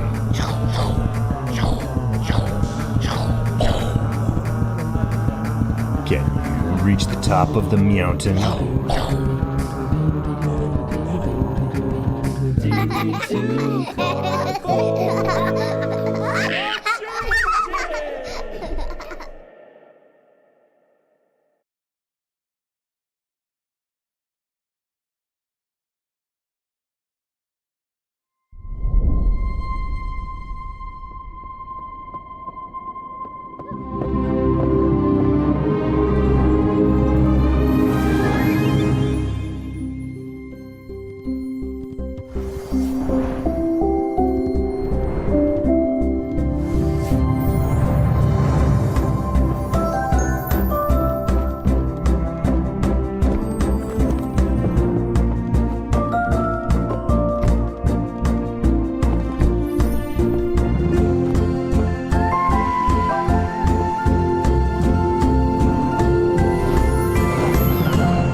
So went the pair that came from the west. They're cut and they're scarred, but they battle nonetheless. You'll never know the pain, the sorrow I felt, the loss, the string of all I've been down. You'll never know where we all had to go, and nothing will stop it from wearing out your soul. You'll never know.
Cast and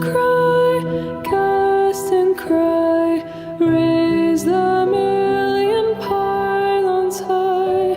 All our kin were bound to fly for that far shore forlorn. Onward high, ooh, but we may tame the sky.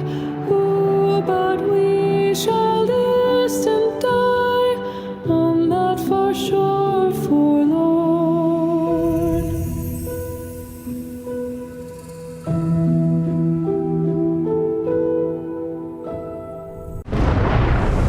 We swore to carry the sacred light of our dominion into the deepest dark, and this we have done. The promise of a home so lightly surrendered. We're pinned down, Antenna! Can you give us a miracle? Enough! What did you see? Tao.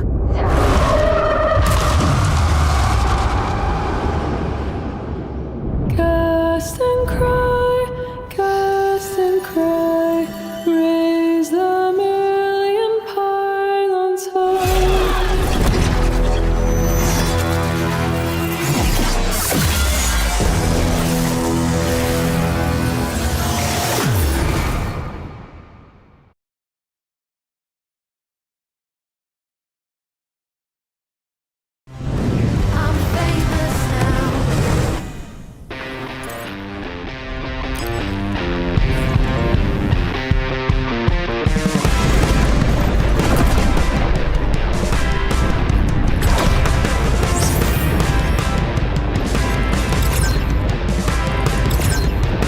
Wildgate on the map.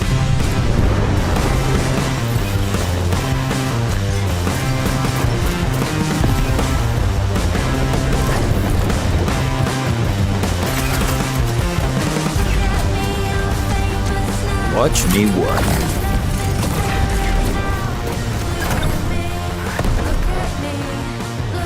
Hi, and goodbye. Some call me a hidden hero. Break them! Turret stolen. Entity cannon installed.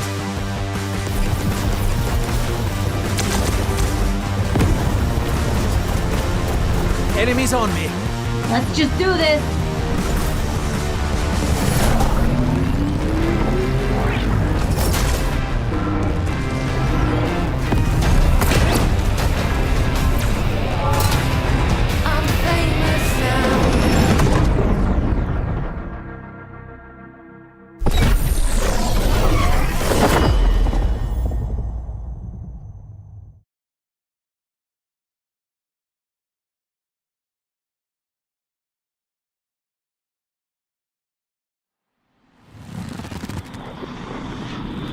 this place. It remembers you. And it's not finished with you yet. What is happening? The lines, they're fading. Where the island ends, you begin. It's getting harder to tell. I've been trapped for what seems like an eternity. Just give it time. You'll learn to live with it too.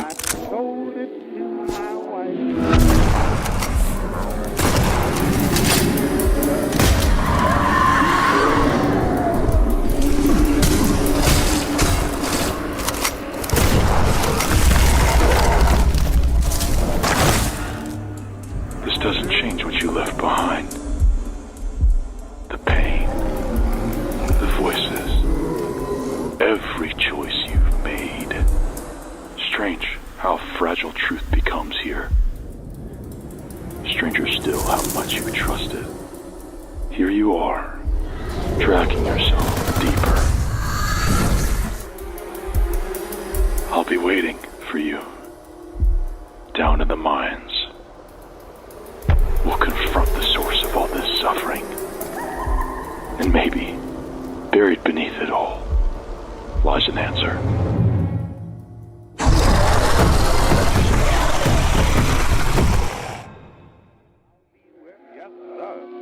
When they are right.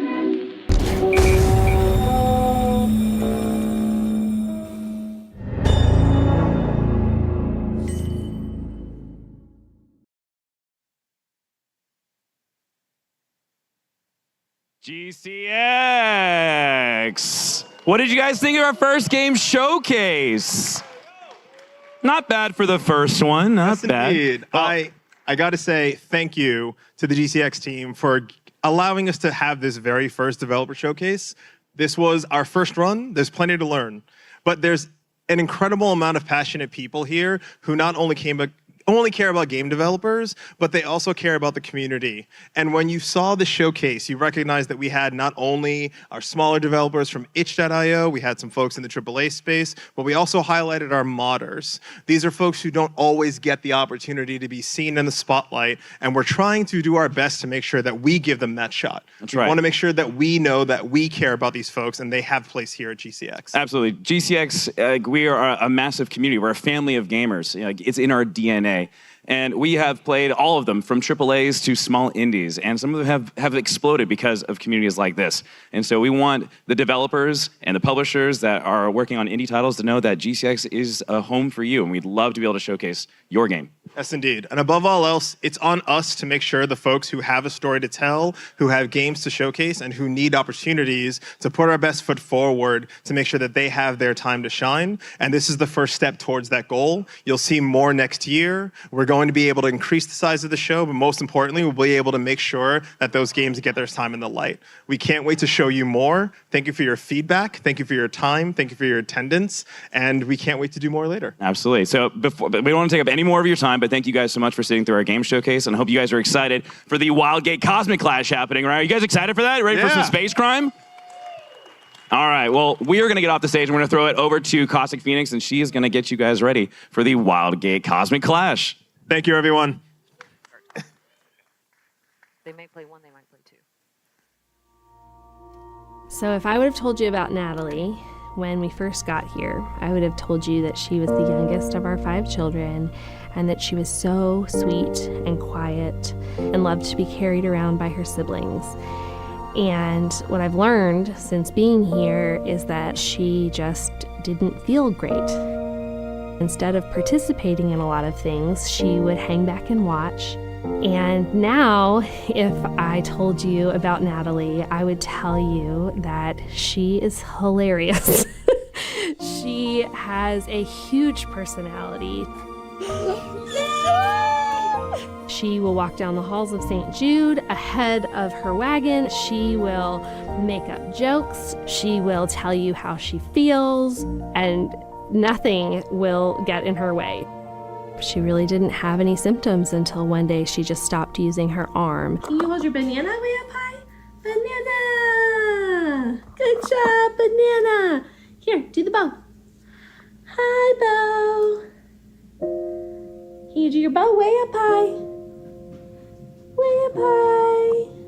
When they admitted us to the hospital that night, we actually thought that we were doing some bone scans to check for mineral deficiency. The cancer was everywhere. It was all throughout her bone marrow.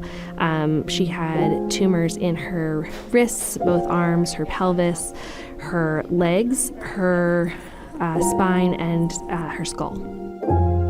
When we went into our appointment with our diagnosing oncologist, she walked in the room and she said, I have really good news. And she goes, I just got off the phone with St. Jude. And I looked at my husband and we didn't even really know what that meant. Then we came to St. Jude and learned how much hope there was and learned how much that they could do for Natalie here. So when we got to St. Jude, they told us to plan for treatment to be about 18 months long. Everybody else is at home in Virginia with my husband. It's about 12 hours away, 700 miles or so. And Natalie and I lived here at Target House. It's tricky because so much of my life had to change to come down here, and certainly their life had to change because Mom was gone. And so to come out on the other side and there's actually a light at the end of the tunnel, she's doing great. We are nearing the end of cancer treatment. Like, we never, ever thought we would see this day. When we first got here, I looked at my husband and I said, one of the best things that we have going for us is that she's so young and she hopefully won't remember this, and I can shoulder this burden for her. I can't believe I'm saying this, but I don't want her to forget this. I don't want her to forget these people, and I don't want her to forget the times that we've had here and the memories we've made and the nurses who loved her. If she can forget her hard days, that's fine, but I don't want her to forget the rest of it. I want her to remember how much she's loved and how much she was prayed for and how many miracles we saw worked here at St. Jude and how important her life is. We thought we were losing our daughter, and then when we came to St. Jude, everything changed. At St. Jude, there was hope.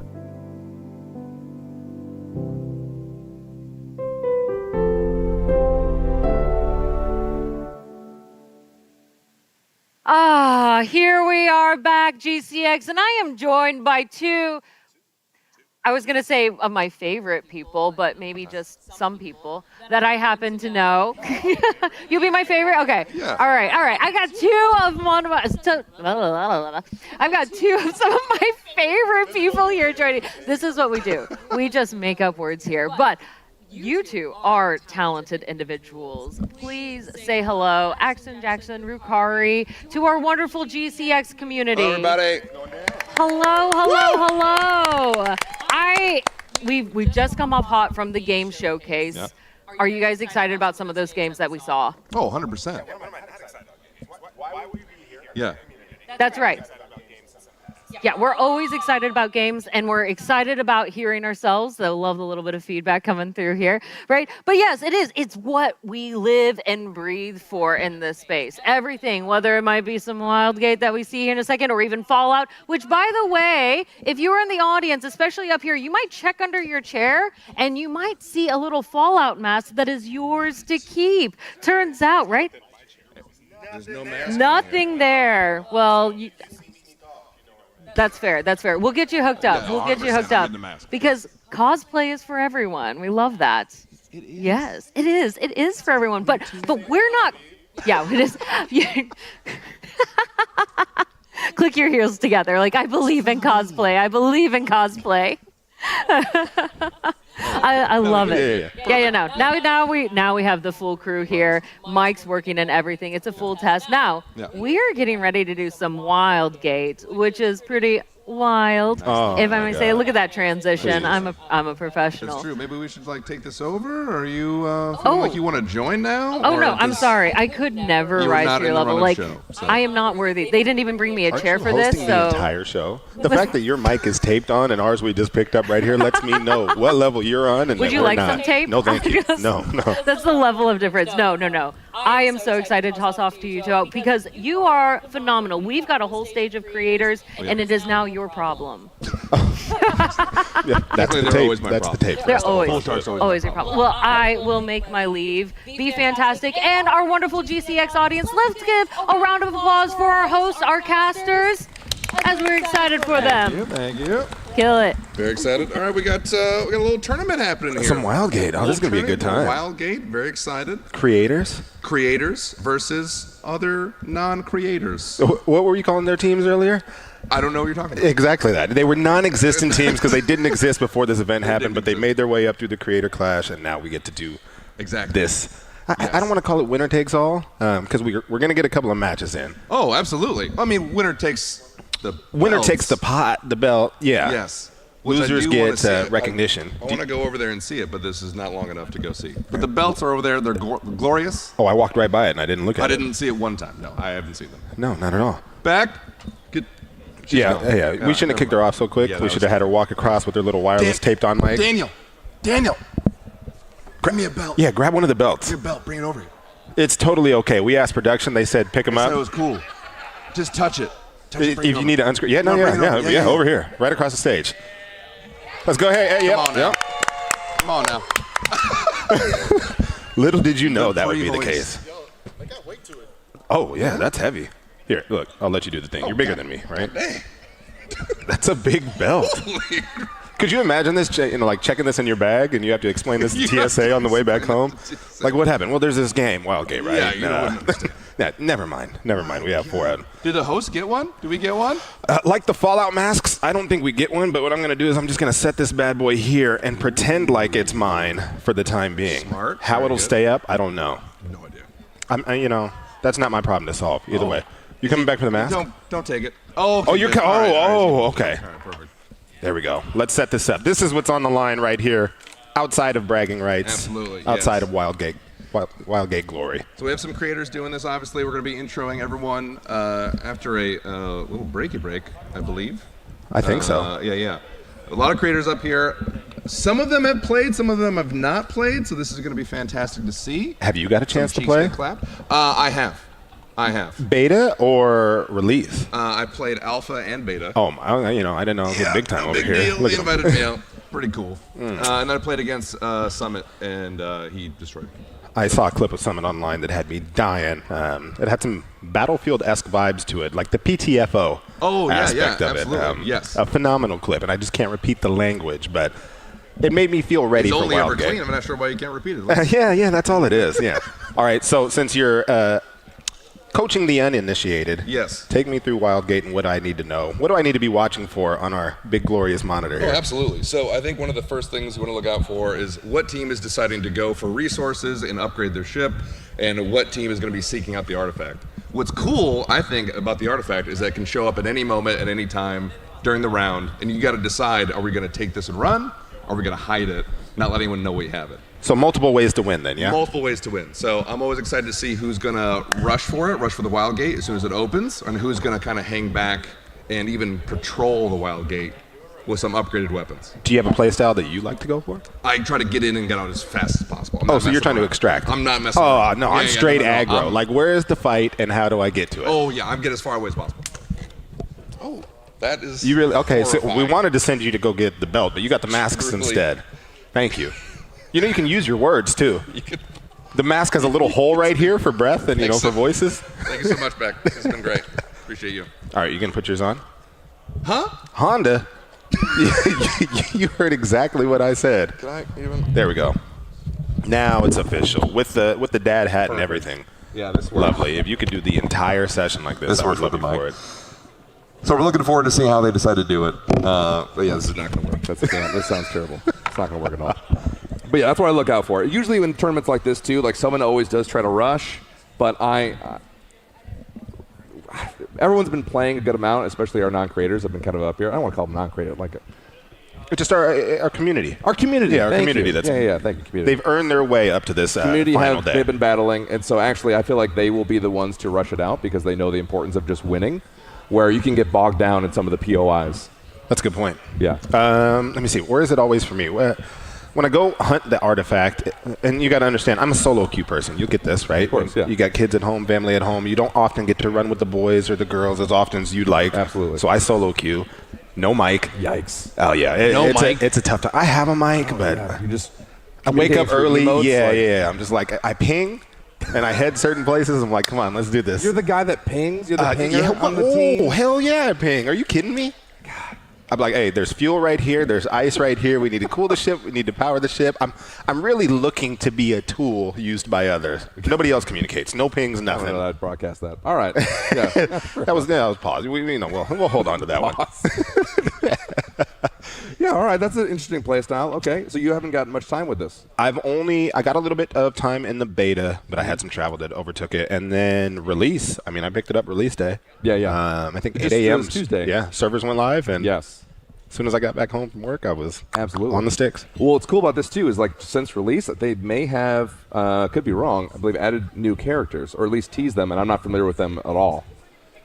So So this will I be would a love to first see where you're time. going with that. Yeah, I can't confirm or deny Or that. deny that. Do you have a favorite character that you run with right now? Probably go Sal.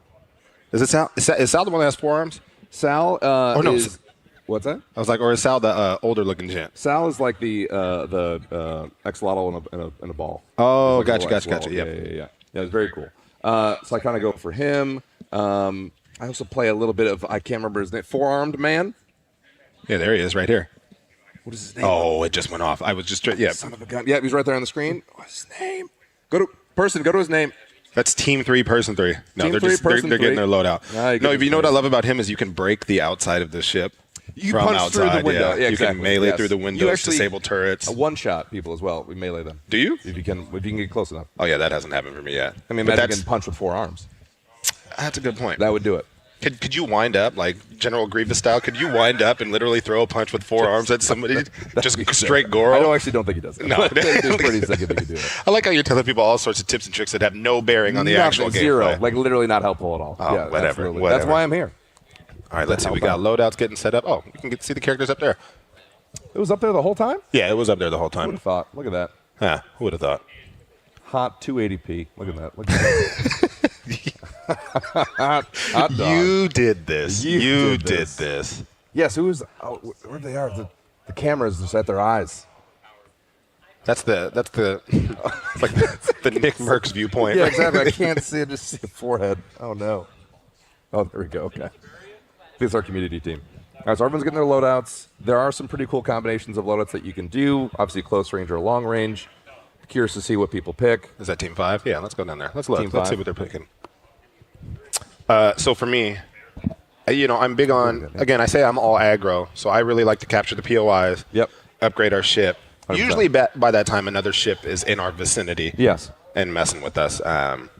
Up front, sniper bomb combo is my favorite. Dude, yes. If you can get 2 Oh people that are my working together gosh. to shoot the bomb. Yes. Or like snipe, take down the shield, put the bomb on the ship, snipe the bomb. Beautiful. 100%. Yeah. But as far as the equipment, you know what's the hardest time that I have is you come equipped when you first start the game, right? You're Ubi, you're out of box experience. Yes. And when you teleport back to the ship, all of your equipment recharges because that's a perk that you have in your Oh, I loadout. haven't played that one. I didn't realize that. Look at that. But then when you change your equipment, that perk drops off. Oh, okay. Because it's an equipment piece. So I've been running, and for those of you that are playing at home, if you go and check out the Adventures tab, you can you basically unlock in like a Battle Pass-esque system. In the first 3 levels of each adventure pass, you unlock the gear that you need. Different ships, that's awesome. different weapons, Yes. and different pieces of equipment. Oh, very good. So instead of Okay. focusing on one character, I've found myself focusing on the adventure for everyone. oh, So I'm okay, trying to very good. unlock these things, but it's really, I've had fun with just regular old grenades. Actually, one of the characters has a rock that you can just throw. Yeah, you high just throw damage. rock. Yes. And I'm trying to think of other equipment that I use. What about ships? Oh, the ships. The 'Cause the scout. ships always It's the have scout. equipment. The scout's been my one. It's funny. I talk about being aggro, but I like the mobility of the scout. I think it does 30% more speed. Okay. And there we its go. turning ability. Is it up there? There's Samo. We got a higher, there's higher Samo. def. Yeah, Very there's good. the prospector. Yeah, Samo is very good if you want to play defense on the ship. Super Look, good with that. Weapon 1, that blaster, don't love it. There's one, oh God. There's a dual action shotgun. Yes. It's only got 6 rounds before you need to reload. Yep. Or excuse me, before you need to recharge. It melts. It does. It melts. Well, that's the thing with the game is like all the weapons are basically overpowered. So when all of them are overpowered, none of them are overpowered in some way. I feel like that's a movie quote.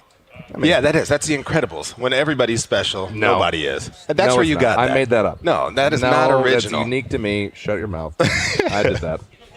There we but go. it's basically how it goes.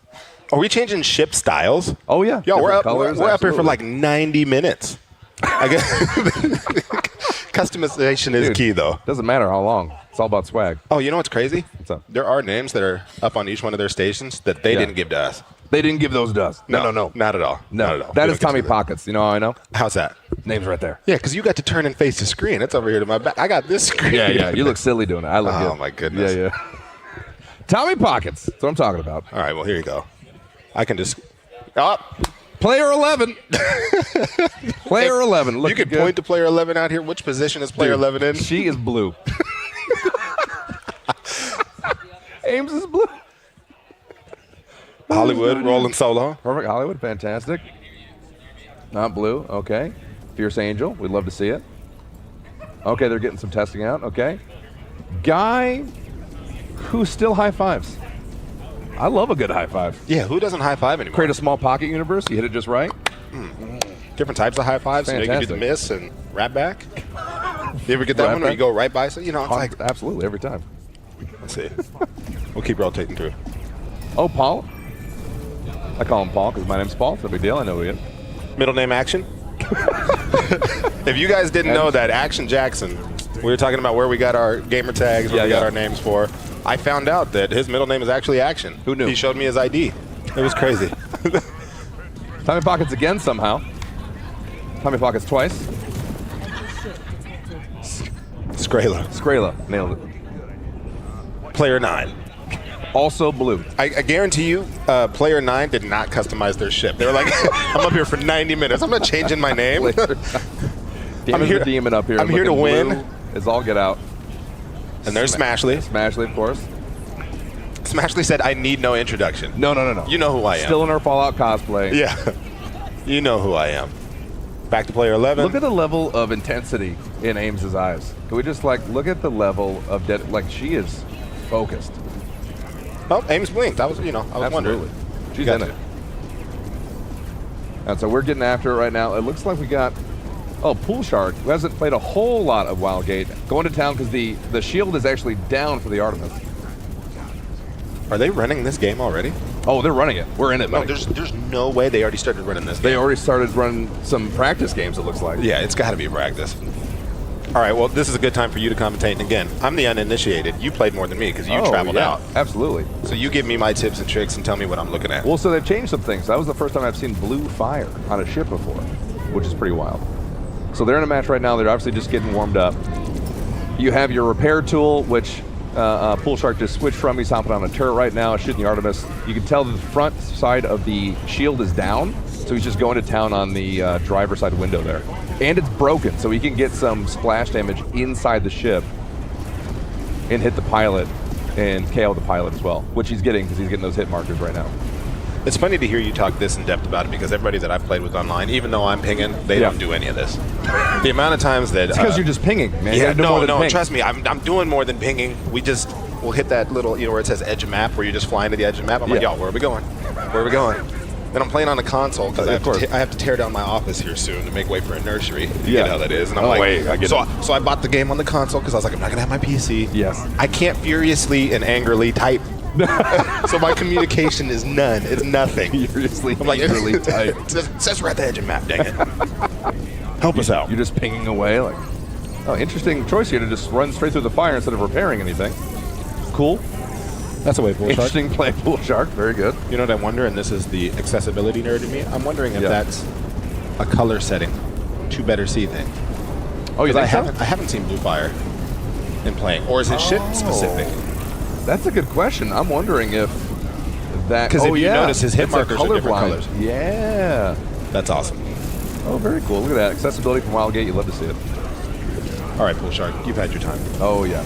Oh, well, then we're going to get into that. Okay. There we go. I got Triple G. Player 14. Couldn't even customize his name. Hate to see it. You know, if I'm not wrong here, did I see? I feel like we had a lot of Tommy Pockets in here. Oh yeah. So we're getting warmed up. Is everyone else in game right now, or are we still doing some loadouts? Yeah, you got it. We can see Team 5 down here just hanging out. The Reach wins. They're getting it set up. Everybody's getting used to it. Oh yeah. This is getting a little practice round, getting warmed up. That's crazy. I feel like we could totally have our own kits over here and be playing and be running through. I would play with them. No. I'd absolutely. No, we have to talk about their experience. Yeah. That's all right. Oh yeah, because there you go in the top right there. Nada, his fire's red. Okay. Okay. So that is a colorblind setting. All right, just making sure. Let's see, who can we jump on? This would be a heck of a way to find out that Pool Shark's colorblind this whole time. I had no idea. Heck of a way to find out. What if Pool Shark doesn't know that that's a setting? He's like, I really love the blue flames that you had. He didn't know this whole time. He found out live at GCX. He's colorblind. Live at GCX. Pool Shark discovers that blue is not blue. Oh yeah, I think they're running through the AI bit right now. Okay, gotcha. All right, so they're doing a little practice round against AI. Okay. Getting the feel for the ship. Do you have a favorite weapon? We talked about ships. Well, actually, no. You asked me what my favorite ship was, and I told you the Scout because I could outrun things. Yes. I'm more into the big heavy boy. I like running that. I like running with the lance on the front. So you tractor beam. Someone tractor beams the other ship into your lance, and then you just literally slice them in half over time. That's my favorite play. I love it. It's aggressive. They don't know what they're doing. It's a lot of fun. You're my type. Hot dog. You know what's great? We're going to do it live. We're doing it live. Do you want to share mics? Do you want to just like... Absolutely not. You don't want to... Is it working? It looks so good. It sounds really good. Yeah. Outstanding. We got a dead mic over here. All right. They'll find out. Broman, fix it. Poor Broman. Running around here like a crazy man. Somebody got eliminated. Oh, I think that's just the final bonus replay. Yeah, okay. That's against the AI. Fourth place against AI is hard. That's a hard pill to swallow. That's tough. Yikes. Ew. Fourth against AI is terrible. My goodness. But he got some stats and hopefully some skins. Let's see what else we got up here. So these are in the eliminated stage. Look, if you're not going to talk on mic, you're going to have to at least control the camera. Help me help you. I'm controlling the camera, but you know what's funny? Oh, there we go. That's Okay. their whole bit eliminated. Oh, they might be getting back to lobby. Oh, they're getting back to lobby. Okay, fantastic. Let's see. Are we about to get after right now? Is it about to happen? But I think Team 4 is not going to do it. Oh, okay. They're still in it right now. Okay. Did you turn it off and turn it back on again? He's unplugging and replugging, though. He's doing what he's got to do. Thank you, sir. You're great. Time to put on. My job here is done. Excellent work. That is a horrifying mask. I got to be honest. That is hard to look at. I had to do it for like the 5 minutes before. Yeah, you're right. You did have to do I know. it. On second thought, Becca, I didn't need this mask. Nope. It's horrible. All right, we got... Is Goth up there? Oh, yeah, we got Goth. Well, hey, buddy. You're doing great. Hey. Hey, how are you? Yeah, we're good. You just going to play without a headset? No, there's technical reasons. Was it technical reasons? Yeah. That doesn't sound like this. Yeah. Everything's working great.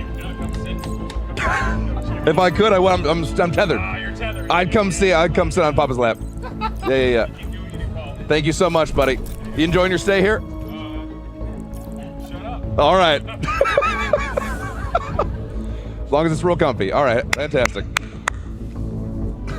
was the What's that? That's what I got to find. Which team was the Is Goth on? Yeah. I don't know. I think he's. the number on here. I don't think he's playing. I think they just gave him a setup to make him feel good. Oh, that's. Yeah, I don't think he's actually going to be involved in the play at all. They just gave him a toy computer. They're like, here you go. My microphone. Are you back in house? Am I? No. No. I'm not back in house. Look, I can No, not back in house. Oh, so okay, all right. So this is the new prospector I have not seen. In the bottom left there. He looks like a badass. Look at him. You know what's funny is that's skin. That's sick. That's the. Was it the? If you bought the deluxe edition, I think you got it's the Renegade pack. Oh, is that what it was? It is It's the actually skin. the guy that you first used. Dude, the red.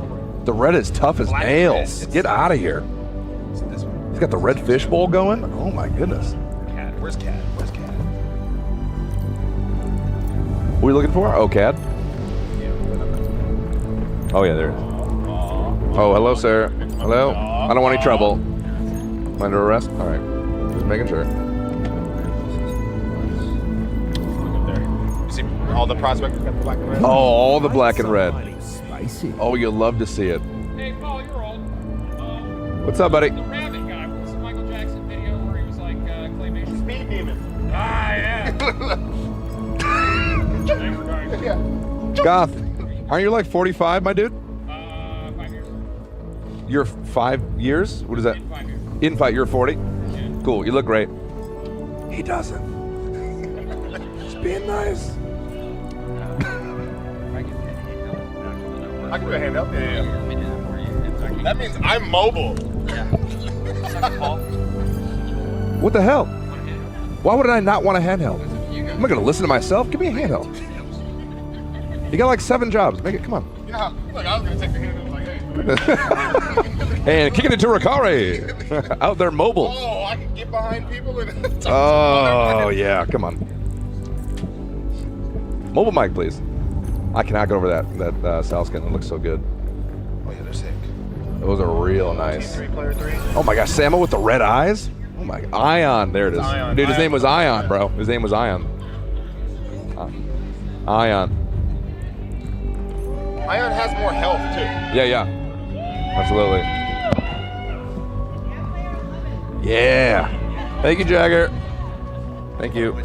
All right. Are we good? Oh, we're back. Does this work better? This does work Am I in better. the house? No, you're not in the house. No, you keep your regular mic on. Am I in the house? Yeah, you are. Okay, sounds like yeah, you are. This changes the entire vibe of It changes so much. It's good. Ooh, now I get a little. You want to go walk? Yeah, you're gonna go walk. If you don't do live on the street interviews, we're gonna have a problem. Oh, fantastic. Goth, how are we feeling, dude? How are we feeling about this? Pretty good. Sound like Corbin Dallas. That was great. Thanks so much for that. That was hot. Triple G I think over we're here. in game. Hey, buddy, how you feeling about your chances? The mighty cheese. Much better than yours, buddy. I'm not playing. That doesn't make any sense. All right, keeping it going. Fantastic. Hello, One Peg. What's up, brother? How you feeling about the tournament here? How you doing? Well, Goth is not wearing a headset because he determined that he doesn't need one. That's how good we are. So he's handicapping us because that's how confident I feel. Yeah. Plot twist, Goth is actually deaf, doesn't even need a headset. So, completely deaf. Amazing. Look at this, fantastic. Pool shark? No, you're old. Who are you? Can you tell that Paul's coming to terms with his own age by making fun of everybody else? Hey, Ames, how you doing? Fantastic, great. How do you feel about your chances? I think we're gonna win, so yeah, like 100% chance, yeah. Who thinks Ames is gonna win? Perfect. Please don't do the finger guns here. All right, sounds good. Keep that low. Whew. I think it's pronounced Bastion. What? Bastion, not Bastion is not a word. That is So sorry. I'm so sorry. We're gonna win though. I mean, it doesn't matter what they brought. We're winning. It's happening. all right, fantastic. Best of luck to you. We'll see it. The purple skin? Team Purple Skins? Very nice. Love to see it. Daniel the Demon. How you doing, my guy? Confident. I want one of those belts. Yeah, I bet you do. My God, they look good, don't they? They look amazing. Yeah. I'm excited to hoist you up when you win. Yeah, dude. Well, guys, how are we feeling about our chances today? How are we feeling?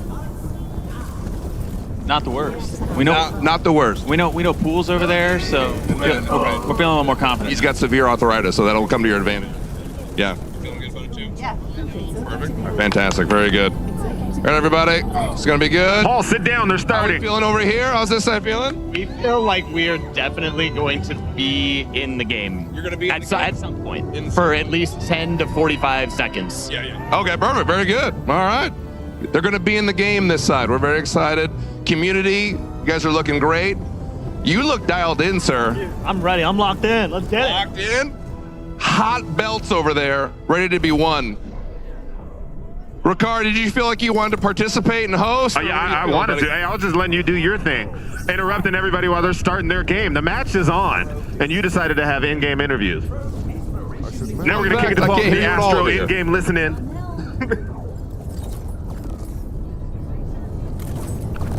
All right, Paul, it gets serious. Yeah, yeah. I like how you're holding the mic like it's... What's going on? Yeah. Y'all didn't know I could do that, huh? I did not know you could do that. That was fantastic. Are we in? Are we in the... We are in the game. Actually, we were in the game when you were on your third interview, but nobody had the politeness to tell you... Whoopsie days! ...that we were on the line and rolling. Oh, fantastic. All right, so we talked about this earlier. Yes. Beginning game. What do you do? Ooh, let's Early go game. team 4. Because I think we're about to catch a death here quick. Absolutely.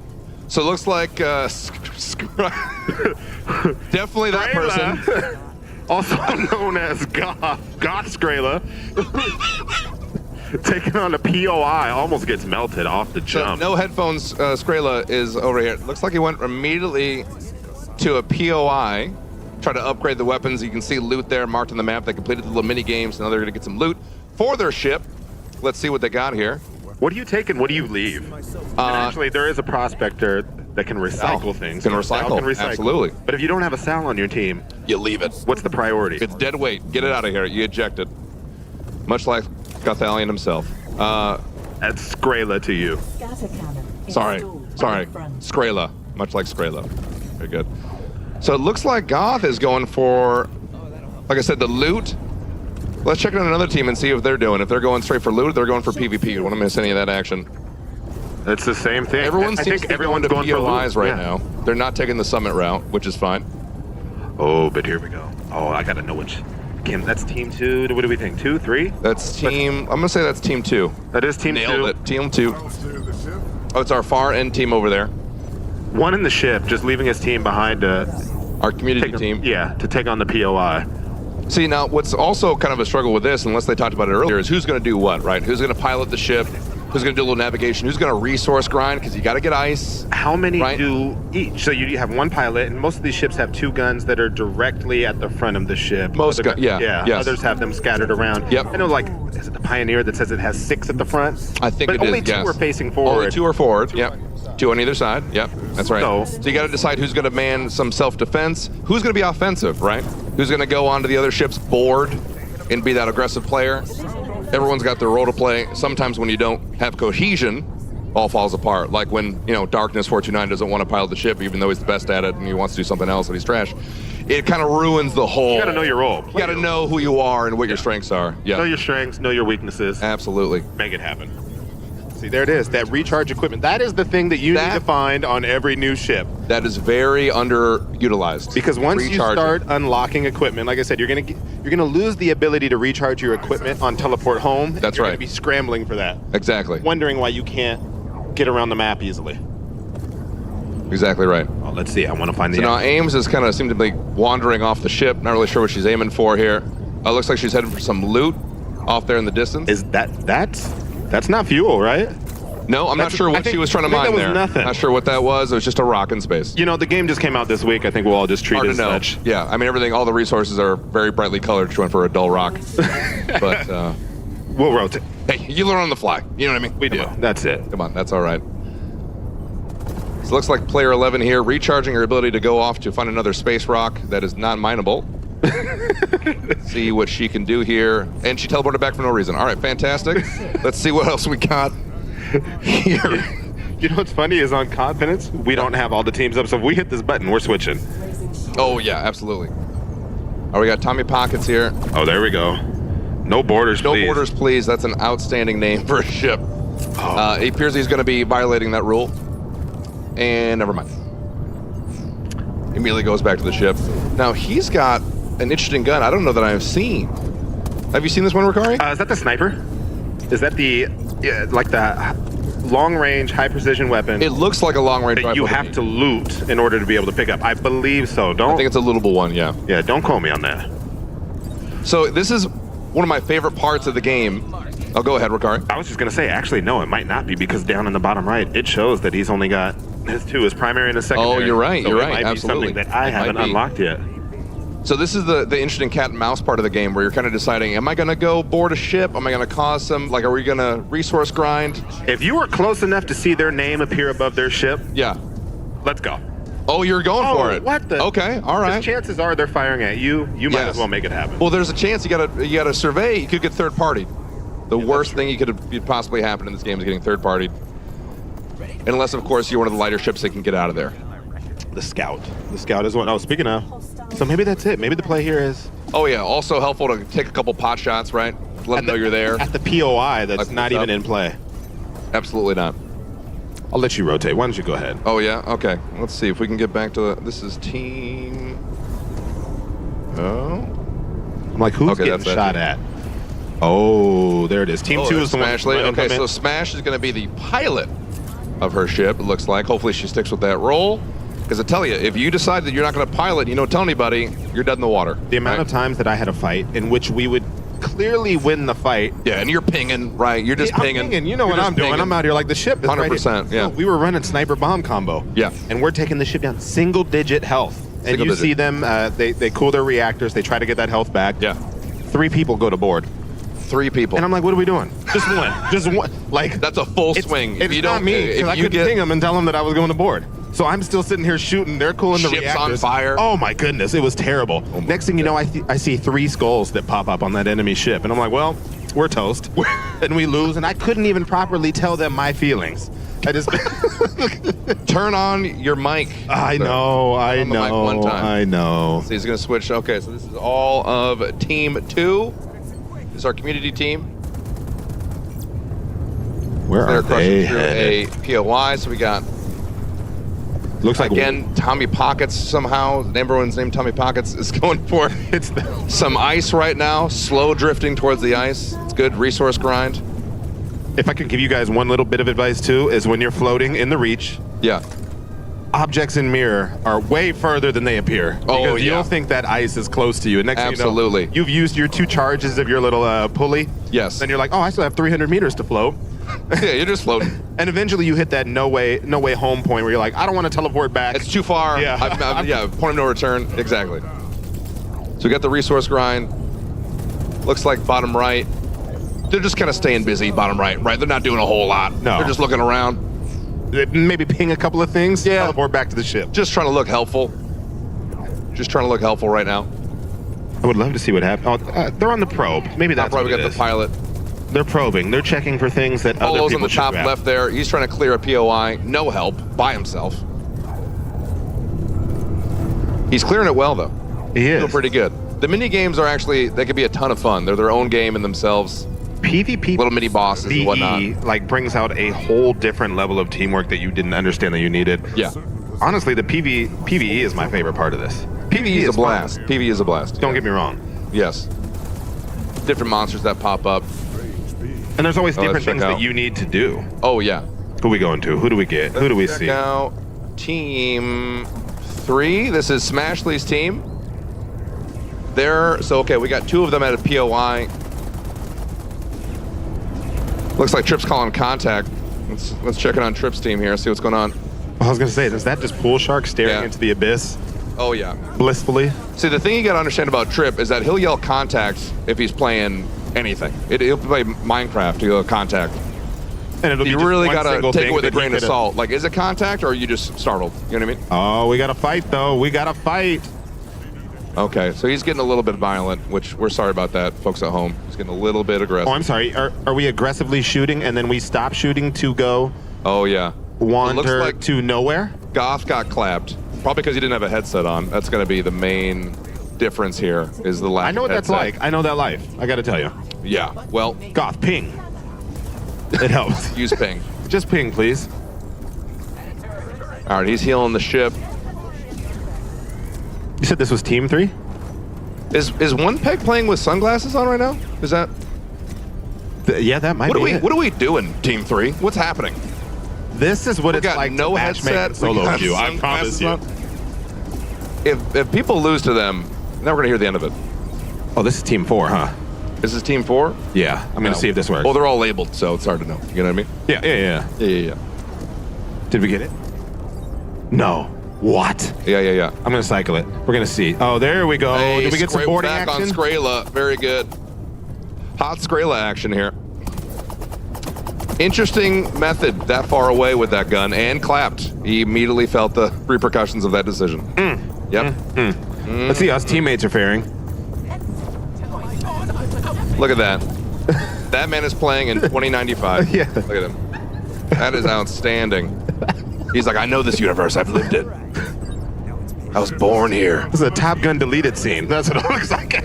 Tom, your lines. Your lines, please. It's a Unix system. I know this. Blink twice if you're awake. Yeah. Exactly. Diggy, bam, bam. Mouth slightly agape, just for light breathing. Very You know what good. I've noticed too is there's been no communication with the team as to where we're headed. Almost zero. Nothing. Looks like a little bit of... I think it was a cough. I think he coughed. I don't think that was a full communication. You can tell it's Trip because of the accent of his scream.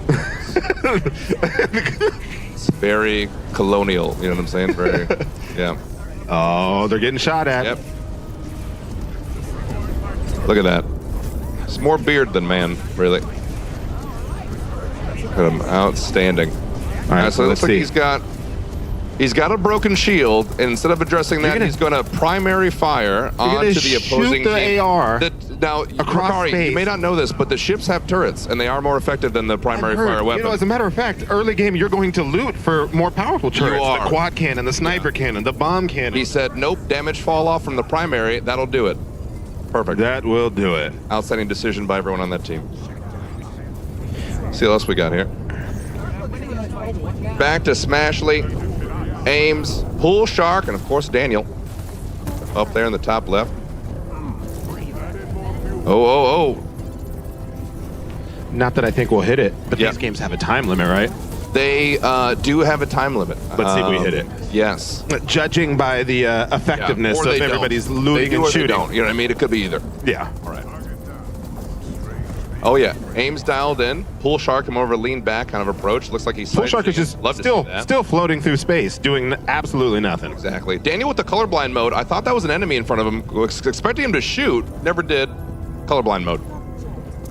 That's a friendly and orange. I They're really just want up to know here where Pool Shark's circling going. the same area. I'm not really sure what Daniel's doing up there. There we go. Oh! Oh yeah, that's why they were circling the area. Circling. They had to capture the holdout. Esports play. Yep. Why not run? Big brain. That's what it is. A little more oxygen. See, what is cool about these different POIs too is that you will run out of oxygen if you don't find a vent. Sure. You really got to go to 4. Go to 4? Just to get to not team 4. Well, whoever Pool Shark is, well, that's gonna be hard to narrow down. Oh, is that? Oh, that's Skrull. There he is. Just look where he's at. Pool, what are you doing, homie? What is happening? I don't think anybody's seen this bit of the Reach ever. You about to hit the edge of the map, my dude? He's playing Sea of Thieves. That's what he's doing. He's lost. He's lost. He doesn't know where he is. Pool, you're here. It's GCX, buddy. Fuel? GCX. We should check back in on him and see if he's still out there. I hope he knows he can teleport back to his ship. You know what will snap him out of it? Little mango. Just like this, I'm sniff a little Why are you bit. screen peeking? Worry about yourself. Did he go float all that way? Yes. To get to this rock? I'm sure there were closer ones. Cool. Very good, Pool. Nicely job, buddy. Woo! Real adventure. Nice job. Oh my goodness. Go write a book about it. Nice job, buddy. Great. Excellent use of time and resources. Very good. Someone's in Trip's house. Ironic to say in America, coming from a Brit, but all right. Maybe get out of our house, you know what I'm saying? All right. We got Radon here. Ready? You go. Look at that. All right, so hey, keep this in mind.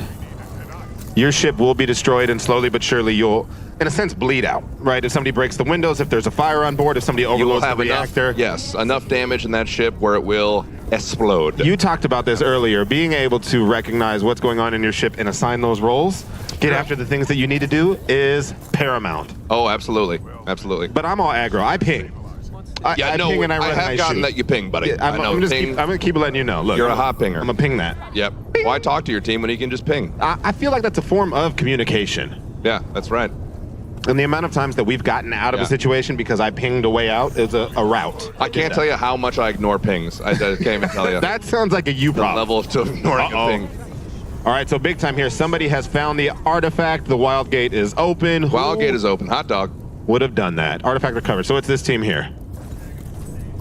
Let's see. So two options. Who we can find here who has the artifact. Now, of course, everybody gets the notification that the artifact has been found and the wild gate is open. Your job becomes hunting down those who have the artifact. That's right. When you have the artifact, you can't teleport, so you could go steal it off of somebody's ship, but you leave yourself open to absolutely, somebody firing with their little AR from way across the map. Absolutely.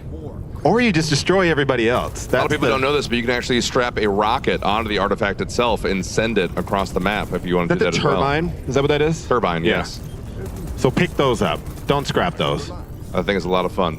Heyo, we've got the There's artifact. the artifact. Daniel has eyes on the artifact. He is freaking out. Doesn't know And what to it's blue. do. It's blue.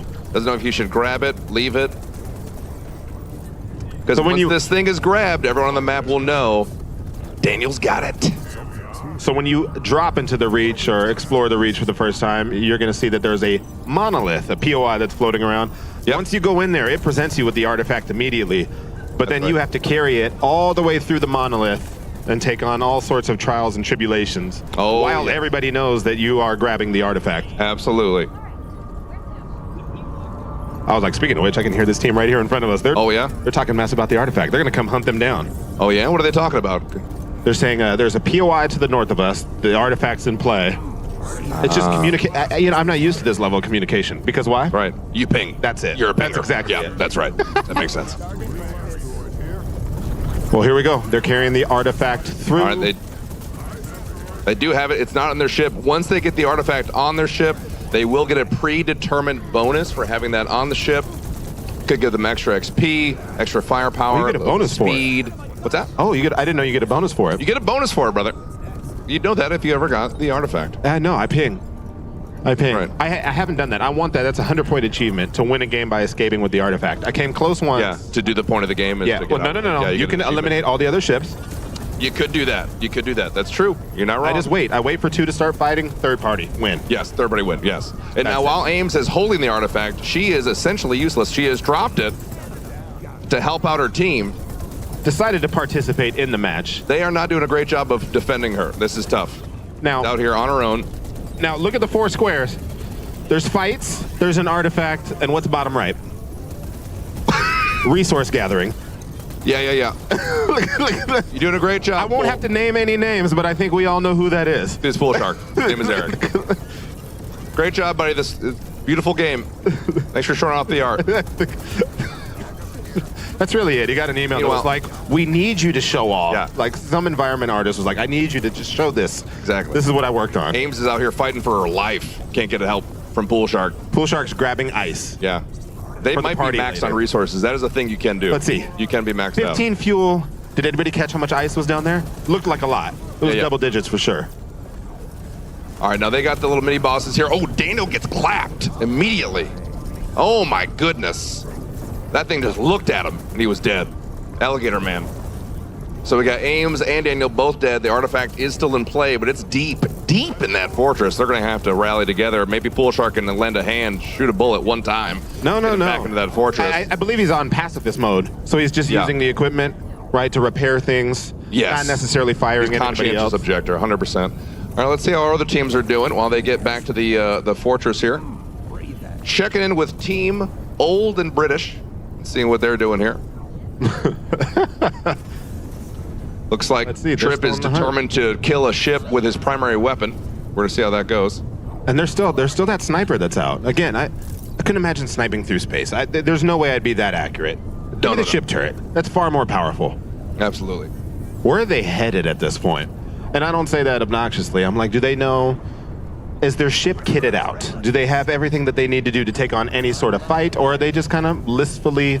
Well, that's the thing. You could have a pretty messed up ship or a pretty bad ship, but if you can be aggro enough, kill another team's ship, you take all their stuff. You get access to all their turrets, everything they've collected so far. You get that. Plus, you get the bonus of their ship core. You add that to your ship core. Now your ship's even more powerful. So you can play the long con, right?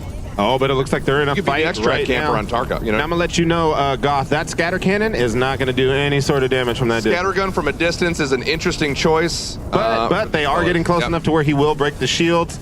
But you're gonna end up getting rammed, and that laser is going to do some work. Now it does look like BS bad decisions does have a lance, yet they're refusing to use it, and it's on the back of their ship, which I'm not sure what the thought was there. Like if a ship approaches from the back, it's just a layer of protection. They're gonna get, you know what I mean? Yeah, yeah. I'm not sure who would do that, That's but maybe throw that bad boy in the front. Get off. Exactly, a little warning. Absolutely. Now, I don't know if the bad decision knows. They are being bombarded. They are mid-fight. Maybe fight back. Oh, yeah. Let's see who's on the bad decision. Let's see if we can find out who is the BS bad decisions. No, there's It would be so great if it was this shit. That'd be great. All right, they are all at a POI. This whole team is at a POI, except for Team 5. Them in the top right. Yep. Oh, Team 5. Let's see. Here we go. There we go. There we go. It's a tip we have not checked in on. That's a button on the stream deck I did not know we had. We got him. It's off to the side. We got him. Let's see. Their ship is still at full health. They're the diggity, so they're not getting hit. Oh, it's not them. It's not them. No, it's not them. They're not getting hit. Let's All right, see. checking the They're map. Resource Where they at? grinding. And just a scream. Trip again yelling my house for some reason. My house. The public venue. We must Universal. protect this house. Not sure what he's talking about. So they seem to be center map. Let's see where they end up. And we got a little bit of lag there, so we can head back to Team Smashly. Oh, and look who's participating down there. Hey, right. we got Pool Shark in the mix. Hey, that's where the artifact was, buddy. Keep running. You got I want you to see that half of this monolith is already completed. Exactly. Pool Shark's going to end up in the third to final chamber. Yep. Better late than never. The central Said chamber. nobody. All right, great. What do they have to do in this one? They gotta. I think they have to eliminate 5 things. Oh, if it's those queens. Is it 5? I see a 0 of 5 right there. Oh, yeah, there you go. 0 out of 5. Very good. I know, I'm way in the screen right here. Yeah, you're in it. Hey, Pool Shark getting some damage here on those big brutes. Very good. I wonder if they have to eliminate 5 of the captain. Yeah, I'm not sure if Smashly's frozen. Nope, she's moving. Okay, she's moving the ship. She's moving the ship. Here's the other crazy part. Once you move that artifact all the way through the monolith, yes, you end up on a different end of the monolith when you exit. So the pilot has to get picked up, and they all got destroyed. That is a tough artifact to get in that monolith. That is a rough one. So don't think just because you're going for the artifact that you're going to be able to get in and get out and escape and win. Absolutely. Being able to secure that thing is... Even with Pool Shark's help, they got wiped. Hate to see that. Pool Sharks. I noticed you did air quotes. I didn't see them, but I felt them. Oh, yeah. It was air quotes. Polo's team here. Let's see what we got. I actually don't know the team captains. I'm just assuming that's his team. We've got a fight. Resource grind there. Very good. See, they're playing the long con. They're playing the long game. You got Polo out here with the blanking on the name, the little robot, the drone. Oh yeah, right, yeah. To go yeah. out, survey the land. Oh, the scout probe. out resources. Yep, the probe that's there. The now, probe. Thank you. It is crazy to think that we are probably 20 minutes into this game and we are still collecting ice and fuel. You gotta. I mean, you gotta keep the ship that's cool. early game. Yeah. That's early game. I know. It's 2095 in this game, and they use ice still. I think that actually blows my We're mind. just finding ice in the reach. Like, you know what's the best coolant? Ice. Ice will help all in the ship. Yes. Here they go. Nothing. See what we got here. Switch up the team back there. Oh, they're trying it again for the monolith. Team Britain. See what they got. I like that their team name changes every time. It was old and British, Team British. You know, what I think is interesting here is it doesn't seem that anyone is super concerned about the artifact. They know that it's been found, but they're shoring up their ship defenses, resources for the final battle. I got a feeling we're going to see a long, dragged-out fight here at the end. Yeah, with everyone at full power capacity and resources. It's the game where you go through the entire thing without any run-ins, with anybody but AI. Exactly. And then in the last 5 minutes, it is pure and utter chaos. Yes. And really, it's not even what the ship is equipped with. It's how you play it. It's who you let fight, take each other out, Absolutely. where you third party. Absolutely. And how you get caught. Have you been on a ship's tail, you're really close to eliminating that ship and they hide behind a rock? And you realize you don't have a great pilot, and they escape? Absolutely. And pilot's name was Tim. It was not great. Now, absolutely. earlier you said to me that you wanted Tim to be your pilot. I didn't say it was good. He was just the only one available. So, anyway, so we had it. It was tough to get around this rock. They really did a LOS job on us, which, of course, is a line of sight. And it is a great tool to use. If you don't have anything, but you're a superior pilot, not Tim, or you're a faster, you're able to use the rocks to your advantage. Rage-inducing is what it is. Oh my gosh, don't even tell me about it. I mean, God forbid you got someone on your team They doesn't even wear their own headset. And then you see, oh, hey, that'd be terrible. Hopefully they ping. Not like you, buddy. Not like you. To be fair, none of them were. Absolutely. None of them are talking. Checking with another team here. See what we got. All right, they have the artifact again. This time, Daniel Zidemon is holding it. Now, it looks like they're pretty close to getting out of this thing. They've wiped twice now, at least. Oh. But they're pretty close to getting it out of here. I will say this, too. When you're playing early game and you go do your POIs, you may encounter something called the vault key. Go find that vault. Oh, the vault key? Because there is a weapon, a gold-colored weapon, and I forget the name of it. Of immense power. Yeah. Supreme power. It holds even. The Star Lance, I believe, is what it's called. No, not the individual one. Oh. It is a ship weapon that's gold. Oh, yes, you're right. It's insane. Yes, it is glorious. So many weapons, so many abilities in this game. Oh, all of them so fun to play. Did I hear we're getting shot? Was that it? Oh, Was yeah? that Smash the call out that we're getting shot? That we're getting... Oh. Is the ship taking damage? Oh, I am seeing 2 ships fly. Oh, no, that is Pool Shark in a drone. Again, he's just taking in the probing. sights. Just Likes to see what's out there, likes to know what he's getting into. Love that. Pinging some people. Pool Shark essentially, instead of shooting, instead of collecting, is yelling, hey, this thing over here. Yep. Just want to let y'all know. And it sounds like another team close to us, not on screen right now, about to board the bad decisions. Absolutely. From 500 meters away. It's not really going to work like that. Oh, except, is that a turbine? Oh, I know what character you are. They're on there.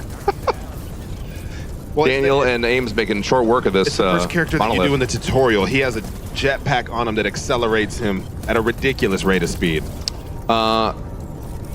Yes. Yeah, not Ion. I can't, nope. If it wasn't week 1, we'd have the names. You know what I mean? Down. Come on. Yeah.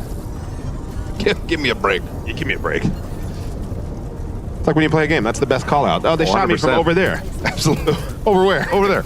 Especially in a game with 3D space like Looks this. like Pool Shark entering the rift again, looking to help out. So we got everyone on board here. Smash is out here in a drone. They must feel pretty safe. It doesn't look like anyone's at the helm of the ship. So if they get boarded, they are very vulnerable if they get found out.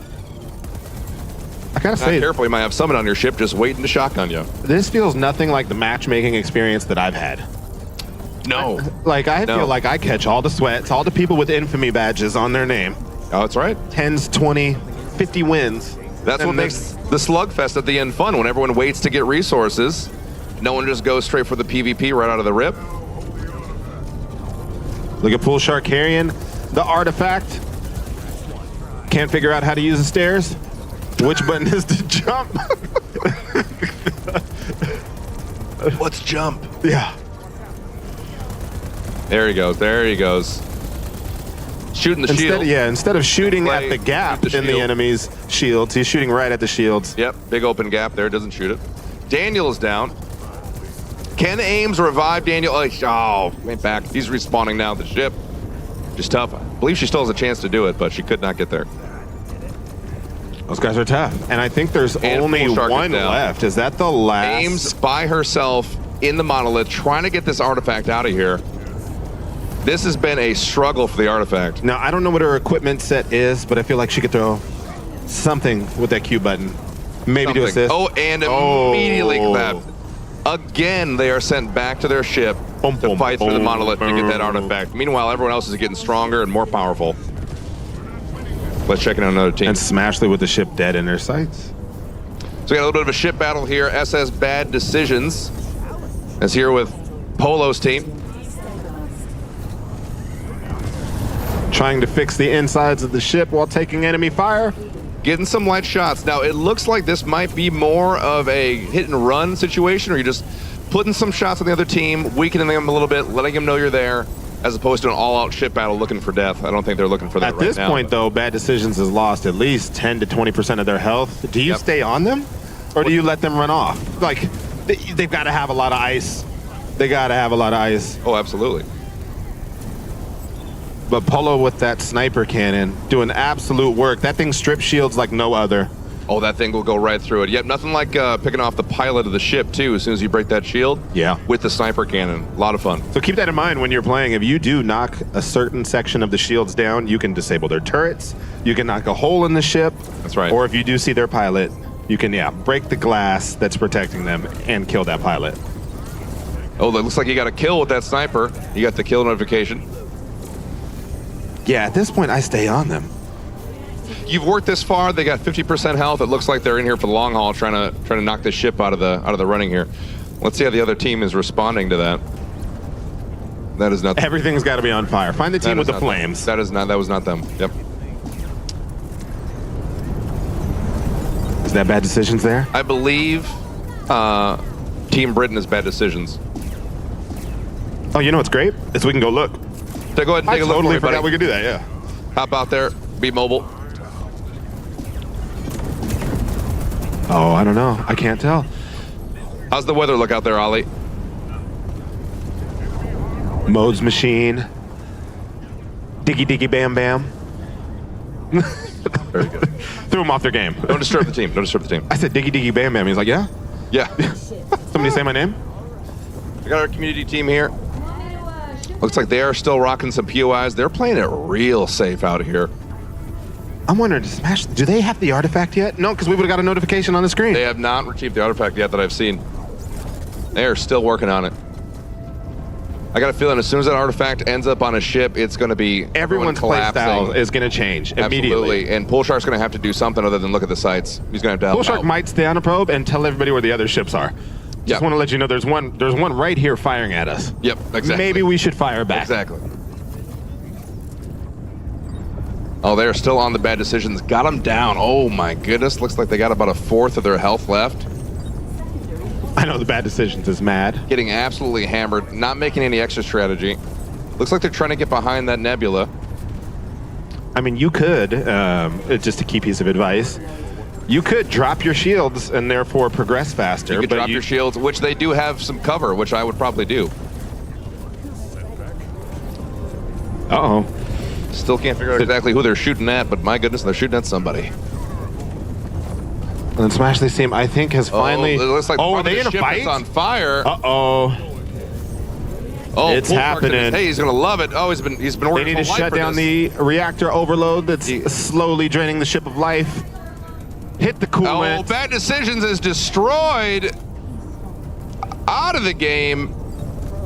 Excellent work by Polo's team to get them out of the game. Now, if they are still alive, they can still board the ship. If the players are alive, they can board the ship. They just cannot respawn now.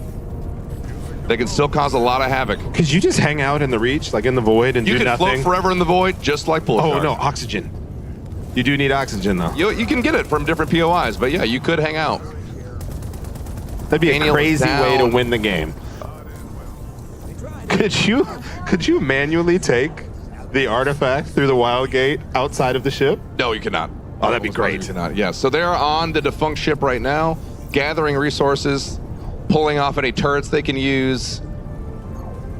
Polo's team, and then there's all the resources and whatnot they can grab for their own ship. Grab the ship's core. I believe it gives you an extra 10 health. I believe that is it. I don't know it's extra health, but I'm not sure exactly how much. Might depend on the ship. Drop that in your processor, and you are good. And excellent work. So they decided to stick with that. They had the kill. They're on the run. They chased him down, made it happen. Now it's resource gather time. 4 ships left. Artifact still in play. See if we can find our players without a ship. And it looks like another team is in the monolith. Oh, yeah. Am I right in thinking that? Yeah. So they are coming through and cleaning up what Smashley's team left behind. They might get out of here with that artifact. It's very possible. Oh, boy. Uh-oh. Looks like we got a little bad actor here, a little bit of trash talk talking a little mess. That's what happens when you can't hear someone right behind you because you don't have your headset on. Ping him. Dubs. Skrela respawns. Polo's team grabbing all those resources. Still looting. Oh, yeah. The loot doesn't change if you keep looking at it. I'm just let you know. Eventually, just grab it and go. Again, all aggro. Let's make the fight happen. Oh, that is the desktop. I know which team that was. Very good. That's bad decisions right there. That is a desktop right there. The Mighty Cheese. Mighty Cheese close to no borders, please. Is this a probe that we have out? It looks like spectating. Oh, it is the spectating. Yep. So that's team one. Team one's gone. Fun fact. This button on the stream deck doesn't work. We didn't see them the whole this top time. left? Yeah. I tried That is tough. I just left it alone. I didn't let you know because I'm a terrible co-host. Hot dog. Hey, Eddie. Sorry. That is tough. I like how you keep reminding them that they're out. Yeah, we don't have to linger. We don't have to linger. That's hard enough. That's hard enough. Oh, they got the diamond. Oh, Mighty Cheese in the battle here. Here we go. Polo's team is bloodthirsty, out for it again, tracking down another ship. This is how I like to play, okay? Where I can help by pinging and just say, there's somebody over there, let's go shoot them. Because then I will hop on the turret. That's right. And make things happen. You can be aggro here. It looks like you got a kill. Very good. Polo on the turret there. Absolutely insane. Oh, breaks a part of the ship. The ship's in trouble. If they can get behind this asteroid, they might be able to provide themselves some cover, but we'll see putting pressure. What type of pilot skills they've got. See, now, if you're the Mighty Cheese, your best weapon, in my opinion, is that lance. You want to shove that thing right up Main Street into the other ship. You laugh, but it's effective. You don't need to get fancy. Just make it happen. Let them feel the power of that lance, and it feels like they're not utilizing it. Probably one of the best items on that ship right now. And it's on the left side. Sniper cannon stripping the shields. The quad cannon provided damage. I'm just going to throw this out there. This would be the perfect point for one person on that team to perhaps go board. Maybe go break other parts of the ship. Overload the reactor. Basically cause all sorts of chaos. Oh, yeah. To give your squad the advantage. Let's see if we can find the other team who is being shot at. Yep, it is Smashley's team being shot at currently. I'm not saying any names, but somebody's not fixing anything. Yep, everyone's helping, everyone's fixing. Looks like this whole team is colorblind. You hate to see that. That's unfortunate. Hey, but you can't miss what you don't know. You know, it's all. Oh, big hit there. 39 health left on that ship. Don't know the last time that they hit that cooldown or that cooler. You know what we haven't seen a lot of is boarding. That's true. Point that out. Not a lot of ship battles, not a lot of boarding. And that's crazy because, again, my matchmaking experience is nothing but boarding. Yep. Nobody flies our ships. They just board. They're raiders. Yeah, we don't have many boarders out there.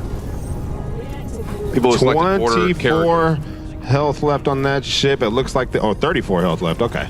They are bleeding fast though. They got 31 health left, a hole on the ship, 32. It's climbing. Oh, we got it. Bottom left. Is that Ames?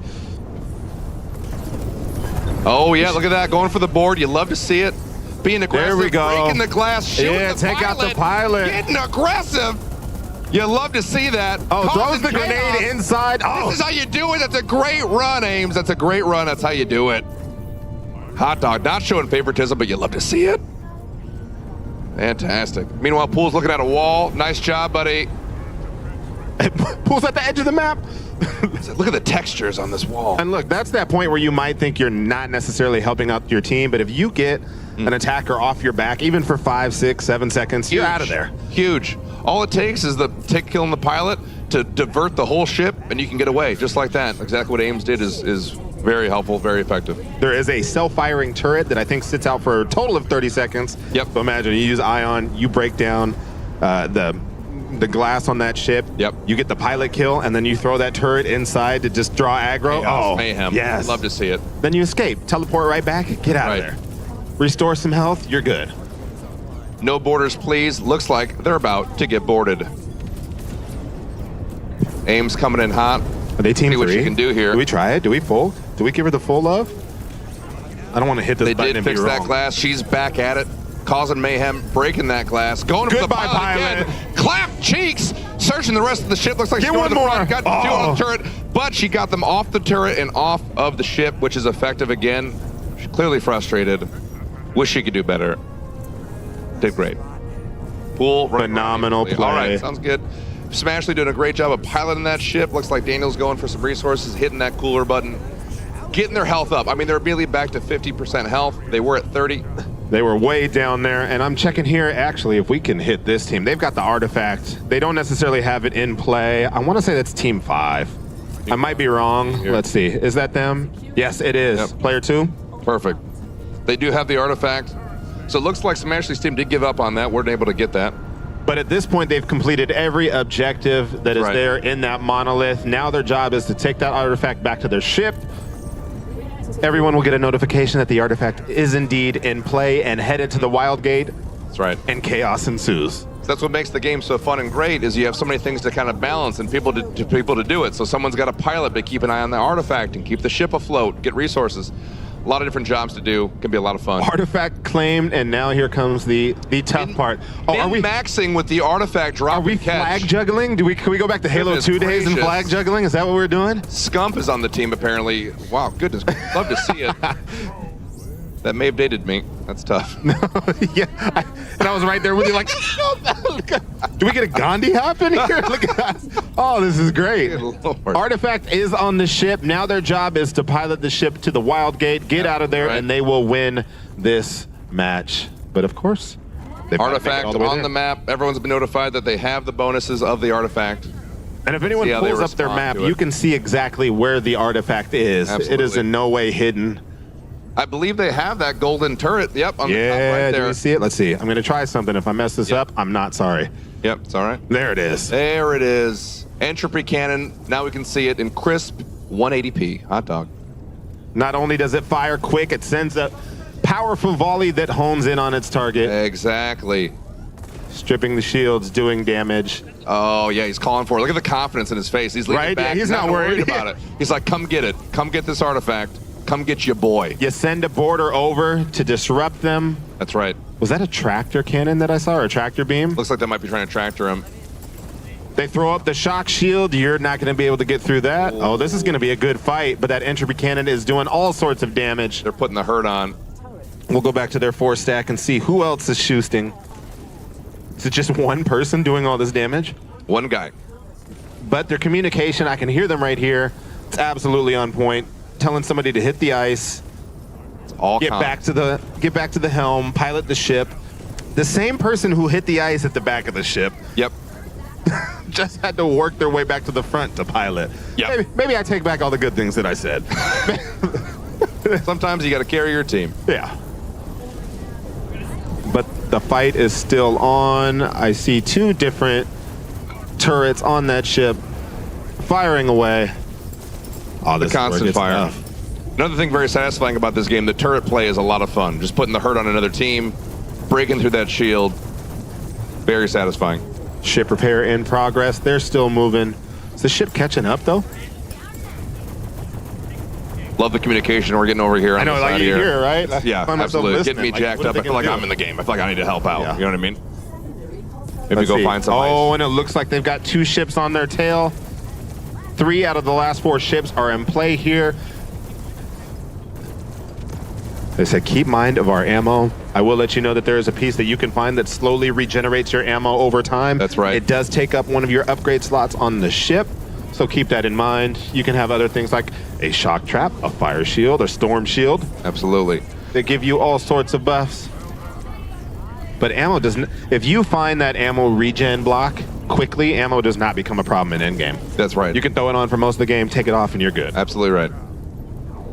Everyone looks like they got their different jobs that they're doing. People doing recon, putting out fires, piloting the ship, which can be difficult to do. They're moving. Checking another team, see how they're doing. Colorblind team here. They're going. Pool's getting resources. Love that. Team 3, that's got to be 2. Oh, he teleported back. Nope. Pool said. So this is one of my favorite parts about watching some of my friends play. Ames being one of them. Starts off real, unsure, not sure what she's going to do. Immediately bloodthirsty. 10 minutes into the game, she's out in deep space searching for anybody, somebody that she can board and kill. So it looks like Team Smashly is heading towards the Wild Gate. Yep. Because the ship with the artifact needs to escape through that Wild Gate. So they're going to third party the third party. You love that. You love to see that. Yep. That's what do we call them when we were younger? Puppy guarding? Puppy guarding. Yeah, puppy guarding. Standing right in front of the objective. Yeah. And just sitting there and be like, I'm just not going to let you through. Yeah, I never heard that before. Oh, yeah, That's puppy a new one guarding. for me. It was like capture the flag, and there was that one person on the other team just standing there. Puppy 2 feet away guard. from the flag. Puppy guard. Puppy guard. Takes me back to the good old 1900s. Yeah. 1980. Late 1900s. 90, you know. We used to pee outdoors. Yeah. There were no iPads. There were no screens. It was Red Rover, send Ricarion over. That's right. Send Ricarion over. Can't imagine why. Can't imagine why. I did this as I got ready to run. They're like, oh no. Bet. Here we go. Wildgate still on the screen, still being protected. Absolutely. Smashly, slowly but surely checking the screen to see where these other teams are. Oh, got him in our sights. Trip out here, still holding his primary weapon on the top of the ship. Curious to interview him later, see what the game plan was as he gets sniped by a ship because he's just out in the open. Nope. Fires on board on the ship. Skrayla's doing their best to put them out. Oh, it's chaos. Oh, we got some onboarding battle. That weapon does not hurt enemies. Simply repairs the ship. Absolutely. Just gonna let you know. Looks like Crafty was able to clap those cheeks and get them safe. So now the ship can recover. They're about a half health here. Now it is hilarious here. I mean, I haven't been doing this too long, but I'm really trying to understand what exactly Trip is doing. Yeah, why are we looting the POI for things we should be able to get off of the bodies of our enemies? Yes. Yes, of course. Oh, there we go. Okay, looks like Crafty's got the turbine shooting over there. Very good. Now, what's crazy is you use the turbine to get back on your ship, but you can just teleport home. Just gonna throw that out there. Effectiveness and the use of resources is paramount in this game. Again, it's easy to talk mess when I'm over here. All right? Because when I'm playing, I'm pinging. Used a whole ass resource. Could have just hit C. All right. Oh no! Look at the ping. Yep. Helping the team slowly but surely. How we doing, Skrayla? How we doing? So Team Great Britain is actually the team that has the lance on the side of the ship, as opposed to in the front. Maybe looking for a drive-by kill there with the lance on the side. I think Goth is finding his footing. Oh, looks like they're being shocked to the trap. death. Yep. And Goth has been on, and I don't know if you noticed, he's been on coolant duty. Because the coolant, once you do it to repair your ship, it then goes on a timer. You cannot reactivate that coolant for, I think it's 45 seconds or to close to a minute. Hitting that on cooldown is very important. Now we got a close battle here. Two ships. Is the side of the ship ram gonna work? We'll see. Oh, it is. Oh, there it is working. Oh, you'd love to see. It's my favorite part. We got two lances back to back. We're gonna break this lance a lot happening here. See if we can take out this pilot. Good old-fashioned joust. Got to do some repairs. Trip yells. Oh man! Look at that! Look at that! Oh, the mighty cheese! Goth coming back. The double kill, Goth! Oh! Gets killed. That's all right. Showing why he's still got it. Is Goth about to get revived too? Still on the ship to cause mayhem, to cause damage. Crafty punches out another player. Going for the melee there. Love to see that from Goth. Getting there, getting personal. We overload this reactor. They are in absolute trouble. They are in shambles right now. He's holding down the fort. Reactor's on fire, standing there to try to turn off the reactor overload. Right. Will slowly but surely kill you. This might be it. This is where you got to delegate. This is where someone has to repair while someone else defends the ship. And if you don't have that communication, you'll have two people repairing when someone's shooting in the back. Looks like they've repelled them for now. They're going through repairs. I think both of these ships are on their last leg here. Yeah, one at a lot. Oh, very low, very low. Is this we might see the end of the Goth ship here. This is the perfect time to fly 1,000 meters through space and board another ship. Absolutely. Instead of running, fixing the ship that you already have. We might be looking at the end of the British Empire here, and the ship is destroyed. Team Goth is defunct. They are shipless. Eliminated. 1776. All right, were they two? I think they were two. What's that? I said I think they were two. Yeah. I'm trying to remember which ones I don't need to go to anymore. Let's see. No, we still got 2, 3. 2, 3, 5. 2, 3, 5 are our 3 ships left. And like we told you earlier, with the artifact in play, everything turns into straight chaos. Polo out of here defending his ship on the outside, which does make you more vulnerable to turret fire, but it is necessary if you got someone causing issues on the outside of the ship. Gets rid of the border. They've swished off their shields. They're going to speed. They're trying to, looks like they might be trying to ram. Let's see if this button works. I would love to see this. Oh, don't hit the side of that ship. They may have missed that ram opportunity. Sounds like they Looks broke like the ram, though. The ram on the Oh, ship. we're going to see if we can... Who's where? We should have 2 in this fight. Shoot They're the in. pilot. They're They got inside. the pilot of the enemy ship.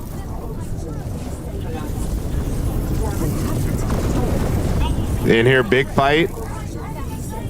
They're giving comms. We got one overloading reactor right now. A reactor is overloaded on that ship. They're going to have to turn that off. Polo's team going to have to turn that off. Absolutely nasty. Or believe it or not, the ship will self-destruct. That is the game mechanic.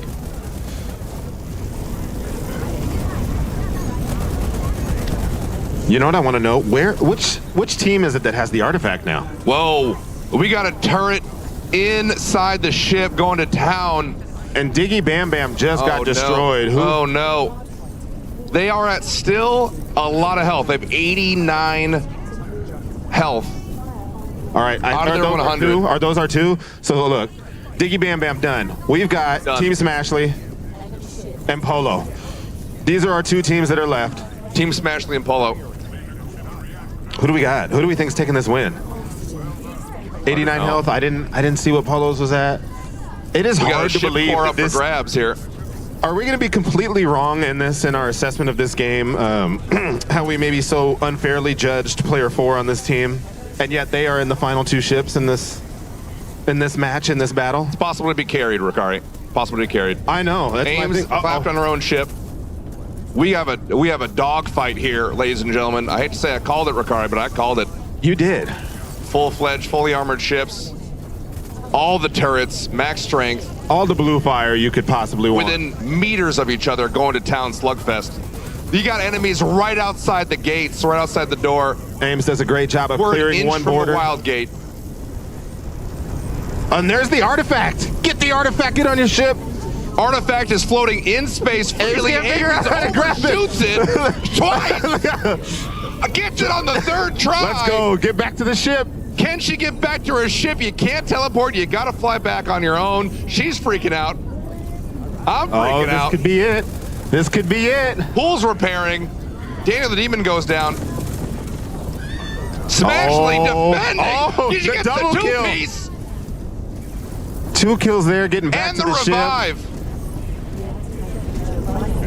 Artifact Ames is has got on that the artifact. ship. She's inside Drop the ship. it. You can help to shoot. You don't need to hold the artifact anymore. Just drop it. Someone's got a pilot. Smash his Mighty head Cheese. towards the wild gate. Is this it? She's getting there. Ames is holding on. Yeah. Team Smashley wins. What a way to do it. Woo! Pool Shark standing for absolutely no reason.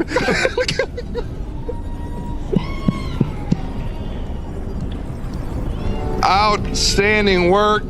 I'm going to leave you to go interview them because that was insane. That was a fun time. Let's give it up for everyone who played today. The tournament played this round. They did a great job. Oh my goodness. Team Smashley, team captain. How are you feeling after that W? I am out of breath. That was amazing. Oh my God, everybody on the team just handled everything they needed to. Ames coming in clutch there at the end, grabbing the artifact. Insane job, insane. Oh. Great job. Ames, how do you feel about missing the artifact twice? Dude, I'm so shaky. I didn't realize how close you had to be to it, and my hands were like trembling, so I couldn't pick it up.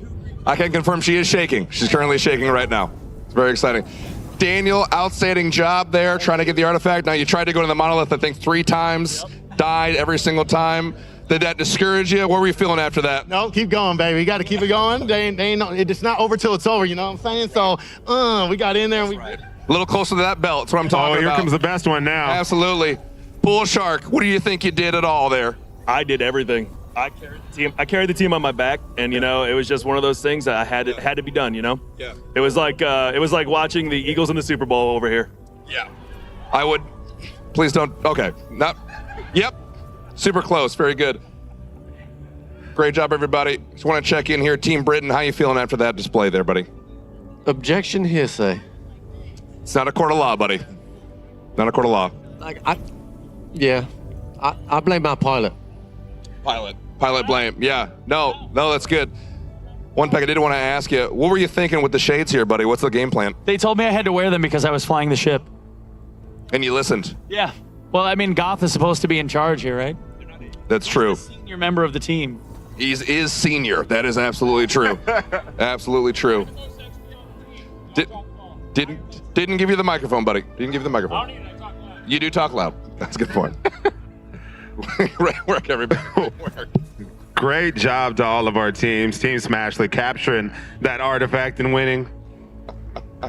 That was chaos. That was absolute chaos, and I'm here for it.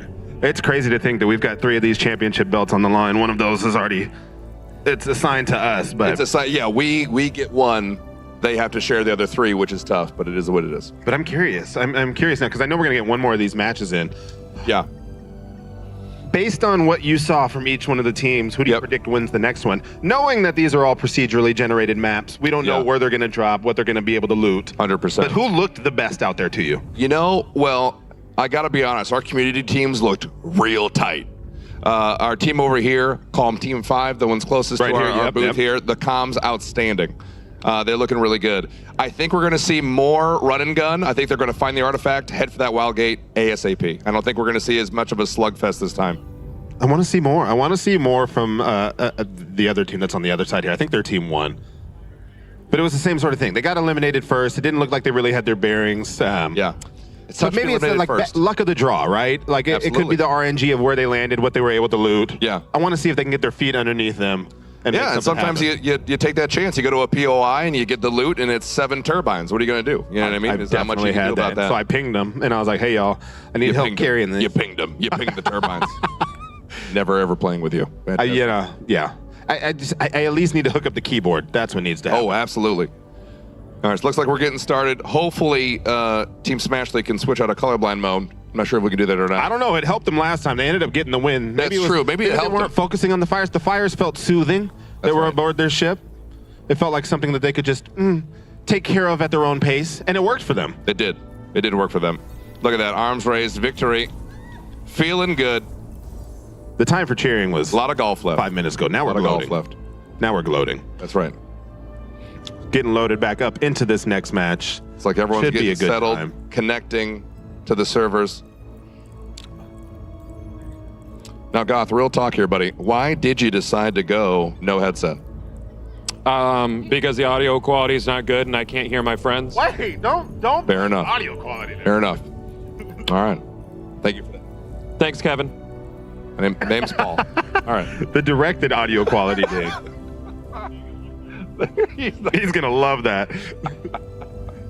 I could hear him right now. So, Rakizzle, what do we got left here as far as rounds of gameplay, do you think? Well, middle name action. I think the thought was we were going to try to get in 3 games. 3 games. But we only have until 4. And judging by how that last one went, I have a feeling we're only going to get 1 more. But if it's anything like that first match that we had, sign me up. I'm all for it. That's true. It'll be a good time. It's going to be tough without an odd number of games here to decide. Yeah. Who gets the W. Yeah. 2 people have 1. Maybe it's maybe we go to the secondary win conditions, right? Oh, there we go. Maybe we give more weight to an artifact extraction versus enemy or ship eliminations. Ship eliminations. There you go. We'll see. Good way to put that. The rules of the game are made up. They haven't even been made yet. They'll figure it out once they get back there. Absolutely. Once they see who is winning. But we'll see. Looks like we're getting some audio issues fixed, some colorblind issues fixed, so hopefully we'll get those settled. You know, you keep saying colorblind issues. I think it was a choice. It was lifestyle choice. Colorblind lifestyle choice. Yeah. Issue fixed. Not an issue. Not an issue. Just living life. Living life. The best of our abilities. That's right. They're getting their stuff fixed, and we'll get started up here shortly. Maybe I'm gonna. This is what I can do. This is what we can do. Let's go screen peek on everybody's stuff, and then we can talk about the characters and what each of them do. Oh no, they threw that up there. I was gonna get that up on stream, but okay. Let's see. Team 5, player 4. There it is. Just in case this comes up. Good. Look at this. Don't mind me. I'm just gonna check out your prospectors. See, this is the one. Adrian. Adrian's the one. There we got Adrian. Okay. Ignoring his. We'll go back. Very good. Adrian's got the booster on him that helps him fly 30% faster. And then when you use that's his huge. ability, he moves from ship to ship, or if you're out in the reach, Yes. at an insanely quick speed. That's huge. Venture is who you start out with when you first actually get into like PvP and play the game. Yep. Venture doesn't require oxygen. That's right. There's no oxygen required. So when you're running through POIs, the He is a Venture's a robot. good one. That's right. Okay, so her teleport. You can teleport one time 100 meters away. It's insane. So if you like to board a ship, yes, and you want to quietly do it, you'll see the outline of where she's going to teleport. Turn it on from distance. And then you see it's almost like Reaper in Overwatch. You'll see like a little animation go around her. She appears, causes havoc. Warp jump. I haven't used Samo. Samo is a force to be reckoned with when he's defending a ship. Oh, he's super huge. strong, huh? Yes. So 120 health, more health than more prospectors. Oh, you can see enemies through walls? Oh, yeah. And you get one. Samo's got hacks. Yep. You get one kill on the ship, heal 100% after No blasting, shot. after blasting Whoa. a prospector. Yep. All right. Definitely got to unlock him. Ions, who I've been running. Again, 4 arms, can batter through and break through the glass on the outside of the ship, disabling certain things, causing havoc. Yep. So you could start at the front of the ship, break where the pilot is, shoot the pilot, get to the back of the ship, start breaking down doors back there. Exactly. He can switch to weapons quick because he's got 4 arms. He reloads his secondary weapon without you actually having to. While it's holstered. While it's holstered. Right? Yeah. Right. That's right. Moths. Haven't used Moths yet. Oh. Haven't seen a lot of Moths boarding ships. Camo, huh? Oh, yeah. Moth is a problem. Moves Moth's faster. a problem. Actions cancel. What? Yep. Oh, doesn't have the mag hook. Okay. That's kind of sick. And you fly 30% faster, but low health. Moths is a lot of fun. Glass Moths is cannon. definitely the griefing class, 100%. We got Sal, I think one of the coolest looking prospectors in the game. The Loxlotl in a little fishbowl there. He's the one who has the ability to regenerate different things that you get. Yep. Recycle them into different items if you don't like what you get from it. And then you can also, when you're using your multi-tool, if you're using Sal's multi-tool bounces to additional targets. He can heal multiple things at once. Multiple things at once. Sick. This is what we were talking about earlier. Too. I love how I just commandeered your whole setup. Yeah, appreciate it, buddy. And you had to deal with it. All right, Hunter is the ship that you first start out with. Just general run-of-the-mill, 90 health. This is the one that actually does have 3 guns at the front of the ship. That's super right. easy to navigate. Oh, yeah. Bastion. Bastion I haven't played with yet, but from what I understand, this is more like the Fortress, right? 120 health, I think, on it. Yes. And it's got the secure doors. 130, yes. This one, I believe, does have the secure doors, everything but the top of that ship. That ship is real nice. And then my 2 favorite, Privateer. Can't stand Privateer. Not a big fan of it. Get lost constantly. That's Don't know where crazy. I am. How I Upside just down. said it's my favorite, and you immediately tore it down. Because it's bad. But six good. guns all up front. So if you do a good job, if you ever notice if you're in this gunfight and somebody is trying to ram you or you're flying by somebody, I love being able to quickly remove a turret from the front and place it just a meter or 2 away. Maybe the reason I didn't like it is because it's so front heavy. Tim, our pilot, can never keep nose on. You know what I mean? So it's constantly like, turn the ship. I get that. You know what I'm saying? I get that. Yeah. And then if you're a runner, the Scout, the fastest ship that's out there. Oh, yeah. Little guy gets in and out real quick, but very squishy. Very squishy. Very squishy. Max speed 30%. It turns faster as well. This one can get out of a situation very quickly. And the afterburners run longer. Oh, yeah. Did All Homeboy bring his own mouse? Is this your mouse, sir? It's your friend's mouse? Yeah. You bought multiple mouses? Did you? Yeah. Do you have your own? Pad, mouse, keyboard. So. You brought your own keyboard, mouse? Yeah, of course. There's no. Came to win. Got it, you know. Yeah. Is that a mouse sleeve as well? Of course. Of course, I need one. How long have you been a sweat lord? All my life. Nice. Very good. Is that keyboard at a 90-degree angle? What is this tech? You're a madman. You're a madman. Did you know that they were doing 45 is the performance-enhancing optimal. equipment over here? Seriously. All right. Is everybody back in game? Are we almost there? We're almost there. You're using sweat and pine tar. These guys are using PDs. Oh. Are we all back in game? Almost. Looks like we're getting all set up here. Gonna ditch the glasses this time? Hell no. All right. Why would you want to do that? Really there. You lost. Make me look normal. All right. It would be crazy if one more of these disappeared. For no reason. that's at what all. it is. Yeah. It's definitely what it is. I just see people wanted to see if the belts look different. Yeah, normal. I'm people. You look normal. I've always said that about you. Very normal. Yeah. Ames, have you calmed down? Or are you still shaking? How you feeling? I'm so much better. We'll see and if Paul notices Needed, that I got him a so belt. much better. Yeah. Thanks for telling everybody that. I forgot.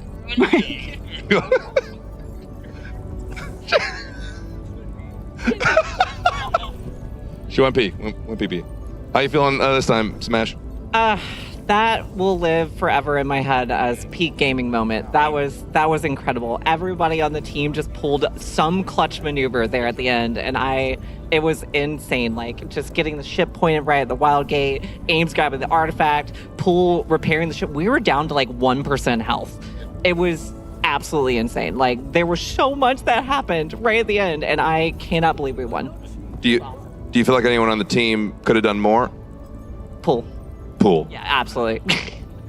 Yeah. No, we all felt that. We all felt that. Absolutely. Daniel, as the winner of the last round, how you feeling this time around, buddy? Anything different in the game plan? Gonna keep things the same? What are you thinking? I'm not gonna tell you. Why would I tell you to tell everyone else what's going on? They're not listening. Then no one's listening. That's fine. Absolutely, they're listening. What's the game plan?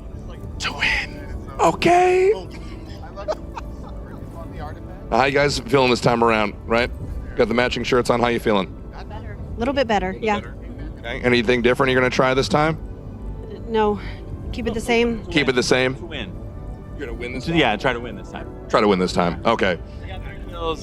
They lucked out, so we're just trying to win this time. Getting the hot details from you guys. Love it. This is fantastic. Very good. Now, how you guys feeling? You guys are super aggressive last time. Pola, how you feeling about this one this time, buddy? Well, I feel like our strategy of being very passive at the beginning paid off. Yeah, I think we're going to keep that tried and true tactic and stay out of fights as much as possible. Who would you say is the captain of the ship here? Ooh, Adge, for sure. Yeah, at the helm. I'm out here just carrying everybody with my amazing acrobatic maneuvers. Is that your normal speaking voice, or is that something special? What? All right, sounds good. Just checking. Great work. Now, guys, how are we feeling down here? All right, it was a little bit rough outing last time, right? First one's out, it's never easy. How are we thinking we're going to change things this time? Anything different? Well, for starters, we're not going to have a teammate out of commission in the beginning. His computer kind of crashed on him, so we only had 3. Really? Yeah, and that's apparently why we couldn't be seen up there until we were dead. Oh. Now, why'd you crash your computer? You know, I make accidents very carefully. I make sure that they all go according to plan. Did you think that crashing your computer would hurt the team or help? I wasn't. I thought it was gonna make things exciting. I don't know. Yeah. It was thrilling for us to watch. Thanks so much for doing that. That was great. Oh, absolutely. Take a picture. Awesome. Thank you so much. You're so welcome. It's fantastic. I love how you still looked into the, or like we're speaking into the mic for the photo. They gotta know I got a microphone. They gotta know. It looks like we're getting even more set for the next round here. Cracking some necks, getting back stretched out. We believe. Got our friendship bracelets off. I'm gonna float through some space. You were doing it great, buddy. What do you think of the textures in the game? They're spacey. He said that was a tactical play, by the way, Paul. Between me and all the stuff I was flying towards, there's nothingness. Did you think about maybe doing anything else other than resource gathering? Do you feel like you had enough resources? So the point said he was on defense. I was defending. So what I was doing is I was defending, and she was going to call out if somebody joined. So I was just kind of floating towards resources randomly, and as soon as she called, I teleported back. What I found out is they played a game against the AI, and they said, you know what, we're going to have you right over here. Perfect. Why don't you go out here, grab a Toes on the resource? line. Yeah, and when we tell you to, you're bait. Got it. I was definitely bait. Yeah. Yeah. One peg, please. Please. Glasses go right back on after that one. Well, that's crazy. Somebody's at our station. How close are we to our next match here? Seems like everyone's tech issues are resolved. People went potty. I love that he just hit all the buttons on the stream deck and ran off. Now, if something goes wrong, don't blame us. I want to see if this button works. Nope. Oh, we still don't have access to Team 1 here. Fun fact, I found out that's a stream deck issue. That's a stream deck issue. Okay. Oh, Player 1. Changing it up there. Nope, nothing up there. All right. Still getting started. Everyone's in their Discord servers. That's how we're talking today. Everyone's in a Discord channel with their team. Keeping comms tight. Goth going no headset still. They're going. Respect it.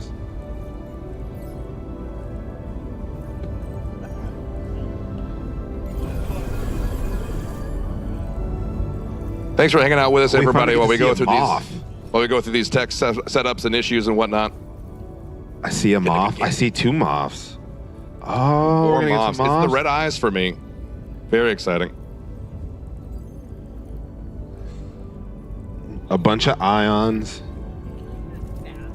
Y'all need to tell me the meta so I can go home and play and ping some things and do well. I want to know who y'all running. Who's y'all kit? Another ion, a venture. Okay. No judgment. Just checking. Pretty good team mesh. We're not getting many teams that are all You the just same get 4 character. ions. Oh, are they starting? Yep. Uh-oh. Uh-oh. Do I have to get back to my spot? Y'all don't want to give me a countdown? All right, everybody, we are back in. Let's go. Ready for the second round here. We got Pocket Burrito here, Team Britain. Paul, I don't know if you noticed, but Goth changed his Pocket name. Burrito. Pocket Burrito, Team Britain. Says it right there, buddy. Read a book. All right. Pocket Burrito.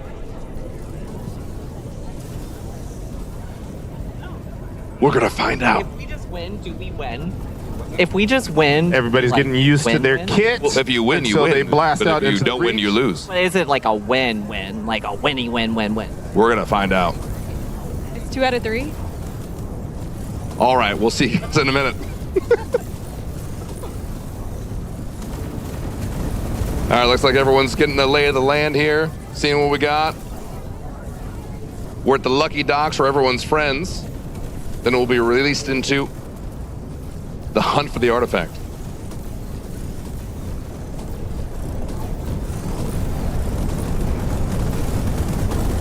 Departure in 1 minute.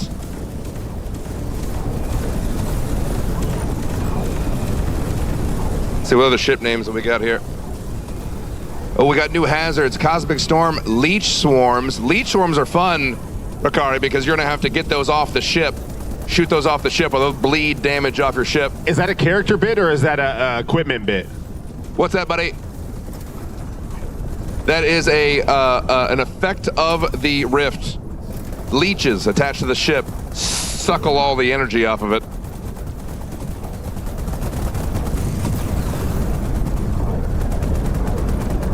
Team 3 is smashed.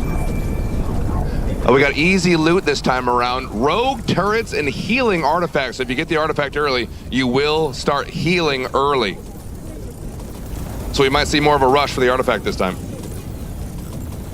Best of luck, buddy. You've been working 5 out? seconds. They're ready. Jeez. We are launching. All right, buddy, we're getting back into it. Ricari, next round of Wildgate. Hunt for the artifact. Pocket Burrito, Mighty Cheese, Diggy Diggy Bam Bam. Kilowatt hour. The notorious Budget Seagull. What a name. Here we go. Woo! Into the reach we go. Let's see if any of our teams change up their approach. Polo Squad heading straight for a POI. He starts to pilot the ship right over to make that entrance easy. Like I said, Rickizzle, let's see what they end up doing here. If they're going to go straight for artifact hunt, if someone finds it early and get out quick, or if they're going to try to slugfest it again. I don't think we'll see that, but... Team 5 going kind of a dual approach. Some going for resources, other heading for a POI. Looks like they're trying to min-max their situation here. Team 4 doing the same. Goth grabbing ice, teleporting back to the ship. I told you, hey, that ice is so far away. It looks like it's close to you, but it's not. It's not. It's not. Resource gathering so important in the early game. If you don't get those resources early, you'll find yourself in a ship battle. Not going to go well. Finally gets to that ice, forgets that he has to take out his tool to be able to mine the ice. Maybe my suggestion will help him. You could shoot the ice with a sniper, but I don't think that's gonna work. There it is. Now we're collecting. Once you're within 10 meters of that resource, you can collect it, teleport back to the ship, deposit it in your collector, and you're good. Looks like we're keeping rolls pretty much the same here. Looks like Pool Shark is just heading out slowly towards nothingness. Smashley is piloting the ship. Fuel. Oh my God. What you doing, buddy? Surprising absolutely nobody. Fuel. Fuel. Pool's going for fuel hundreds of meters away. The rest of his team working their tails off. He's enjoying the sights, enjoying the views. Absolutely. Still not there. That's terrible. We could stay in silence this entire time and he still wouldn't get to it. Finally hits the fuel bit. Absolutely. He will teleport back. Again, he explained to us that this is what his team assigned him to do, felt like he would be most effective while doing. That's right.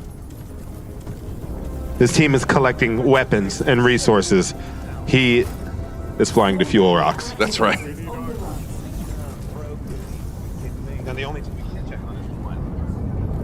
Let's take a look at some of the players in Team 1 if we can here. Just not this one. Oh, there we go. Yep. Guy who's still high fives. Guy I who's love still that high name. fives, crushing it, getting some loot early. Ooh, Mine Layer launches 3 mines, which could be helpful if you're being chased by an enemy ship. And he's got that ammo regen mod that I was telling you about in the last game. His ship, no matter what you have installed, whether that be a sniper or a quad cannon, yep, will restore, or excuse me, your ammo over time. So it looks like we got some contact here between Budget Seagull and guy who's still high fives. Kilowatt hour, that is. See if they decide to make contact or if they kind of just let each other pass by. Right now, Kilowatt Hour does have a POI that they're looting from. Shooting might be a bad idea. Trying to see if I can figure out which one of these teams is Budget.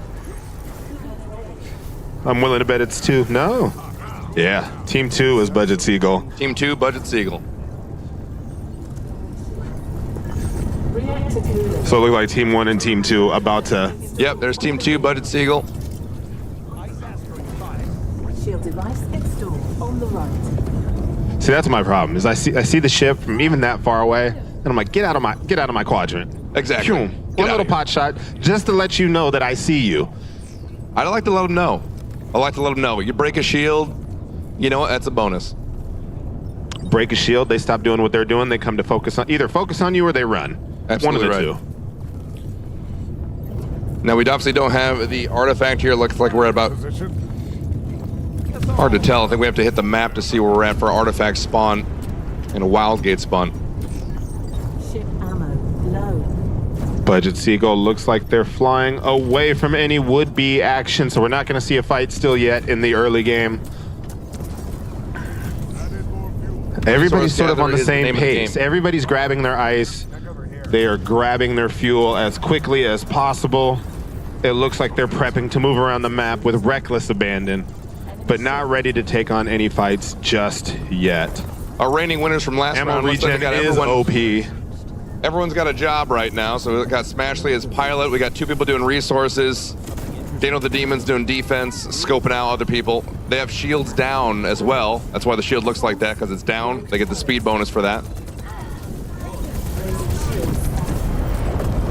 Making a little contact here. Okay, Pool Shark taking out those rogue turrets. Those things will chew you up if you're not careful. If you're not paying attention, they'll kill you. Yep.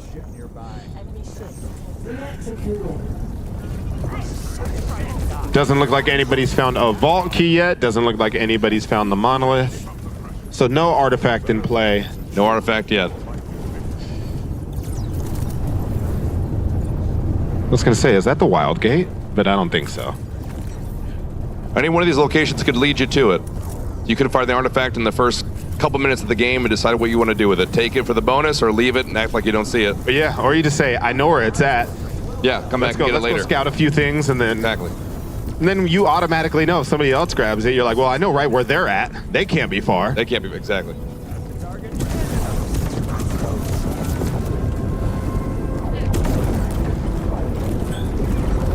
Taking out those Archosaurs in the POI. That's right. Needs to disable 3 teleporters in that area, in the center area. Needs to disable 3 in the storage area. Then they will be able to loot this POI to their heart's content. Not a great time to run out of ammo. But manages to escape. Gets a little help. That's right. Daniel's ship is the Mighty Cheese. Oh, came in with the ship weapon, which is also effective. Close range as a shotgun. Basically, Daniel's running double shotgun with those 2 close range weapons. Goes back for a hit of fresh air. Progresses onward, now into the storage bay.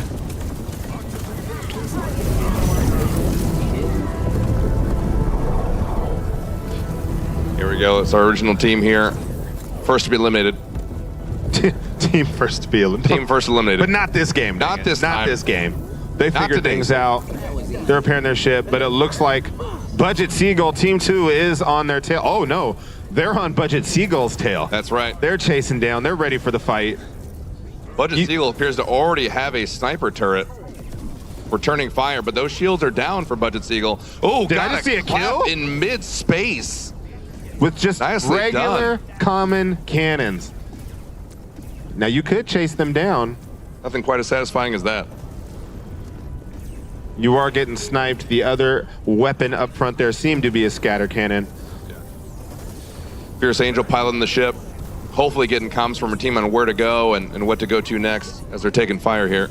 Probably trying to get around some of the floating asteroids that are there. It looks to be the case. Don't want to take damage that you don't need to take from an inanimate object. That's right.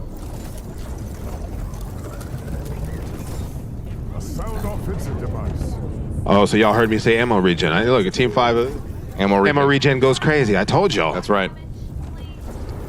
And then Smashley shouts it out. I told you. I pinged it, dang it. Ammo regen. Yeah, you and the ping. Let it go. Use a mic. No. All right, so they're deciding whether or not they want to take this fight. Using the asteroid actually as cover. Just waiting in that turret, waiting for them to peek out behind that cover so they can get a couple shots out. And it does look like they're moving away at the same pace. Probably no fight to see. Let's see how Budget Seagull's doing. I believe this is Budget's. Nope, that is not Budget Seagull. That is not Budget Seagull. This is Budget Seagull. Polo's team. Moves the sniper cannon so they can better shoot. That's right. At their aggressors. Their shields are down, but they're only 93 out of 100 health for the ship, so they're sitting pretty right now. They're doing all right. They gotta have some ice. Oh, there we go. Polo back up to 100 just like that. Yep, hits the button, hits the coolant, repairs the ship. We are moving.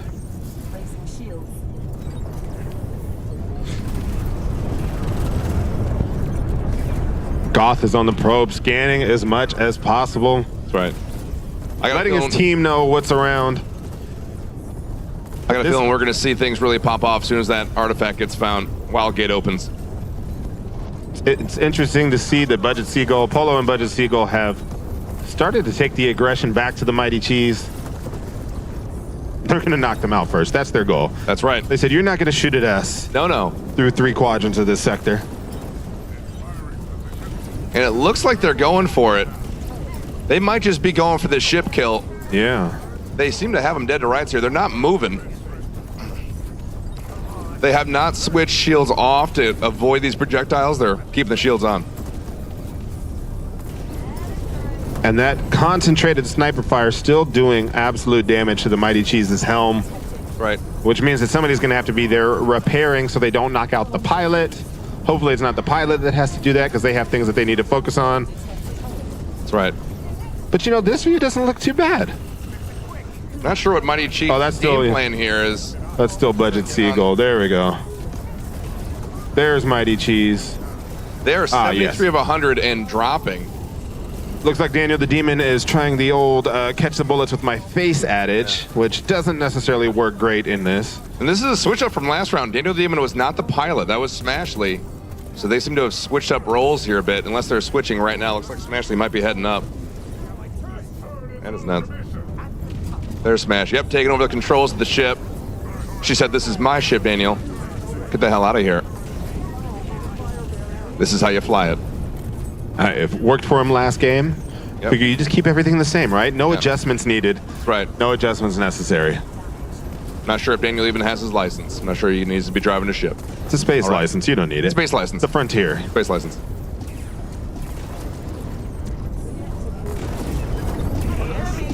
Let's see what we got. We're still watching Seagull chase down Mighty Cheese. At this point, you know you've done a significant portion of damage, but you don't know how much ice they've collected. Right. Oh, we got a border? Absolutely. Border here on Budget Seagull. Budget Seagull and Mighty Cheese really getting after it. They seem to be actually going for a ship kill pretty early on. Let's see if it happens. See, this is where I think, you know, while Ion is a great character to use, his ability to be able to get over to the ship is not going to be as quick as other characters. So it's like one of those, that risk reward. How much time do I want to spend traversing the reach to maybe catch up to a ship? That's right. Or do I just stay on and take pot shots with a cannon? That's right. So Mighty Cheese here, our previous winners of last round, already at 61, even less than out of 100 health. They are taking fire early. Heading straight for the ice. I guarantee you I know who's going to chase down that ice. Oh, we all know who it's going to be. So they could get that coolant onto their ship and help cool the reactor. Let's check it Restoring out, some of their Pool. health. And sure Wow, enough, look at he's that. getting ice, ladies and gentlemen. Nice job, Pool, on From the what we resource found out, gather. that is his job. That is his job. He said, maybe I could shoot. And there's like, how about we get the ice? Hey, how about ice, If everybody? anybody ever invites you to the barbecue and they tell you to bring ice, that means you can't cook. Why don't you bring the napkins? Yeah. So that's what they told Pool. It's not let him cook. It's why don't you just bring the ice? Yeah. And he's got 2 ice back to back, which is pretty helpful. But his ship is they slowly are but already surely. at 33 of 100 health. They are getting hammered by Budget Seagull right now. Production right now is in the back throwing fits in the green room, wondering if we have to have a third match. Because our winner can't go out first and take home one of these 2 lovely belts that are left. Oh, 2 are accounted for. Early on.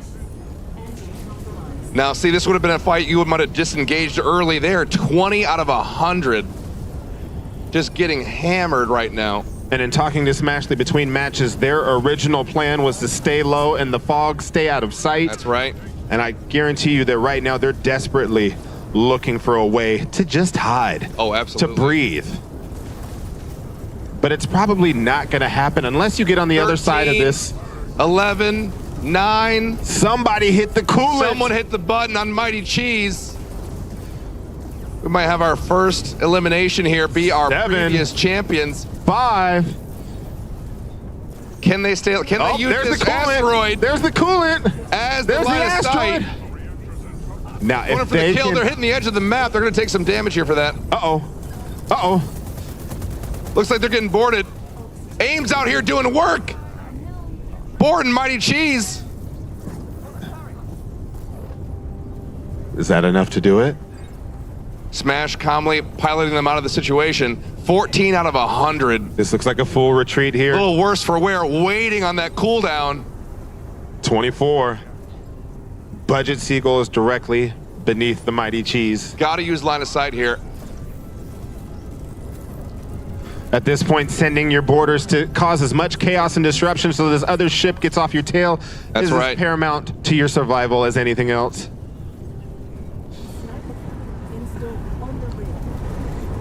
And Mighty Cheese figures this is their game. Looks like Budget Seagull sending their own boarders out there. Ames again caught in space, unable to get to the boarding of the ship. But that's okay, because for every moment they have to focus on you in space. They're not chasing you down. That's right, they saved the ship. They're back up to 25 out of 100. They got to use LOS here to stay in the fight.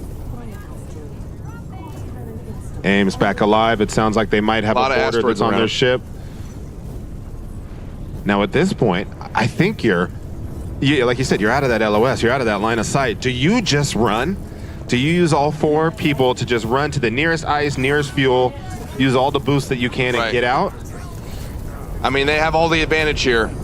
Right, Budget Seagull, 94 out of 100, full health, looking good. Mighty Mouse now in the open, unable to avoid line of sight. Can Smashley navigate around? and get some distance between them. And totally taking away from this, I don't know if you can tell, but Team 5, who's frozen up there, just found the entropy cannon. They did. So they're prepping themselves for a wonderful fight. Huge. Oh boy, they are in direct sight. They're close. Might be curtains here for Mighty Cheese. Let's see how they do. Checking out Mighty Cheese here. Team that we haven't worried about watching all day long, all of a sudden wants to pop off. Mighty Cheese has got 2 players down. They're 34 of 100 health.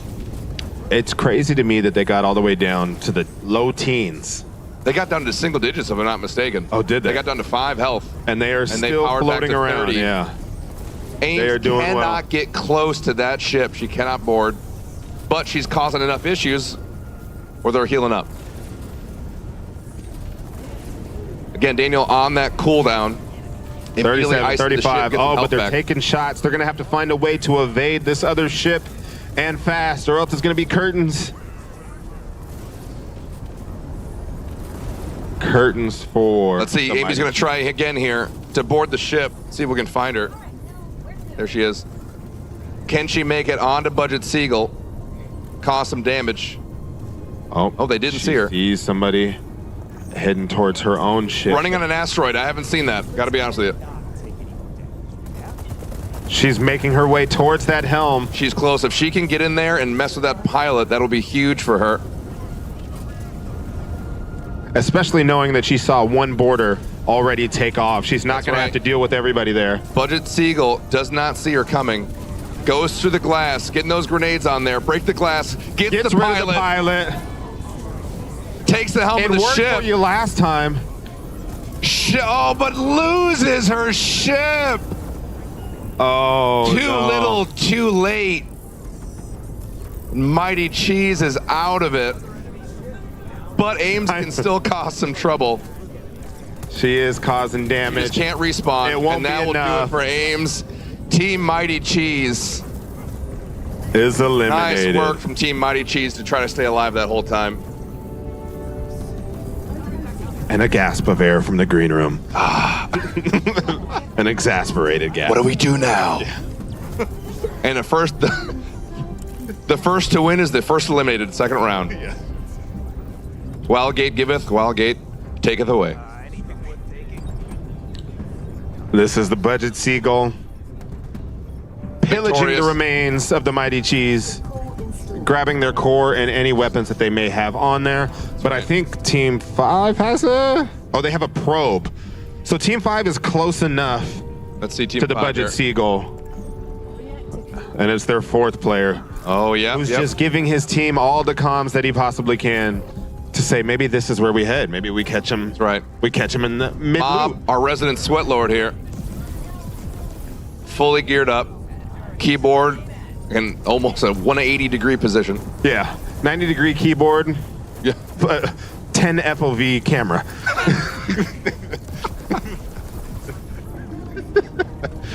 Brought his own mice to the tournament. 2 of them, as a matter of Mice. fact. One for his buddy. Yeah. Love to see it. That's dedication right there. Okay, all right. Pocket Burrito now taking some fire here from Team 5. Thermomechanic does work, but that Diggy entropy Diggy Bam cannon. Bam, is that the name of the ship here? Entropy cannon, absolutely. Gotta confirm. Melting. See if we can get that entropy up. You guys saw it last match, but we will do it again. Diggy Diggy Bam Bam. Getting... And my Diggy Diggy Bam Bam, Diggy Diggy Bam Bam loves me too. That movie's old. You know that one. I didn't even understand the reference. Chitty Chitty Bang Bang? You are ancient. I am old. I am old. What was Charlie Chaplin like? It was Was he nice? Was it Dick Van Dyke? Was that Chitty Chitty Bang? Was that him? I don't know. Just as old. My parents Was weren't it Dick born Van yet. Dyke? I have no Yeah. idea. Yeah, I thought so. Y'all old too, huh? Yeah, bet. Oh.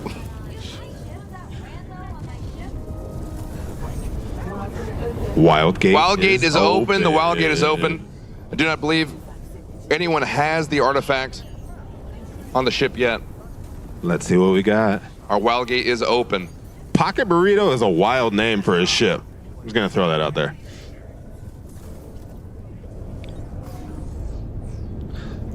Diggy Diggy Bam Bam activates their electric shield, gets rid of any boarders or would-be boarders that are on their hull. I don't think they have the... Oh, no, it says artifact discovered, not artifact claimed.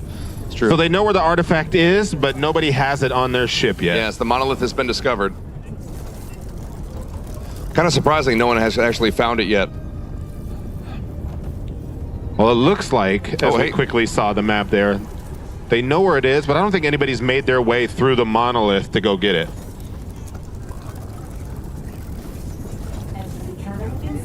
Chitty Chitty Bang Bang also has the entropy cannon, so that's something to watch out for. Team Sweatlord has the cannon.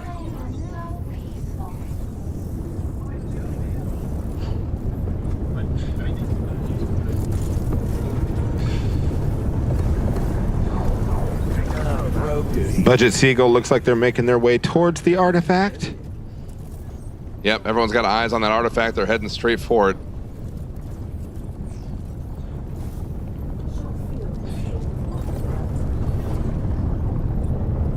All quiet on the Western Front right now. We got 4th place. Okay. One Peg still has his glasses on for some reason. I believe it was... It had to be Team 4. Mighty Cheese, unfortunately, down. It was Mighty Cheese? Yeah. They got y'all too? There we go. We got Real Crafty's name actually on the board now. So they got 2 ships down. They are full speed. Shields are down. They're going for full speed to get to this artifact as fast as possible. We're going to see a clash of the artifact. It looks like everyone's pretty equidistant away from it. And we've only got 3 teams left. So this is going to be very interesting. That's right. Team Britain looks like they're going to do a POI to get a little bit more loot. They're not feeling fully confident yet.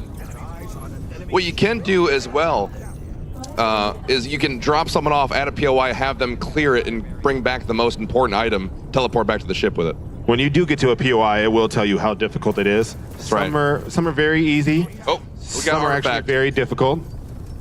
But it also depends on what character and what kit you're running. That's right. Crafty has the artifact here in his sights. If he grabs it, everyone will know. Now, if you notice, Crafty just pinged something, and he brought up an entire wheel of commands and orders that he could give on that ping wheel. I will sing its praises till my voice runs out. Pinging is the worst. Ping is king. Wow, that's crazy. How dare you utilize the tools that the game affords you? Half his team doesn't have their headsets on, so I guess pinging is probably the best option. If the A50 didn't stop audio pass-through, they got I would have it. Team Britain does have the artifact in their possession. Looks like Gothelion has it. They are moved. Oh, it's claimed. They teleport back. The king has the artifact. The king has returned. It sounds like they're going to head straight for the Wild Gate. Don't know if they have any turbines on board, but they could help their acceleration. That's right. Towards that Wild Gate, because it is open. Artifact is claimed. Everyone on the map knows it. Now they got to play defense. They are close to that Wild Gate. Diggy Diggy Bam Bam is heading in. They do have the entropy cannon, so they could be a problem if they can play defense here. Oh, here we go. They have shields down, going full speed. They're heading straight for the Wild Gate. Oh, we're Trip is standing and we're dancing. No already shot. dancing. Diggy Diggy might not be able to stop this from happening. Oh, if they lose now, it would be the most embarrassing. There is the victory. Team Old Britain has pulled it off. Did not see that coming. What's our tiebreak qualifier? They're going to, because that game was so short, they're going to say time alive. I would say that if you had to choose between the two, whoever's team is most American should win. You know what I think? I think that's probably think that is a very good tiebreaker. You know, it feels impartial. That's right. Is that your team? We had no idea. What a dub. Outstanding work. Wish we could really full cam Trip dancing there. That was hot. That was good. Too hot for TV. And Goth came over and stretched. Comparatively quick W. Very quick. Very fast.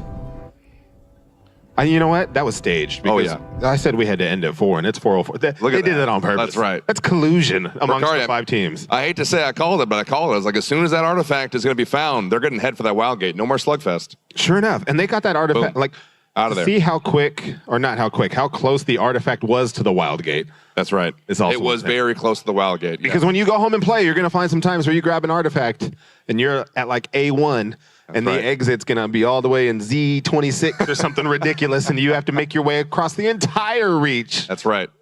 That's right. Let's get some reactions here from Team Great Britain. Hey, buddy. Goth, how you feeling about that W? I'm feeling pretty good about it. Did he wear his headset this time? It took a lot of teamwork. It took a lot of resilience and determination and belief, and it's a great way to stay in shape. We're all really inspired by you and your work here. So thanks so much for what you do. Thank you very much. 2 people clap. They love that. They love that. They love that. Oh, yeah. Crafty, how you feeling about that, buddy? How do you think it went this time? I think we might be the GOATs. You think you might be the GOATs? 1 W. GOATs. Yeah, that's all we need. Yeah. That's all you need. Wow. All right. Everyone had a clear role. What was your role on the team there, Kraft? I was on the turrets. Yeah. DPS, man. You love to see it. Now, sir, how are you feeling about that W? I know you had some opinions. You danced a little bit. Everyone hated it. What do you think? It was a good dance. I thought. Honestly, this game is a lot better when you know what you're doing. It's crazy. You didn't know what you were doing last round? Absolutely not. That doesn't surprise me. That surprises nobody. As evidenced by shooting at other ships from the top of your ship with a handheld weapon. Yep. Yeah. Spent a lot of time on the hull shooting with the primary gun. Now, Team Smashley, that was a tough L there. You guys got eliminated first. What do you think happened there? What do you think went wrong? I think maybe we just weren't fully into that one as we were the first one. I don't know. We were coming off that first high win. Yeah. You know, with the adrenaline dump kind of slowed down a little bit. That's right. I think next time we'll be properly prepped. Prepped. Yeah. Prepped. Now, I did see that for a second there, and I'm not saying this is the thing that caused it, but it looked like Daniel was piloting. And that, I don't know how that was. Oh, we saw it. We called it out, too. Yeah. And he just sitting there in dead space without hitting W. Smashley, how'd that feel? Because I noticed he jumped off and you got on immediately, and you gained 30 points of health. Yeah, so, I mean, I'm not going to say it was Daniel. No, we got into a bad engagement, and we couldn't get out of it. We tried everything we could, and they hunted us down. And, we lost fair and square to them. That's why I chose her. Just like, I was like, help me. I can't do it. So she was the best pilot. Why did you why switch? So she was repairing. So she was like, Daniel, grab the pilots. And I was grabbing it. And then, What were you doing? That was your call. I was trying to pilot. Yeah, it was my call. I trust him, but I don't know. Maybe I shouldn't have. Yeah. So next time, maybe don't give the demon the controls. What's that? I said, don't get in my team's head. I'm already in there. I live there. Rent free. You guys are doing great. I know. All right. So humble. Gosh. Now, do you feel like the glasses helped you this time? Which classes were those? The flight classes? The ones on your head right now, buddy. Oh, the glasses. I thought you said classes. I don't know why I would say classes. I don't know either. That's why I was very confused. Yeah. You're not going to answer, are you? The glasses. You know what? I'm not gonna. Man of mystery. I've always said that about you. That's great. Excellent work. Punch kind of up at them. It'll break all of them. Let's see if we get into the round here. I'm not sure if this one's going to decide it or not. Cheering for it. Again, I think the most American team should win, but it's not up to me. Now, how are you guys feeling? You guys had the entropy cannon. You guys were doing real hot. You just didn't get to the artifact fast enough. What were you thinking as you were getting closer to the wild gate? I think I was doing great. My team really was. In need of some leadership. Immediately under the bus, whole team. No, honestly, I think we just weren't fast enough. We were trying to play it safe this time around, and the aggressiveness was what was needed there, and we kind of figured that out too late. Unlucky, though, the artifact that close to the wild gate when you guys got it. Now, obviously, you have all the PEDs over here. How are you feeling about your performance for the whole team? I feel like for the PvP side, I kind of tried to change my loadout a little bit using like the sniper and the AR, but I feel like just using the shoddy, I kind of did better. So I feel like we're just going to have to balance out like the PvE to PvP ratio. So. Good idea. I do like the shoddy combo. Double shoddy even with that ship cannon. Nice work, Team Sweatlord. You guys were close. You guys were real close. Do you feel like your buddy's mouse made a difference for you, my man? Pardon? You feel like the mouse made a difference for you? I'm just steering the ship, so it makes me steer better. Nice. Not an ad. That's great. More ergonomic, that's right. It worked. Paul, you know what's fun about this? I really want to know, how do we settle this? I'd love to know. Anyone from production? It'd be good to know. A fist fight. Do you all know? Are we going to Rochambeau right here in the center? It's a dance-off. It's a West Side Story. What a pool.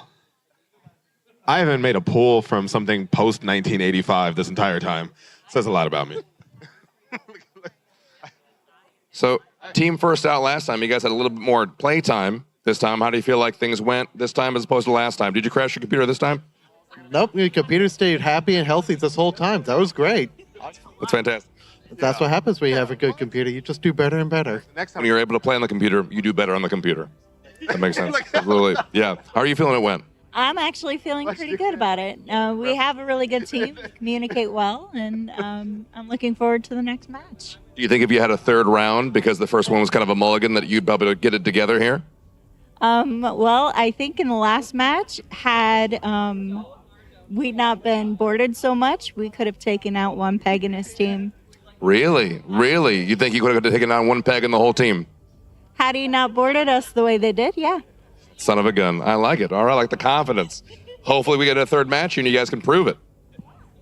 Absolutely. There's no way we're going to get a third match. I want a third match, looks like, but we're not getting one. Looks like we're queuing up here, getting ready for a third round. We are doing a third round.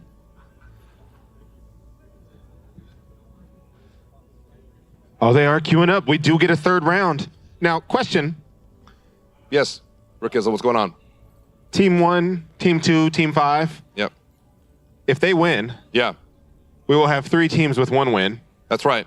So does each team get a belt? No. Okay, all right. So we still got to figure out how one team wins this. Yes. So objectively, we are biased for either Team 3 or Team 4. Do you feel like that we thought out the tournament style here? Oh, 100%. You think we thought it out? Yeah. Right. Actually, I think we're still thinking it out. I'm thinking about it all the time. Doesn't matter to me because I get more Wildgate. That's fine. That's right. That's it. You think we get to just take one? Well, there's 2 up here, and they're fighting over 2. I don't know how that one got there, but it just showed up, and I think they said this is for Paul. And I was like, cool, I'll just keep this one. They said, yeah, absolutely. Perfect. Yeah, that's it. Yeah, forget these teams. So 2 more belts on the line. I think we could just call it right here and give those to the other 2 teams. Paul and I get ours. Right. And we're good. That's right. That sounds I'm like totally a not plan. giving it to Trip. Tell you what, I'm going to throw that thing while in we're the figuring it out. Boston Harbor before I do that. No one's getting it if I'm not getting it. All right, here we go. It looks like we've got a match. As they are loading in, getting set up, figuring out their loadouts. I was talking to Ames mid-match, and she is running Ion. She's running Ion, And I was letting her know, I was like, you know you can just break the glass. Yeah. But she could not figure out how to properly melee it and make it break. So we're going to try something different. I was like, I think the melee hitbox is directionally in front of you. Yeah. I think. You say melee? Yeah, not melee. I say melee.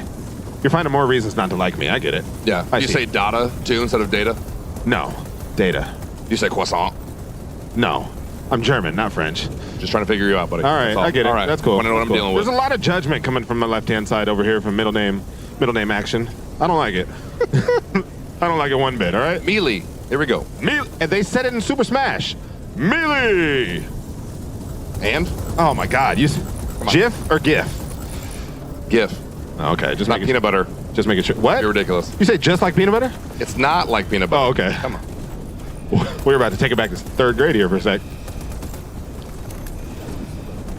All right, people are shooting each other here in the friendly section. Not really sure why. Doesn't do much. But it gets them nice and warm. I think it's all a Sweatlord warm-up. here's They're getting favorite set. part of the whole game.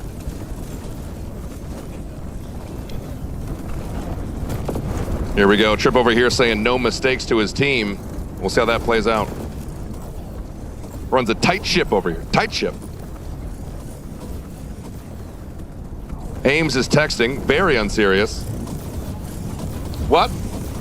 What did you say? She's gonna say melee. I promise you. I didn't say anything. You're doing great. That's what we all thought of your piloting, buddy. Yeah, okay. That's what we all thought. Here we go. 5, 4, 3, 2, 1. Wildgate. Woo!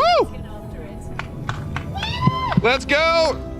Huge shout out to Wildgate for sponsoring the Cosmic Clash as well. Heck of a game. Glad to have him here.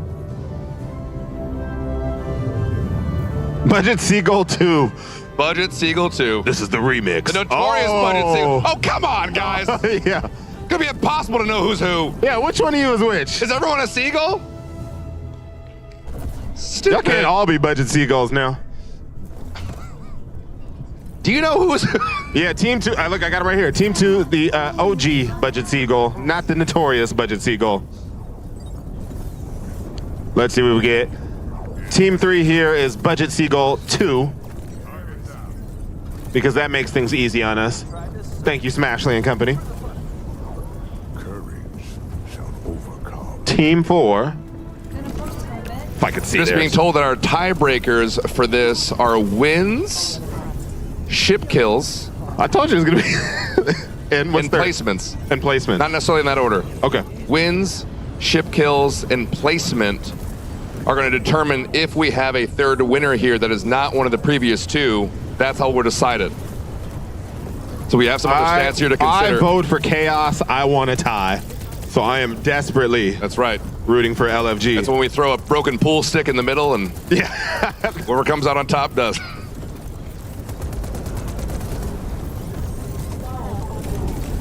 All right, here we go. It looks like Team 4. They are heading directly for a POI to see what sort of loot that they could find, and that's Pocket Burrito making that happen. Or old and British, as Paul liked to call them. Sounds like a couple are heading back to the ship. Oh yeah, that thing eats.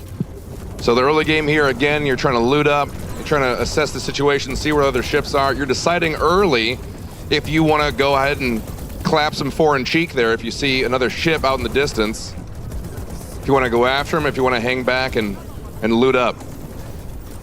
Mighty Cheese found out early that they were in someone's crosshairs even before the artifact was found, so we'll see if that happens again. Now, I will say, once you do hit the reach and you are exploring or looking outside of your ship, you will always have a POI that's within about 200 meters of you. So if you're ever trying to figure out what to do, just take a quick look around and there will be something there. You will never end up in the reach with nothing. I'm being told as well that this is the final match of the night. So we may have or definitely have a winner here. It's going to depend on one of those. How we define the winner is still up for grabs. That's right. Wins obviously weighted the heaviest. Placements and then ship kills in that order. Again, a fan of chaos. I don't want Pocket Burrito to win. I don't want Budget Seagull 2 to win. Here we go. Oh, it looks like they're fighting a worm dragon. Oh, that's the queen. Those things charge up, fire a laser, and they absolutely decimate you if you're within that beam's radius. Team Smashley. Probably easier to call them Team Smashley. Pool getting resources. We call them Team BS. To the surprise of no one. Team BS? They're Budget Seagull 2. Team BS. The fake one. The fake one. Yeah, they're BS. Yeah. Checking on Polo's team here. Again, collecting resources. They do have an enemy ship, Kilowatt Hour, there in the distance. If they're going to engage is anyone's guess here. Let's see where they end up. Oh. Team Great Rigger Britain. Wow, da. Team UK. On a POI. You just have one British guy on your team, and all of a sudden, yeah, it's like England, colonized. Britain, UK. I don't know, whatever. It's all the same. Looks like they are taking out a POI as well. I can't tell what they need to do. Are they getting rid of the eggs? The Zygom eggs? I think so. That's right. Yep, getting rid of those eggs. Those eggs will constantly respawn enemies, so if you're worried about the ads, just know that it is a never-ending stream of ads, so long as those eggs are up. That's right. Gotta kill the nest, otherwise you're screwed. Check the next team. Team Sweatlord here, also at a POI. So everyone's going POIs early. No one seems to be seeking out. So the thing when everyone goes to a POI, you leave your ship vulnerable. No one seems to be taking advantage of that yet. If the whole team, like Sweatlord here, is off ship. But how do you know that? You know, you don't know. You see the ship docked and you take a chance. If you go for it, you hit the self-destruct. That's that one pot shot. That's right. That's right. As they teleport back, you can clip them, but no one seems to be doing that yet. They are still working. I know they are hoping to find an entropy cannon again this game. Maybe they will go on the aggressive path. That's right. Faster than they did last time. Narrowly missing out on the artifact. All right, Great Britain found a bunch of turbines. Not aware if they have a sal to get rid of those. It looks like they do not. That is the worst RNG you could have. So they won't be able to recycle those. They'll just have a bunch of turbines, which are effective if you know how to use them. Slowly but surely taking out those eggs that keep dropping ads on the ground for them to clear. Checking out on Team Smashly again. I'll tell you, I know who's not driving. Oh, looks like Daniel is back on the flight controls here for some reason. Seemed to have been the I feel like we talked about this last time. We talked about this. Yeah. I don't think he knows how to fly one of those things. But I did hear he drove a moving van across the country, so hey, who knows? Same sort of concept. That's right. U-Haul, Wildgate. Wildgate flying ship. Yeah. It's all the same.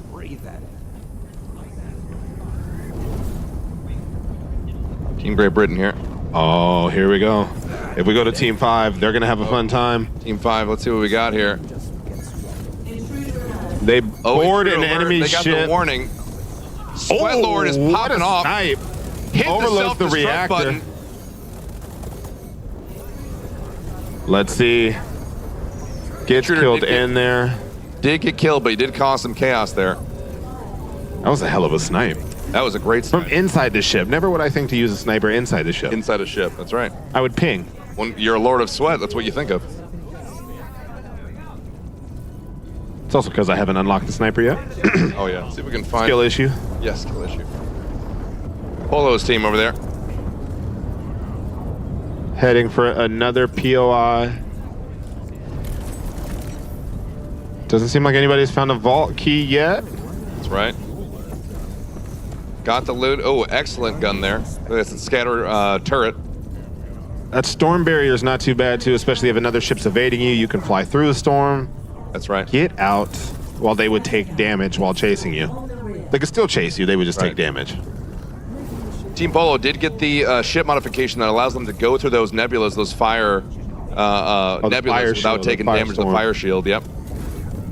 That'll be huge, especially if you're trying to avoid someone. You can sit in that fire and they can't pursue you.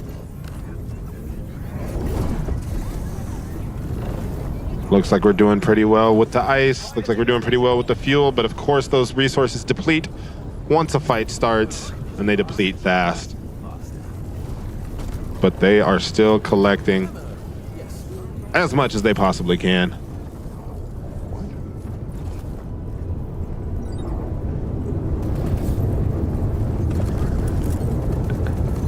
Team 5 still doing their thing. Looks like they're taking pot shots at ships that are far away. Yeah, flying on board to board them just to annoy them enough. It would be Sweatlord, I would imagine that would be the ones to do that, 100%. Yeah. Take a couple shots, board a little bit, cause a little chaos, leave. Any team that has 2 brought from home mice, has to be them. Now, Ricari, do you think we're going to see more of a dogfight here, more drag out, or do you think we're going to see as soon as that artifact spawns, someone get out with it? You know, last match it started this slow, but then we instantly had one chase that led to 2 ships being taken out. That's right. I don't know. I predict actually from the production side that this is going to go the distance. Like this is going to be all-out chaos in the final minutes of the match. Think with Universal's everybody gonna come pick us out? walking on eggshells, trying to make sure they're as prepped as possible. That's right. What about you? What do you think? I think we're going to see a mad dash like we did last time. It was effective, so as soon as someone finds that artifact, they are out of here. It also depends on what team finds it. It also depends on what team finds it. Respectfully, that first team, you know, they're looking to do better than they did each time. Oh, Sweatlord, they found the artifact, but someone else found it as well. So they know where the artifact is. They know what team is on it.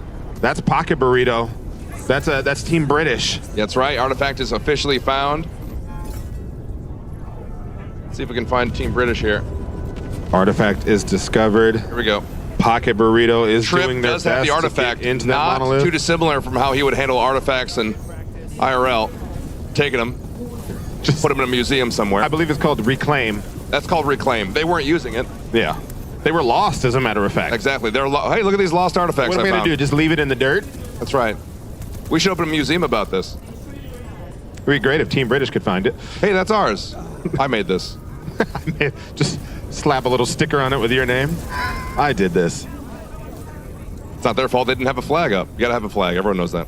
Ooh, fire on board as well as an overloaded reactor. Pocket Burrito taking all sorts of fire from our 5th team here. So they are taking damage. It looks like Trip is unsure if he's going to be able to even take this back to the ship. One's teleporting back. 2 are down on Pocket Burrito. They are still boarded outside of their ship. They've been boarded. It looks like Team Sweatlord is boarding, making their move on him. They ended up with 2 quick kills. Looks like they got another 3rd one there. And at this point, it's just salt and pepper. It's just a little seasoning sprinkled on top. They go in, get a kill, go right back outside, let you try and figure out what the hell happened. Absolutely right. One peg's back up. Pocket Burrito taking hits. It looks like the winners from last round are the first targets this round. We've seen this story before. We know how it plays out. And the beautiful thing is, it is LFG who's making good on their promise to be more aggro this game. Pocket Burrito is trying to escape, but they have them in their sights. See if we can find them. 5. 5, thank you so much. Go 5-4. All right. One peg trying to get out of there, trying to make some headway.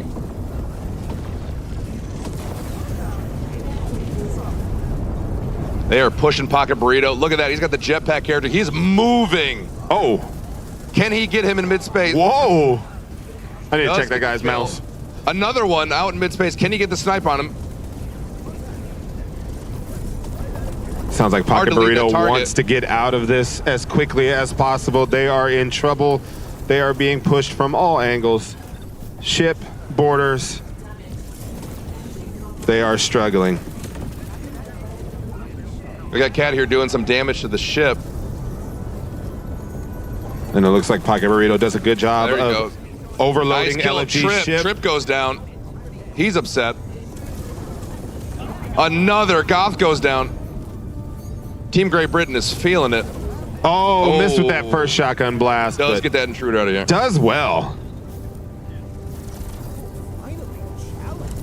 Now here's the curious thing. When you go in and you board, and let's say you get 3 kills, and you know you've put pot shots on the team, but they spawn back in their ship. Yeah. Do you feel like you push that fight, or do you repair your own defenses? I push that fight. I cause as much of chaos as possible. They don't know where I am. I'm popping in and out. Absolutely. I guess that's why Moff is so good for this, but no one picked Moff. Well, not no one, but. Do they? Oh, you're right. They don't have a Moff. I don't think Sweatlord has any Moffs on their team. Dang. See, now I got to get home and try Moff. Got the king himself here. Working on the ship. Sounds like they just figured out where the artifact was and that it was not in front of them, right. but in fact behind them. They are at full health. Left the artifact behind. That's the other tough thing about this too, is sometimes you feel like you do so much damage to another ship. Yep. And then you'll see their health bar pop up a minute later and they're back to full health. Back to full. That's right. You got to decide if you keep engaging or if you back off. It looks like they may be backing off here. But it looks like LFG has just found the entrance to the monolith. They found a portal that took them there. Yep, they're in the monolith right now. Recharging their equipment, doing everything they can to progress through these chambers.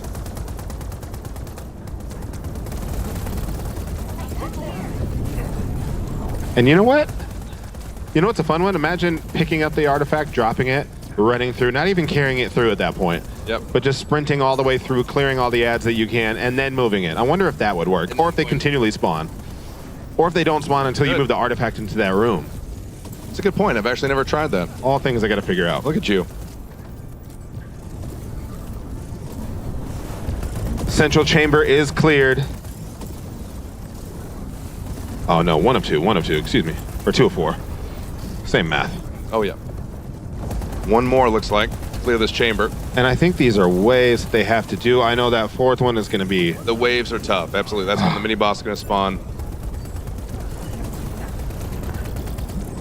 Just a bullet sponge. Goodness gracious. Central chamber is clear. Next door opens. We're moving forward. Right. Recharge that equipment. Get your ammo back. All right, let's see. Let's see what they encounter.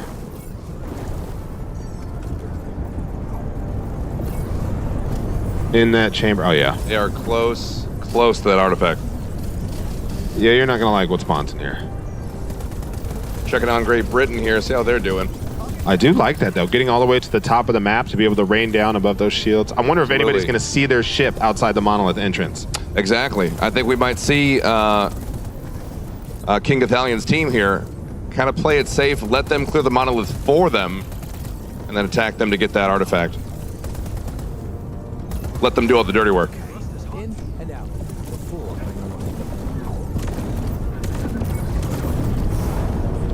Checking on other teams, how they're doing. Had to be careful not to say anything out loud. I was like, maybe Goth is listening. He's getting expert comms. True. From those who can see all. I got some other teams here that are just farming right now. Just trying to get their resources, just farming. That's a stocking up. Crazy thing to think about. You're looting and another team is progressing through the monolith. Which is why I'm always so aggro. If I see the artifact has been discovered, yeah, hey, we're just heading there. Let's just go. Well, you got to know, if you're between the wild gate that's going to be spawning in the artifact, which it looks like a lot of those ships are, yeah, you get the loot as much as you can, you play defense, let them come to you. That's a good point. They can't get through all of you. The camping, that's what. You camp, exactly. Which is usually Tripp's thing, so I'm excited to see how it works out for him. Activated on the left. Heading back. A resource grabbing here from Sweatlord. Oh, I like this play. Breaking apart all the resources to just kind of leave them out in the middle of the reach. You start to throw it back to your ship. Yeah, you throw it back. It's crazy that you didn't teleport back. But if you already break them, you can just run and go pick it up. You see right where it's at. Right. It's already broken. You can go get it. This is a teleport back. It's an esports play right here. That's why these guys are the pros. That's why they bring multiple mice to the tournament. They know what's up. Multiple mice per title. That's right. You know what always blows me away when they go to get the ice? How big that shard is, and they get 2 pieces. Oh, you know what I mean? Like, what are we doing? Yeah. Yeah, you mean to tell me... Just inefficient. I broke apart this entire chunk of ice and only a meter of it is usable? There we go. That's Team okay. Smashly. Looks like they're going through a POI as well. We might have that big dogfight I was talking about here at the end. Mm-hmm. Everyone is looting up. They got some real nice turrets there they can install. But it looks like they haven't upgraded most of these. Oh, did I see gold right there? Ames has got a bomb cannon, which is huge. If they can install that one, that one's going to be amazing close up. Believe it or not, bomb cannon by itself does very little damage. But you break that shield. You can break a shield. However, it will attach itself to a ship. That's right. So you heard us talk about the sniper and bomb cannon combo. If you attach a bomb cannon, or excuse me, a bomb to the ship, you can then snipe that bomb, and it does AoE damage. It's absolutely insane. Oh, that's amazing. As a matter of fact, I think it instantly like breaches the hull and opens up a part of a ship. Oh, wow. All right, let's see what Ames has found here. Yeah, go ahead. Grab that XP. Reward your team. Oh, heyo. Laser beam. The laser ram. Oh, laser ram. Oh, my favorite. The laser ram. The laser ram. Here, I was calling it a lance the whole time. Silly me. I spent some time in the Discord, and there is much love and hate for the laser ram on the Wildgate Discord. I love the laser ram so much. It's so good. Put it on the It's front so of the ship, OP. Amy. It's where it belongs. Right off the nose. I'm wondering if you could like disguise the if you know a ship is running at you, just hold the laser ram, don't necessarily install it anywhere on the ship, and right when they're about to get there, install it on that side. Oh. Like so somebody rams in and you're like, oh, oops. A lot of prep here. No one going out early. Everyone knows this is the last match. This is the big one. This is where we decide the winner. Again, we're decided on wins, placements, and ship kills. That'll be the deciding factor here. I want that 1-1-1 tie. That's how we'll decide it. That's right. Here we go, moving through there. Moving through that monolith. It looks like everything is cleared out. Now they just need to move the artifact. They have looted. See, Sweatlord knows what's up. They got that laser ram right off the nose. Yeah. Where you want it. Because they know they're beelining straight for the wild gate. And they're like, you're going to get in our way? Bet. Watch this. Not this time. Yeah.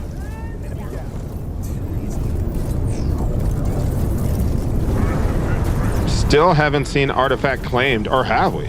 See, Team Great Britain is getting beat up here. Let's see. They're close to the wild gate. They are on top of that thing. I believe the words I just heard were, we are getting absolutely wrecked.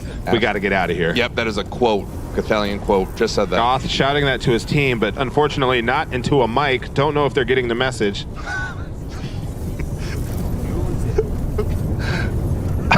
Just yelling into the still void. Barking commands. The problem is we hear them better than his team does. Right. They're doing all right. They're 78, 80% out of 100 health, I believe. And if they still have 80 health, is that what I'm seeing right there? 80 health looks like out of 100. Yeah, they have a ship that they'll be able to do some Uncontrolled repairs. acceleration. They are getting tractor beamed. Ooh, Budget Seagull on him right now. Looks like Trip's about to board. Let's see what kind of mayhem he can cause here. Might take all their valuables. Looks like he's going right inside, has that shotgun at the ready. He's trapped, immediately trapped on that top door. Gets hammered immediately. Try though you may. That's right. You get trapped, it's tough, especially on that ship. You try to enter from the top, everyone knows you got trapped.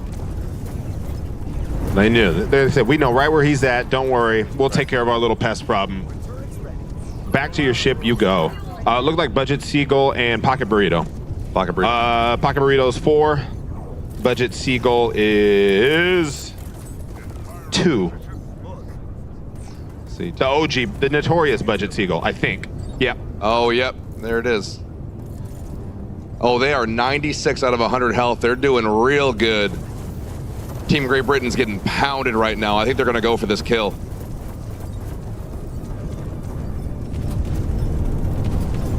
There they are. That quad. Oh, they're absolutely going for it. They are giving them fits. Tommy Pockets on that turbine, getting close into the ship. Going to use that for later. Oh, gets found out immediately and clapped. Yeah, what I was wondering, I was like, who's driving the ship? Where are we heading? I don't think anybody was driving that for a minute or two. Oh, no, they're driving. Adjust that angle of attack. Pocket Burrito using LOS here to try to stay safe so they can heal up and hopefully just stay in the boost out of there. But they have one rock between them and the enemy. Looks like they're heading towards bits of ice so they can keep their coolant supply high. But still taking damage.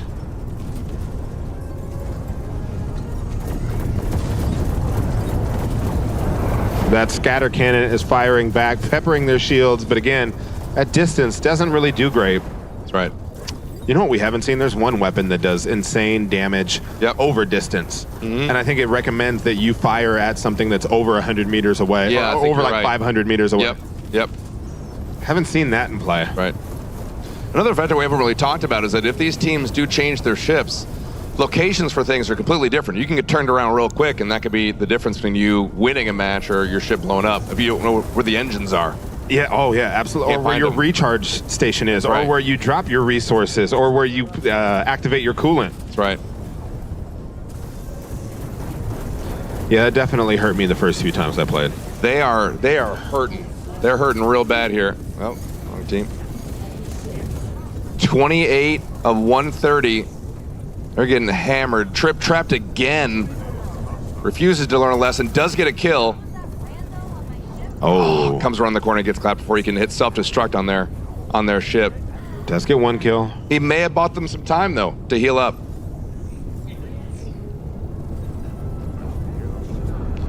That Now, funny enough, a ghost. our sweats are running through. It sounds like they're ready to grab this artifact. That's right.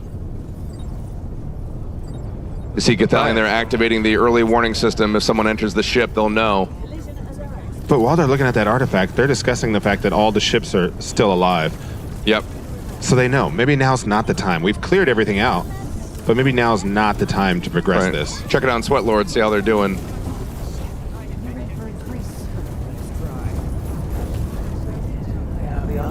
So they still have the artifact. They haven't gotten onto the ship yet, but they're the team that's most worrisome. They got all the sweat, they got all the mice, and they have the artifact.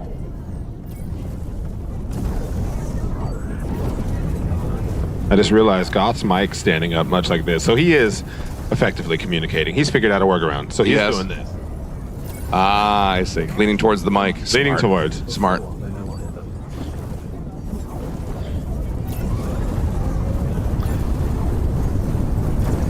Checking on some of other teams, see how they're doing. There they go. Artifacts in play. They've got the turbine on them. They are moving. Artifact is in play. They see him. Pocket Burrito still getting hammered.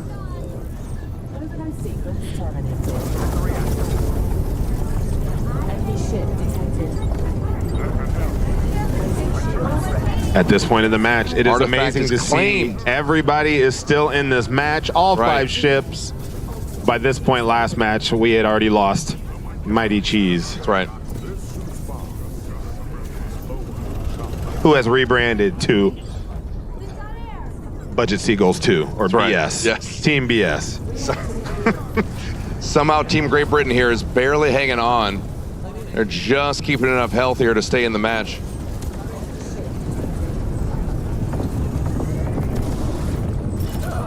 Crafty trapped again. Trying to find a way into the enemy ship to hopefully get some relief to his team. Got his health back, but does not matter. Gets taken out right upon entry. Oh, it looks like it. Oh, it looks like some BM there on Crafty. You hate to see it.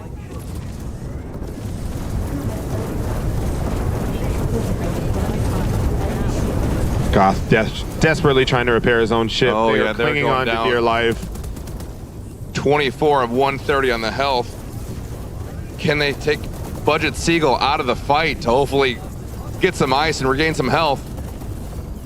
Does get a kill. Enters the ship. He's heading straight for that reactor. Hides from a potential enemy. Can't Spotted. seem to get a 2 kill he needs to get that reactor hit. They are at 12 health. Oh, and I think Team Sweatlord smells blood in the water. They are all over it.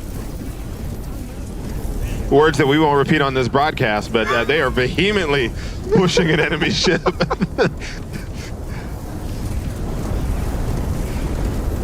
Barely hanging on here. Following him around the corner. 16 health, 13 health.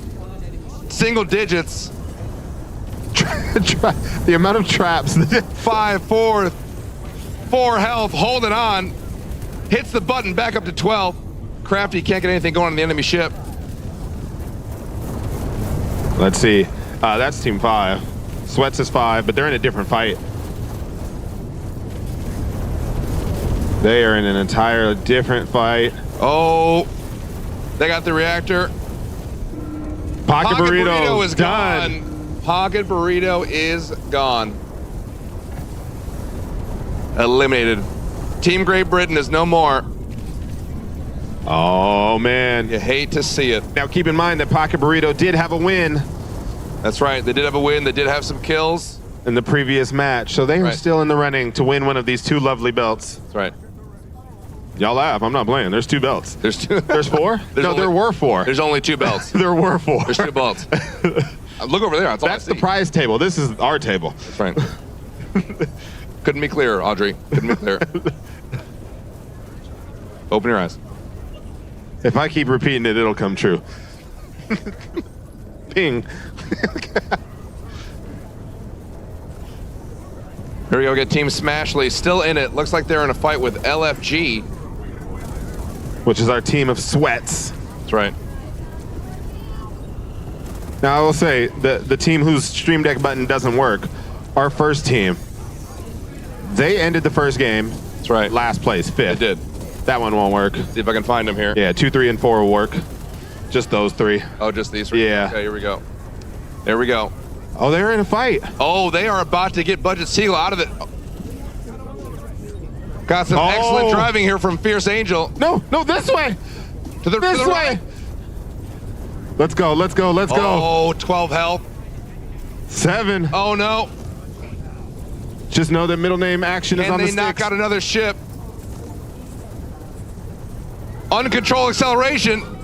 Oh, they did it. Yeah. Moving out to 3rd place. And destroyed. Nicely done. Team PC Crash has done it. They've eliminated another ship. Cheering out, we are 3rd. I'm telling y'all, they started in 5th. Last match was 4th. They're getting better every time. Look at them. They're probably hoping we have at least 2 more matches because at this rate, they'd get 1 dub. Nice the job. Now they get that beautiful, delicious ship core. They can take over to theirs. Give themselves a little boost. They are still alive. Team is still alive, so they'll have to deal with the stragglers here. But it does look like they have somebody hot on their tails. Don't know which team it is. Can only be 1. Oh no, can only be 3 or 5. 5. That's right, Who's 5. chasing kilowatt hours? Oh, Team 5 is in it. Sweatlord is on another team right now. So Polo's team is out of it. Oh. As well as Team Great Britain. We got 3 ships left. So Budget Seagull 2, which of course, Team Smashly, Team BS, taking on LFG, giving chase. If I'm that first team, if I'm kilowatt hours, I might just chill. Oh, absolutely. I'm gonna let them fight. Absolutely.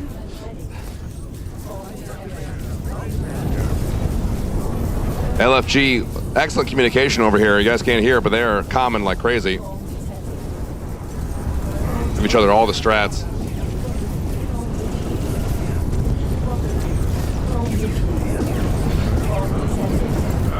Where are they at? It looks like the fight is taking place. We got 3 ships left, including Team Smashly, who is our first round winner. If they win this one, it's curtains. Let's see who we can get in where. 1 dead on the team. Takes out another would-be border, though. LFG doing everything that they need to keep Budget Seagulls off their tail. Maybe about 60% of their health left. Right. They're not in a bad spot yet. They're still at 78 of 130. That coolant doing about okay. halfway done on its cooldown. If they can LOS here, Budget Seagull, and they can cause some damage on the other side, they could do real well. Get out of this. Let's see what they end up doing. They're going for that They do have a boarding bit. defender outside of the ship. Oh! That was a snipe. All right, looks like they're going to enter into this ship from 2 different areas. Gets a second kill on the ship. Goes towards the helm, finds the pilot unaware.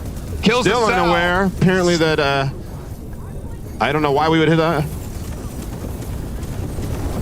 Kills another through invulnerability. Finally goes down. Ames, I believe, was the one that get the kill. That boarding session, absolutely worth it. Outstanding boarding Keep session. Budget Seagull off your tail.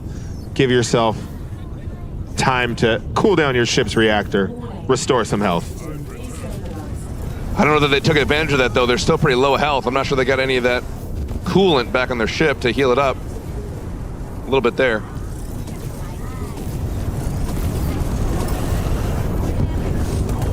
The snipes on LFG. Insane.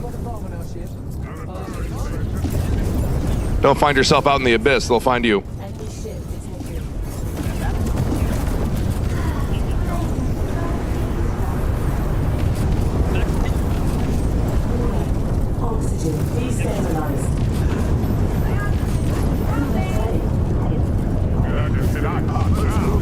The pressure is on in the final 10 minutes of our game. Absolutely. How do I know? I just saw the screen, the UI, believe it or not. 10 minutes. Here we go. See if we can get a W here. Let's We might just end up Smash. having a Give ship and chase destruction battle here. No artifact needed. And what's crazy is LFG has that laser ram. Yeah, I'd be so curious to see what happens if they put it on the back of the ship. That's right. Full reverse. Ran into Oh, that Legend would be Eagle. the best use of that. I'm just saying. Best use of that. Smashly LFG giving is chase, low. They are breaks the shield 14 of health. LFG. Slowly but surely taking the down. Oh, there's the weapon that I was talking about charging up that does That's damage right. over time. Amazing 20 Oh, no, that's the health bomb left cannon. on LFG. Smashly sitting pretty. Oh. A lot of damage. Throwing fireworks to try and throw him off the scent. That peace sign, I think they're hoping for. Yeah. Asking white for flag. peace at this stage in the game. A little 3 late. health. Oh. There it is. LFG is destroyed. LFG is out. They are still alive. They can cause some havoc, but their ship is gone. Now here's what's crazy. We're gonna go to this first team over here who has gone from 5th. That's 3 teams out. To 4th. To 3rd and is now in 2nd place. They have a chance to win this. Team PC Crash on the way to the Team artifact. PC Crash, who does not have a 4 stack on this stream deck. Right. But they can do it. They can do it. But we'll go back and check on Smashly and company just to see how things progress.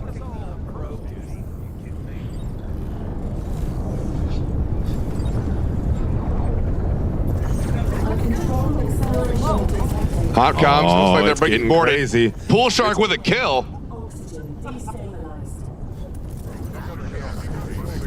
LFG was alive a little bit longer there. Causing mayhem. Oh, it looks like we got a team that's 300 meters away from the artifact.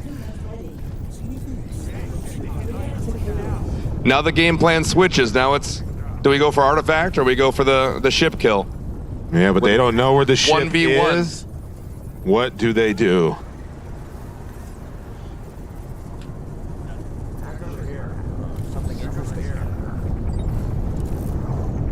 Let's take a look.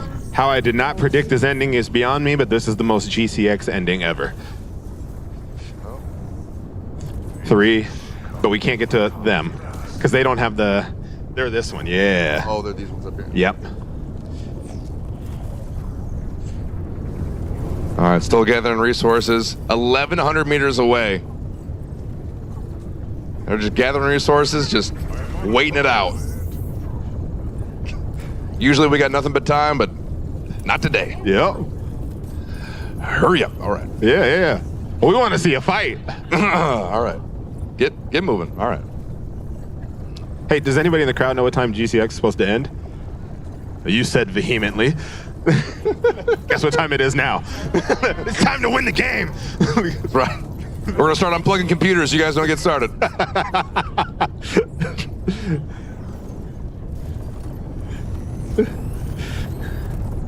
Nice and easy. Slow drift, shields up for some reason, even though no one's around him.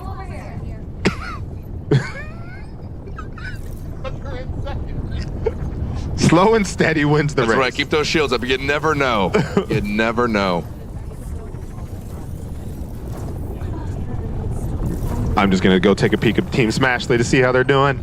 All right. What they're chasing down.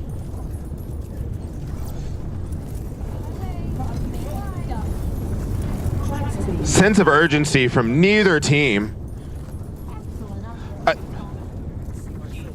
93 ice 93 on Team Smashly ice. ship. That's almost all the ice, buddy. What's crazy is the Reach only has 100 ice at spawn. Smashly's got it all. I was lying about that, by the way. I don't know how much ice is there. Any word of if they let Daniel pilot the ship? Oh no. Daniel's on a probe. Oh, he's on a. Oh no, now he's on the ship. Oh he's no. piloting again. He's not even. Well, this moving. might end quick. Sit in the open, Daniel.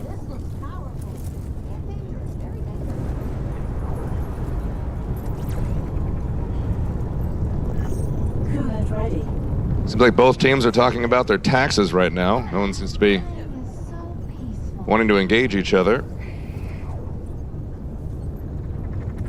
I should activate coolant.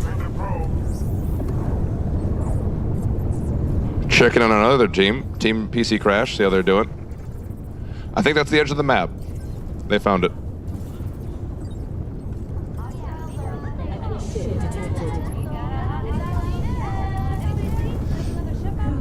Oh, it looks like they found the enemy ship. Let's go. Hot damn. I'm gonna give you guys 5 minutes. Yeah. Get this kill in 5 minutes. I think that'll happen. I'm gonna call it's that. It's gonna happen. Yep. 400 meters. Oh, let's go. No, it's a fight. Here we Nobody go. wants the artifact. The artifact's too far away. We win this right here, right now. It all comes down to this. Can Daniel pilot? We're gonna find out. Laser ram on Team BS's ship. I would love to see it put to use. That's right. Look at that. Thermic cannon. Kilowatt hour, though. Doing everything that they can to cause all sorts of trouble. I would love nothing more if they figure out how to get this win. Don't get too close now.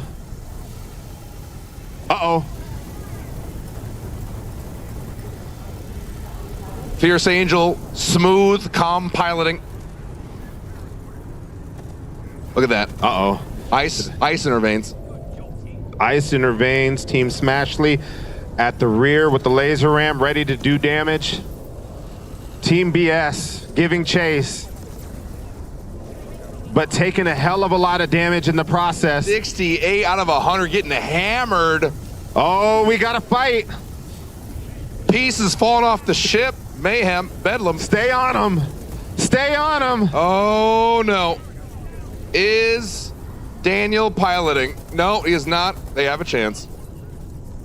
Right now, nobody's piloting. Nobody's piloting. Nobody's firing a turret Still on better. either team. No one's at the helm. Team Smashley seems to be falling apart.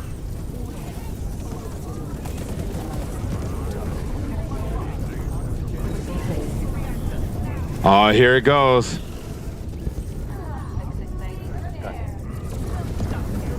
Teams, we have 1 or 2 minutes. 2 minutes until the end of this game. Regardless, 2 minutes. Get after it. If there was Universal ever a will time have to us. take the dub, it is now. Someone make a play. 2 minutes left. At this point, it's probably a minute. Get after it. Full power to weapons. He said suggestively. Here they go. Here they go. It is a fight. I did it. You didn't look. Uh-oh. Here we go. The shots are happening. Both ships appear to be quite damaged. 50% health on each.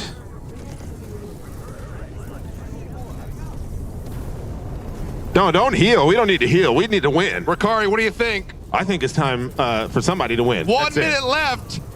1 minute left in the tournament. Kilowatt Someone hour do turning something. to shoot. Make it happen.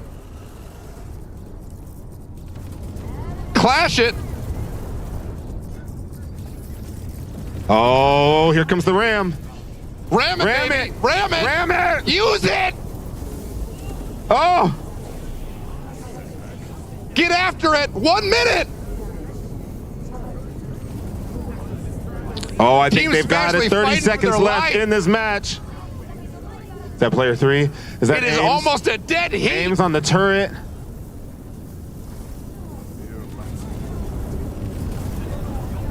We are low on time, everybody. 15 seconds left in this match. 15 seconds. 10, 9, 8, 7, 6, 5, 4, 3. That's it. That's it. That's it off keyboard. That's it. No keyboard, no. That's it. And I'm starting pulling. Ames has not blinked yet. We're done. Ames is still shooting. We're done. No, we're done. It's it. Look at, We gotta go. Nah, y'all were talking about heal. We were like, fight. All right, serious. Hands off keyboards. Hands off keyboards. Hands off keyboards. Smash. Hands off keyboards. Smash. Hands off the keyboards. We're done. We're done. Because we gotta go. They're kicking us out. Yeah. We gotta go. Yes. We gotta go. This has been a great game. Action Jackson, That's right. Had a blast. I've had a great time. Right, it's been amazing. All of our players, let's give a round of applause for them. Woo! We have gone to the absolute minute. I'll get you over there, over by our wonderful awards. We have had such a blast with Wildgate, our Cosmic Clash, so much so with every minute of it that we have used up all of our minutes. So, dear players, you were so competitive that we went 20, 30 minutes longer than we thought, which we love because we are here for the competition, aren't we? Woo! Yes! All right, let's give it over to our casters who will award our winning team. Thank you so much. And with that, we'll keep it short and sweet. According to wins, placements, and ship kills, our winners for the Wildgate Cosmic Clash. Team Smashly, everybody. Woo! Come get these belts, because we got to go. Yeah, hey, y'all hug up here with these belts. Yeah, come on, no, come this way. Hugging there. All right, bring that camaraderie over. Come on. Go.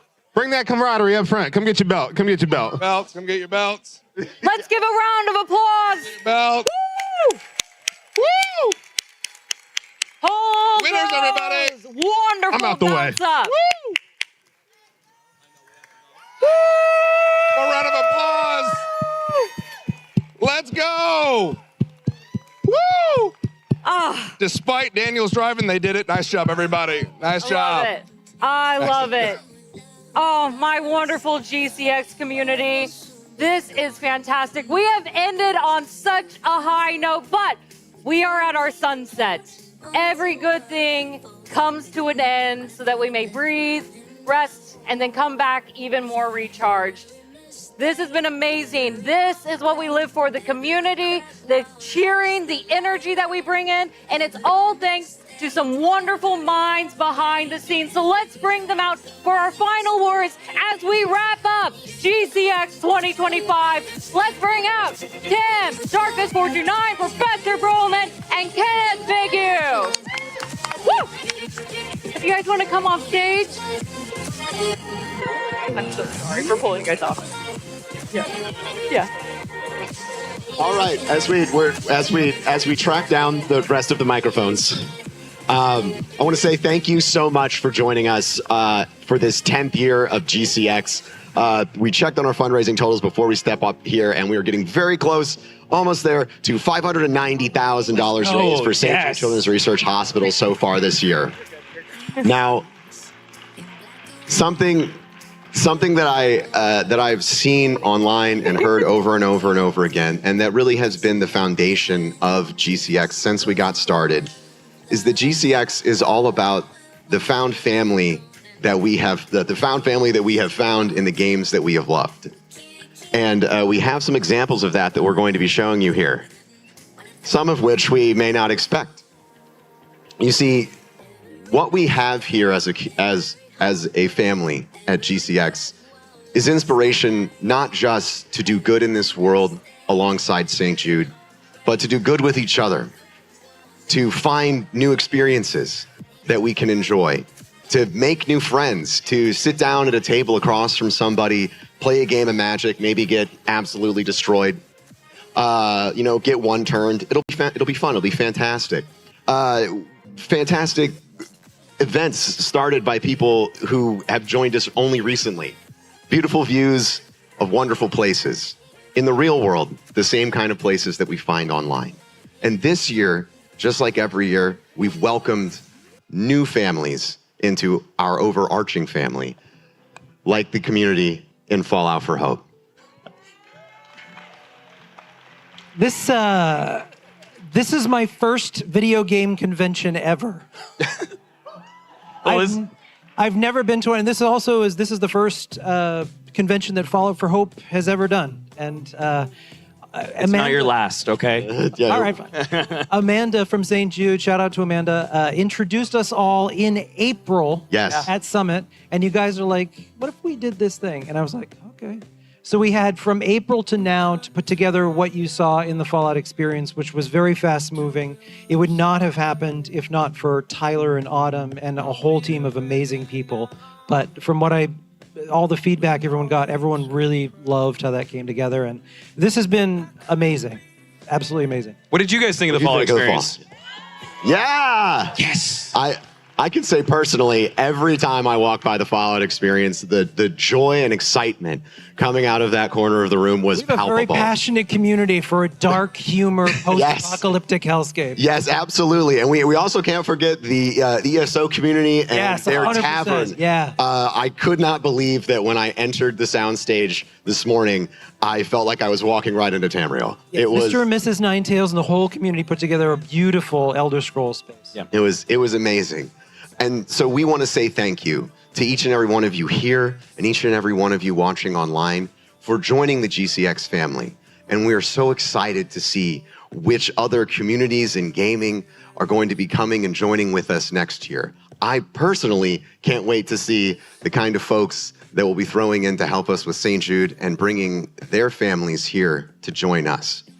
And I do want to say a special thank you to Tim right here and Pool Shark for bringing the TCG community together here alongside of MK Breezy and A Dark Legacy to really make the tabletop area a key part of the event and an incredible fundraising experience on site. I believe, if I have all my numbers correct, the TCG community here at GCX has raised over $20,000 in 2 days. It's really impressive with cardboard. It is. It's very impressive for delicious cardboard. But that's what family does. Yeah. Family inspires us to be something greater than ourselves. And because of all of you, we have this. And we're going to have it again next year.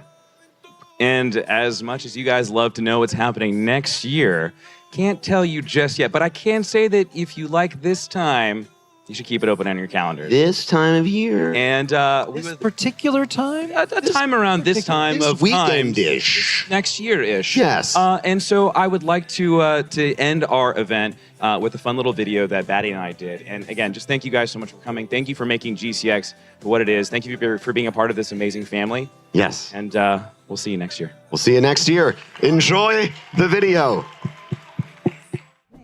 GCX, we're already done. It was fun. It was so a lot much of fun. 10 years.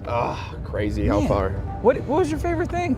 I mean, the Fallout stuff. Oh, dude, the Fallout stuff was so good. Scotty was there? Scotty, we back to talk to Scotty. Scotty can fitness. That was pretty cool. Oh, what about?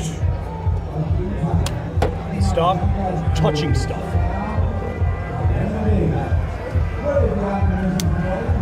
How many times? Up, squirt, up. St. Jude, the claw machine. The claw machine. That was tough. That was an experience. It was fun. It was an experience. It was a lot of fun. I didn't get anything. It was your fault. My go back forward. No, stop. Okay, I stopped. Right. No, you're right. My right. It is my right. My right. You're right. What? That way? No, the pizza. Did I? Come on, man. So much fun. So much magic. Cool Edge of stuff. Eternity pre-release. Oh my gosh, so much space. All right, I'm gonna tap 4, and I'm gonna make another copy of Vivi. Dude, that's crap. You've already done this before. I'm gonna play one spell. I'm just gonna counter it, and that's like 4, 8, 12, 16. That's lethal. Vivi sucks. You're playing Vivi too. Yeah, well, yours sucks. Oh, so happy about that. Speaking of space, we got to play Wildgate. Watch the tournament too? The tournament was so good. It was so great. sweaty. It was so much fun. I'm bad at it. Batty, you gotta get the relic. Batty, they're on our ship. Batty, we gotta fix the ship. I don't even know what I'm doing, man. You gotta help. Batty, we gotta go. Stop. Batty, the ship's on fire. Tim, Put you it out. need to do no, something. Shoot the guy. He's on our ship. Shoot him. I don't even know where he is. I'm dead. Batty. I'm dead. Man, it's over. No, yeah, I mean, yeah, it's over. No. What? It's over though. No, it's not over. What do you mean? What's wrong? GCX ended. Yeah, but we have next year. We announced the dates. What are the dates?